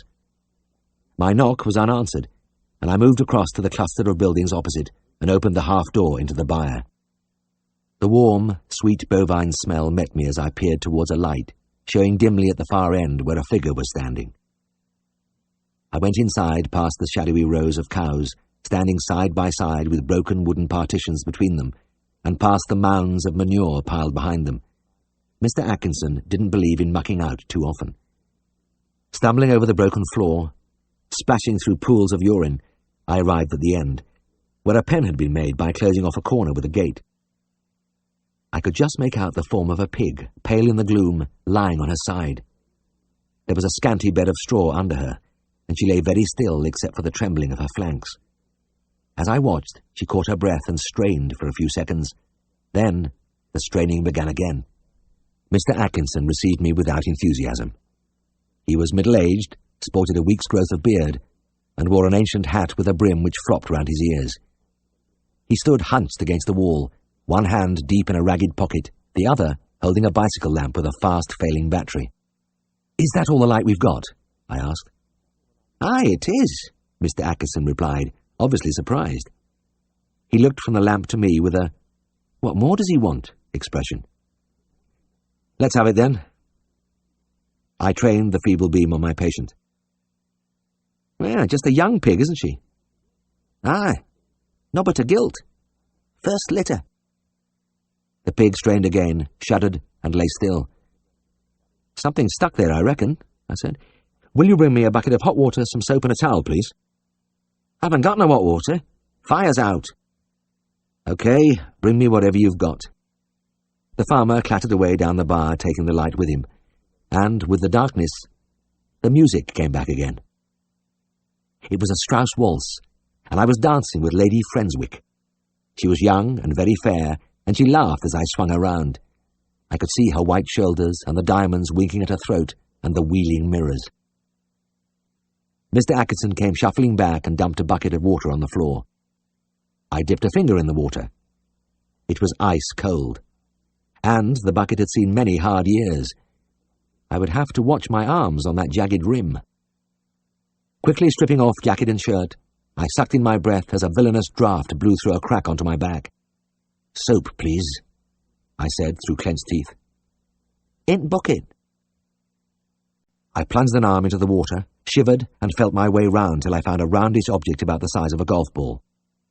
I pulled it out and examined it. It was hard and smooth and speckled like a pebble from the seashore, and, optimistically, I began to rub it between my hands and up my arms, waiting for the lather to form. But the soap was impervious.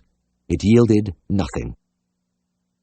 I discarded the idea of asking for another piece in case this would be construed as another complaint.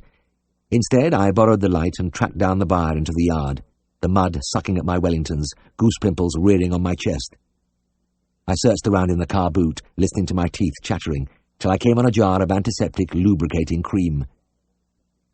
Back in the pen, I smeared the cream on my arm, knelt behind the pig, and gently inserted my hand into the vagina. I moved my hand forward, and as wrist and elbow disappeared inside the pig, I was forced to roll over on my side. The stones were cold and wet, but I forgot my discomfort when my fingers touched something. It was a tiny tail.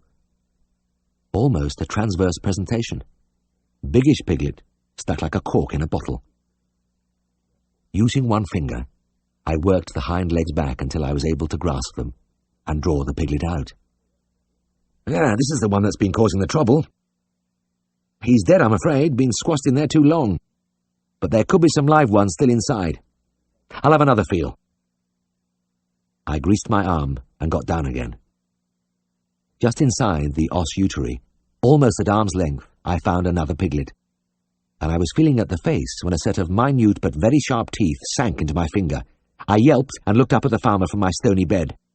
"Well, this one's alive anyway. I'll soon have him out." But the piglet had other ideas. He showed no desire to leave his warm haven, and every time I got hold of his slippery little foot between my fingers, he jerked it away. After a minute or two of this game, I felt a cramping in my arm. I relaxed and lay back, my head resting on the cobbles, my arm still inside the pig. I closed my eyes, and immediately I was back in the ballroom, in the warmth and the brilliant light.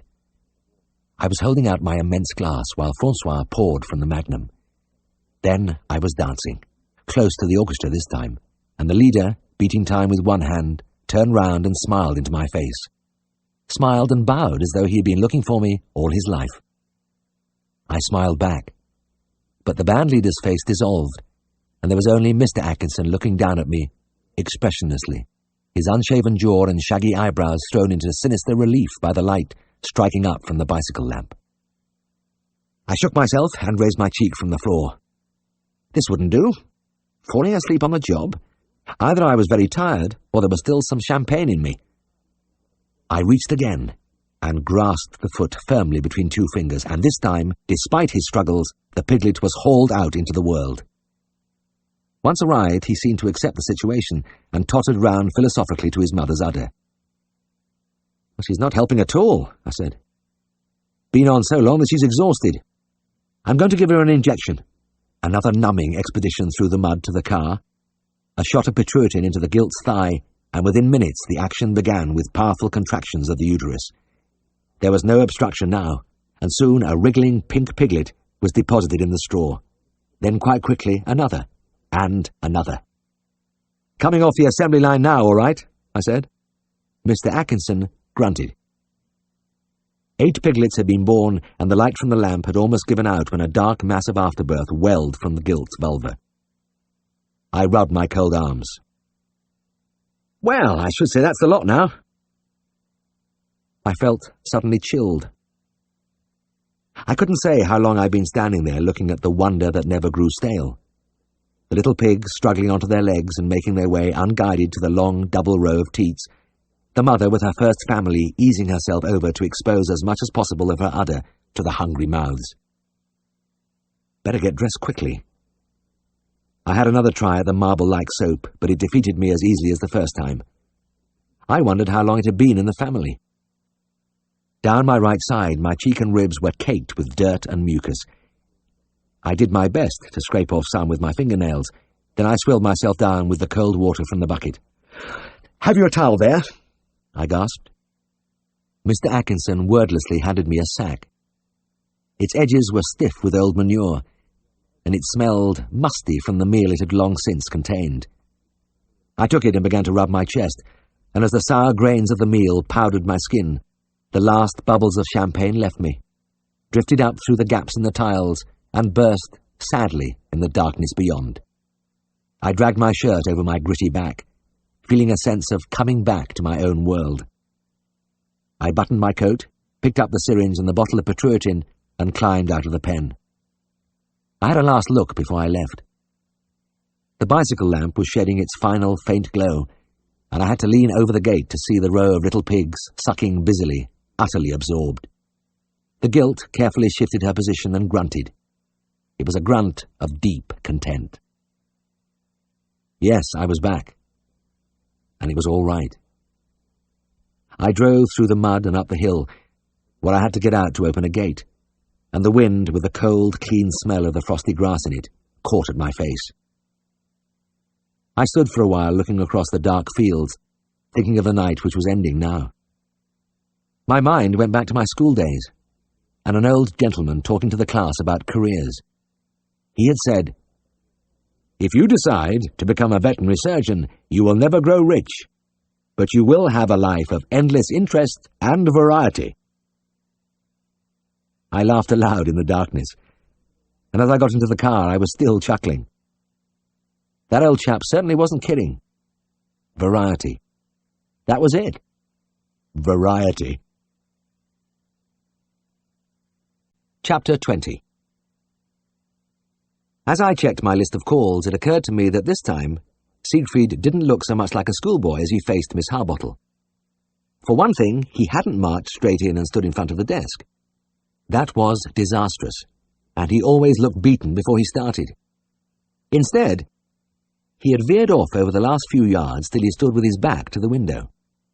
This way she had to turn her head slightly to face him, and besides, he had the light at his back. He thrust his hands into his pockets and leant back against the window frame. He was wearing his patient look. His eyes were kind, and his face was illumined by an almost saintly smile. Miss Harbottle's eyes narrowed.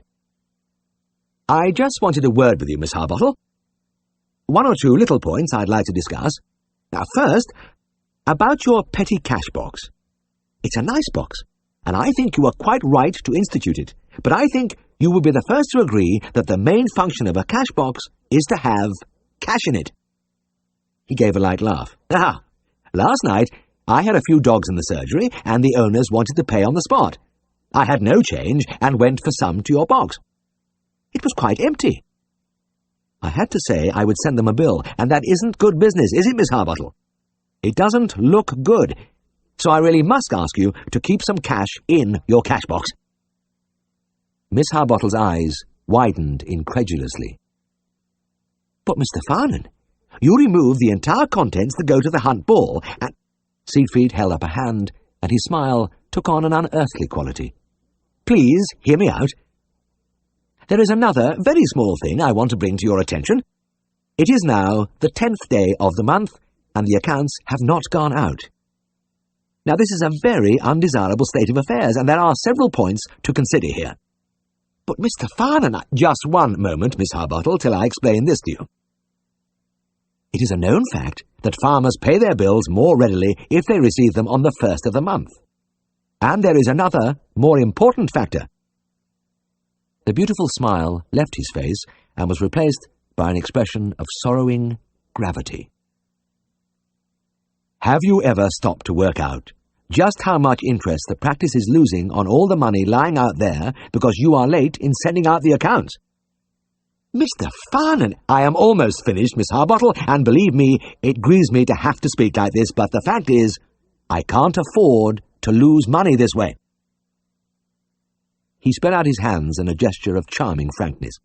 So, if you will just apply yourself to this little matter, I am sure all will be well. But will you tell me how I can possibly send the accounts when you refuse to write up the...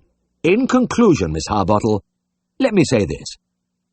I have been very satisfied with your progress since you joined us, and I am sure that with time you will tighten up on these little points I have just mentioned.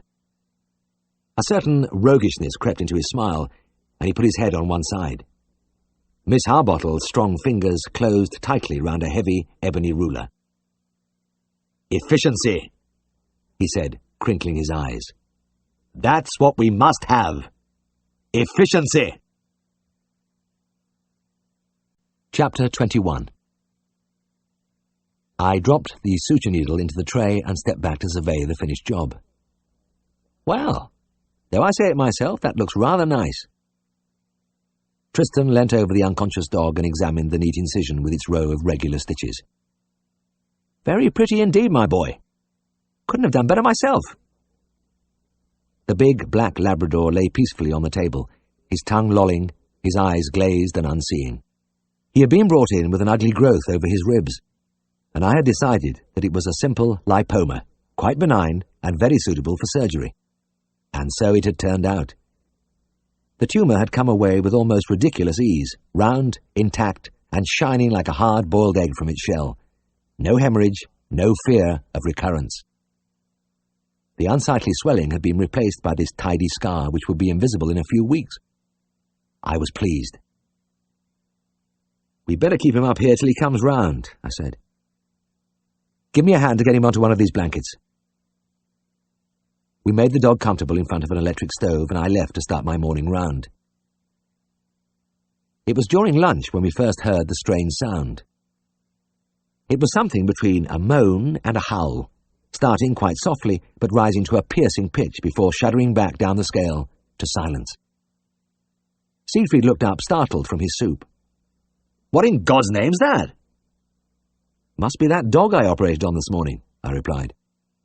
The odd one does that coming out of barbiturates. I expect he'll stop soon. Siegfried looked at me doubtfully. Well, I hope so. I could soon get tired of that. Gives me the creeps. We went through and looked at the dog. Pulse strong, respirations deep and regular, mucous membranes a good colour. He was still stretched out, immobile, and the only sign of returning consciousness was the howl, which seemed to have settled down into a groove of 1 every 10 seconds. Yes, he's perfectly all right, Siegfried said. But what a bloody noise. Let's get out of here. Lunch was finished hastily and in silence, except for the ceaseless background wailing. Siegfried had scarcely swallowed his last mouthful before he was on his feet. "Well, must fly. Got a lot on this morning. Tristan, I think it would be a good idea to bring that dog through to the sitting room and put him by the fire. Then you could stay by him and keep an eye on him." Tristan was stunned. "You mean I have to stay in the same room as that noise all afternoon?" "Yes, I mean just that. We can't send him home as he is, and I don't want anything to happen to him. He needs care and attention. Well, perhaps you'd like me to hold his paw, or perhaps wheel him round the marketplace." "Don't give me any more of your bloody cheek. You stay with the dog, and that's an order." Tristan and I stretchered the heavy animal along the passage on the blankets. Then I had to leave for the afternoon round. I paused and looked back at the big black form by the fire, and Tristan crouched miserably in his chair. The noise was overpowering. I closed the door hurriedly. It was dark when I got back, and the old house hung over me, black and silent against the frosty sky. Silent, that is, except for the howling which still echoed along the passage and filtered eerily into the deserted street. I glanced at my watch as I slammed the car door. It was 6 o'clock, so Tristan had had 4 hours of it. I ran up the steps and along the passage, and when I opened the sitting room door, the noise jarred in my head. Tristan was standing with his back to me, looking through the French window into the darkness of the garden. His hands were deep in his pockets. Tufts of cotton wool drooped from his ears. "Well, how's it going?" I asked. There was no reply, so I walked over and tapped him on the shoulder. The effect was spectacular. Tristan leapt into the air and corkscrewed round. His face was ashen, and he was trembling violently. "God help us, James, you nearly killed me there. I can't hear a thing through these damned earplugs, except the dog, of course. Nothing keeps that out." I knelt by the Labrador and examined him. The dog's condition was excellent, but, except for a faint eye reflex, there was no sign that he was regaining consciousness, and all the time there were the piercing, evenly spaced howls. "He's taking a hell of a long time to come out of it," I said. "Has he been like this all afternoon?" "Yes, just like that. Not one bit different. And don't waste any sympathy on him, the yowling devil. He's as happy as a sandboy down by the fire, doesn't know a thing about it. But how about me? My nerves are about shot to bits listening to him hour after hour. Much more of it, you'll have to give me a shot too." He ran a shaking hand through his hair, and a twitching started in his cheek. I took his arm. "Well, come through and eat. You'll feel better after some food." I led him unresisting into the dining room. Siegfried was in excellent form over the meal. He seemed to be in a mood of exhilaration that monopolized the conversation, but he did not once refer to the shrill obligato from the other room. There was no doubt, however, that it was still getting through to Tristan. As we were leaving the room, Siegfried put his hand on my shoulder. "Remember we've got that meeting in Broughton tonight, James? Old Reeves on diseases of sheep. He's usually very good. Pity you can't come too, Tristan, but I'm afraid you'll have to stay with the dog till he comes round." Tristan flinched as if he'd been struck. "Oh, no, not another session with that bloody animal. He's driving me mad. I'm afraid there's nothing else for it. James or I could have taken over tonight, but we have to show up at this meeting. It would look bad if we missed it." Tristan stumbled back into the room, and I put on my coat. As I went out into the street, I paused for a moment and listened. The dog was still howling. The meeting was a success. It was held in one of Broughton's lush hotels, and, as usual, the best part was the get-together of the vets in the bar afterwards. It was infinitely soothing to hear the other man's problems and mistakes, especially the mistakes. It amused me to look round the crowded room and try to guess what the little knots of men were talking about. Well, that man over there, bent double and slashing away at the air with one hand, he was castrating a colt in the standing position. And the one with his arm out at full stretch, his fingers working busily at nothing, almost certainly foaling a mare, probably correcting a carpal flexion, and doing it effortlessly too. Veterinary surgery was a childishly simple matter in a warm bar with a few drinks inside you. It was 11 o'clock before we all got into our cars and headed for our own particular niche in Yorkshire. Some to the big industrial towns of the West Riding. others to the seaside places of the east coast, and Siegfried and I hurrying thankfully back on the narrow road which twisted between its stone walls into the northern Pennines. I thought guiltily that for the last few hours I had completely forgotten about Tristan and his vigil. Still, it must have been better tonight. The dog would surely have quietened down by now. But, jumping from the car in Dannerby, I froze in mid-stride as a thin wail came out faintly from Skeldale House. This was incredible. It was after midnight and the dog was still at it. And what of Tristan? I hated to think what kind of shape he'd be in. Almost fearfully, I turned the knob on the sitting-room door. Tristan's chair made a little island in a sea of empty beer bottles. An upturned crate lay against the wall, and Tristan was sitting very upright and looking solemn. I picked my way over the debris. "Well, has it been rough, Tris? How do you feel now?" Could be worse, old lad. Could be worse. As soon as you'd gone, I slipped over to the drovers for a crate of pint magnets. Made all the difference. After 3 or 4, the dog stopped worrying me. Matter of fact, I've been yowling back at him for hours now. We've had quite an interesting evening. Anyway, he's coming out now. Look at him." The big dog had his head up, and there was recognition in his eyes. The howling had stopped. I went over and patted him, and the long black tail jerked in a fair attempt at a wag.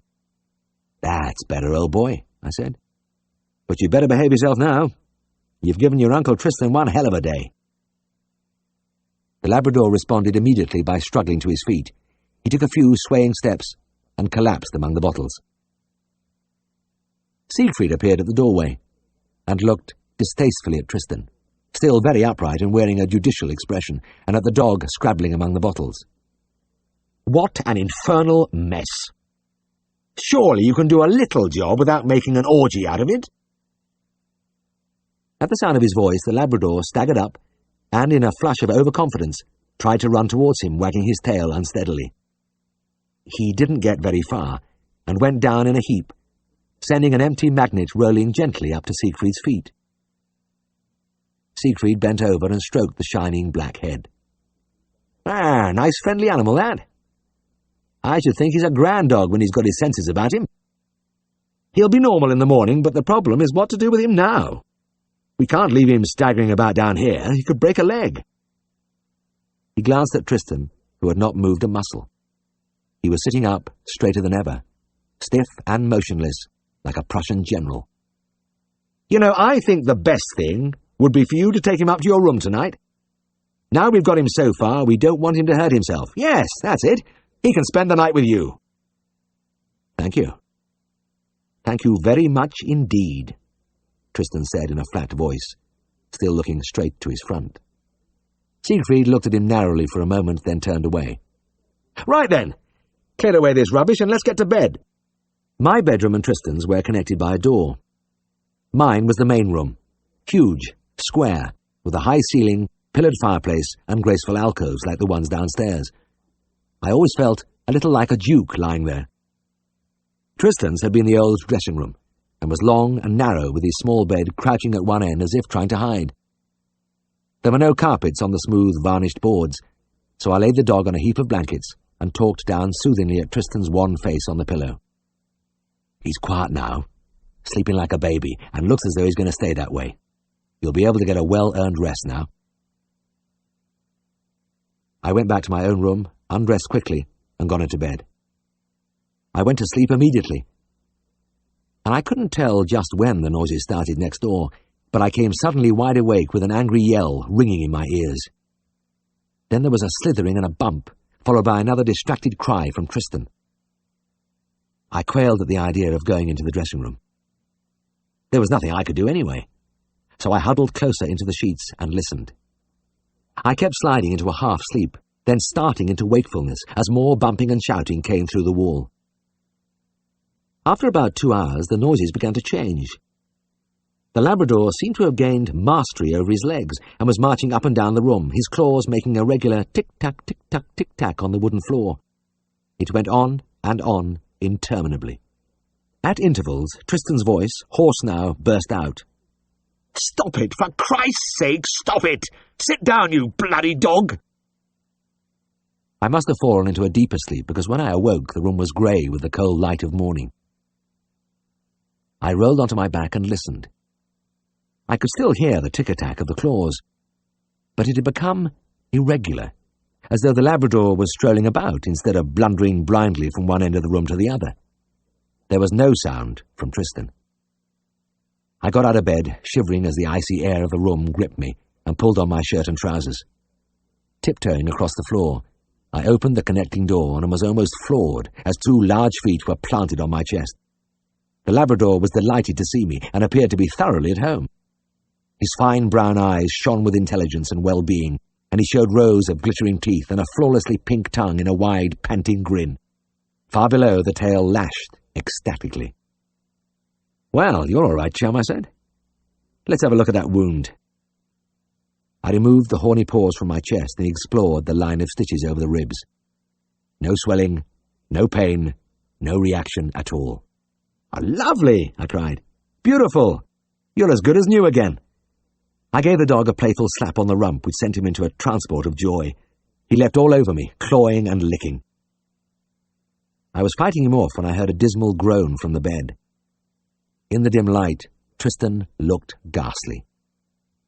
He was lying on his back, both hands clutching the quilt, and there was a wild look in his eyes. "Not a wink of sleep, Jim," he whispered. "Not a bloody wink. He's got a wonderful sense of humour, my brother, making me spend the night with this animal. It'll really make his day when he hears what I've been through. Just watch him. I'll bet you anything you like he'll look pleased." Later, over breakfast, Siegfried heard the details of his brother's harrowing night and was very sympathetic. He condoled with him at length and apologised for all the trouble the dog had given him. But Tristan was right. He did look pleased. Chapter 22. As I came into the operating room, I saw that Siegfried had a patient on the table. He was thoughtfully stroking the head of an elderly and rather woebegone border terrier. "James," he said, "I want you to take this dog through to Greer." "Greer? Vet at Broughton. He was treating the case before the owner moved into our district. I've seen it a couple of times. Stones in the bladder. It needs an immediate operation, and I think I'd better let Greer do it. He's a touchy devil, and I don't want to stand on his toes." "Oh, I think I've heard of him," I said. "Probably you have. A cantankerous Aberdonian. Since he practices in a fashionable town, he gets quite a few students, and he gives them hell. That sort of thing gets around." He lifted the terrier from the table and handed him to me. "The sooner you get through there, the better. You can see the op and bring the dog back here afterwards, but watch yourself. Don't rub Greer the wrong way, or he'll take it out of you somehow." At my first sight of Angus Greer, I thought immediately of whiskey. He was about 50, and something had to be responsible for the fleshy mottled cheeks, the swimmy eyes, and the pattern of purple veins which chased each other over his prominent nose. He wore a permanently insulted expression. He didn't waste any charm on me. A nod and a grunt, and he grabbed the dog from my arms. Then he stabbed a finger at a slight, fairish youth in a white coat. "That's Clinton, final year student. Do you not think there's some pansy-looking buggers coming into this profession?" During the operation, he niggled constantly at the young man, and in an attempt to create a diversion, I asked him when he was going back to college. "Beginning of next week," he replied. "Aye, then he's away home tomorrow," Greer rasped. "Wasting his time when he could be getting good experience here." The student blushed. "Well, I've been seeing practice for over a month, and I felt that I ought to spend a couple of days with my mother before the term starts." "Oh, I can. You're all the same. Can I stay away from the titty?" The operation was uneventful, and as Greer inserted the last stitch, he looked up at me. "You'll now want to take the dog back till he's out of the anaesthetic. I've got a case to visit. You can come with me to pass the time." We didn't have what you would call a conversation in the car. It was a monologue, a long recital of wrongs suffered at the hands of wicked clients and predatory colleagues. The story I liked best was about a retired admiral who had asked Greer to examine his horse for soundness. Greer said the animal had a bad heart and was not fit to ride. Whereupon the Admiral flew into a fury and got another vet to examine the horse. The second vet said there was nothing the matter with the heart and passed the animal sound. The Admiral wrote Greer a letter and told him what he thought of him in fairly ripe quarterdeck language. Having got this out of his system, he felt refreshed and went out for a ride, during which, in the middle of a full gallop, the horse fell down dead and rolled on the Admiral, who sustained a compound fracture of the leg and a crushed pelvis. "Oh, man," said Greer with deep sincerity. "Man, I was awful glad." We drew up in a particularly dirty farmyard, and Greer turned to me. "I've got a cow to cleanse here." "Right," I said. "Fine." I settled down in my seat and took up my pipe. Greer paused halfway out of the car. "Are you not coming to give me a hand?" I couldn't understand him. Cleansing of cows is simply the removal of retained afterbirth, and is a one-man job. "Well, there isn't much I can do, is there?" I said. "And my Wellingtons and coat are back in my car. I didn't realise it was a farm visit. I'd probably get messed up for nothing." I knew immediately that I'd said the wrong thing. The toadskin jowls flushed darker, and he gave me a malevolent glance before turning away. But halfway across the yard, he stopped and stood for a few minutes in thought before coming back to the car. "I've just remembered. I've got something here you can put on. You might as well come with me. You'll be able to pass me a pestle when I want one." It sounded nutty to me, but I got out of the car and went round to the back. Greer was fishing out a large wooden box from the boot. "Here, you can put this on. It's a carving outfit I got a bit ago. I haven't used it much because I found it a mite heavy, but it'll keep you grand and clean." I looked in the box and saw a suit of thick, black, shining rubber. I lifted out the jacket.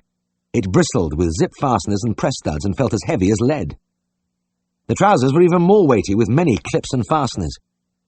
The whole thing was a most imposing creation, obviously designed by somebody who had never seen a cow carved, and having the disadvantage that anybody wearing it would be pretty well immobilized. I studied Greer's face for a moment, but the watery eyes told me nothing. I began to take off my jacket. It was crazy, but I didn't want to offend the man. And in truth, Greer seemed anxious to get me into the suit because he was holding it up in a helpful manner. It was a two-man operation. First, the gleaming trousers were pulled on and zipped up fore and aft. Then it was the turn of the jacket. A wonderful piece of work, fitting tightly around the waist and possessing short sleeves about 6 inches long with powerful elastic gripping my biceps. Before I could get it on, I had to roll my shirt sleeves to the shoulder. Then Greer, heaving and straining, worked me into it. I could hear the zips squeaking into place, the final one being at the back of my neck to close a high, stiff collar, which held my head in an attitude of supplication, my chin pointing at the sky. Greer's heart really seemed to be in his work, and for the final touch, he produced a black rubber skull cap. I shrank away from the thing and began to mouth such objections as the collar would allow, but Greer insisted. "Stand still a wee bit longer. We might as well do the job right." When he had finished, he stood back admiringly. I must have been a grotesque sight. Sheathed from head to foot in gleaming black, my arms, bare to the shoulders, sticking out almost at right angles. Greer appeared well satisfied. "Well, come on. It's time to get on with the job." He turned and hurried towards the byre. I plodded ponderously after him, like an automaton. Our arrival in the byre caused a sensation. There were present the farmer, 2 cowmen, and a little girl. The men's cheerful greeting froze on their lips as the menacing figure paced slowly, deliberately in. The little girl burst into tears and ran outside. Cleansing is a dirty, smelly job for the operator and a bore for the onlooker, who may have to stand around for 20 minutes without being able to see anything. But this was one time the spectators were not bored. Greer was working away inside the cow and mumbling about the weather, but the men weren't listening. They never took their eyes from me as I stood rigid like a suit of armour against the wall. They studied each part of the outfit in turn, wonderingly. I knew what they were thinking. Just what was going to happen when this formidable unknown finally went into action? Anybody dressed like that must have some tremendous task ahead of him. The intense pressure of the collar against my larynx kept me entirely out of any conversation, and this must have added to my air of mystery. I began to sweat inside the suit. The little girl had plucked up courage and brought her brothers and sisters to take a look at me. I could see the row of little heads peeping round the door, and, screwing my head round painfully, I tried to give them a reassuring smile, but the heads disappeared and I heard their feet clattering across the yard. I couldn't say how long I stood there, but Greer at last finished his job and called out, "All right, I'm ready for you now." The atmosphere became suddenly electric. The men straightened up and stared at me with slightly open mouths. This was the moment they had been waiting for. I pushed myself away from the wall and did a tight turn with some difficulty before heading for the tin of pessaries. It was only a few yards, but it seemed a long way as I approached it like a robot, head in the air, arms extended stiffly on either side. When I arrived at the tin, I met a fresh difficulty. I could not bend. After a few contortions, I got my hand into the tin, then had to take the paper off the pessary with one hand. A new purgatory. The men watched in fascinated silence. Having removed the paper, I did a careful about-turn and paced back along the byre with measured tread. When I came level with the cow, I extended my arm stiffly to Greer, who took the pessary and inserted it in the uterus. I then took up my old position against the wall while my colleague cleaned himself down. I glanced down my nose at the men. Their expressions had changed to open disbelief. Surely the mystery man's assignment was tougher than that. He couldn't be wearing that outfit just to hand over a pessary. But when Greer started the complicated business of snapping open the studs and sliding the zips, they realized the show was over. And fast on the feeling of letdown came amusement. As I tried to rub some life back into my swollen arms, which had been strangulated by the elastic sleeves, I was surrounded by grinning faces. They could hardly wait, I imagined, to get round to the local that night to tell the tale. Pulling together the shreds of my dignity, I put on my jacket and got into the car. Greer stayed to say a few words to the men, but he wasn't holding their attention. It was all on me, huddling in the seat. They couldn't believe I was true. Back at the surgery, the border terrier was coming out of the anaesthetic.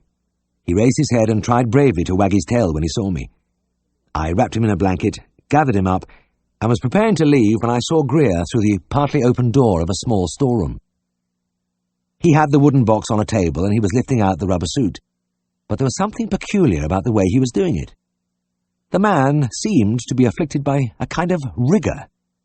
His body shook and jerked, the mottled face was strangely contorted, and a half-stifled wailing issued from his lips. I stared in amazement. I would have said it was impossible, yet it was happening right in front of me. There was not a shadow of a doubt about it. Angus Greer was laughing.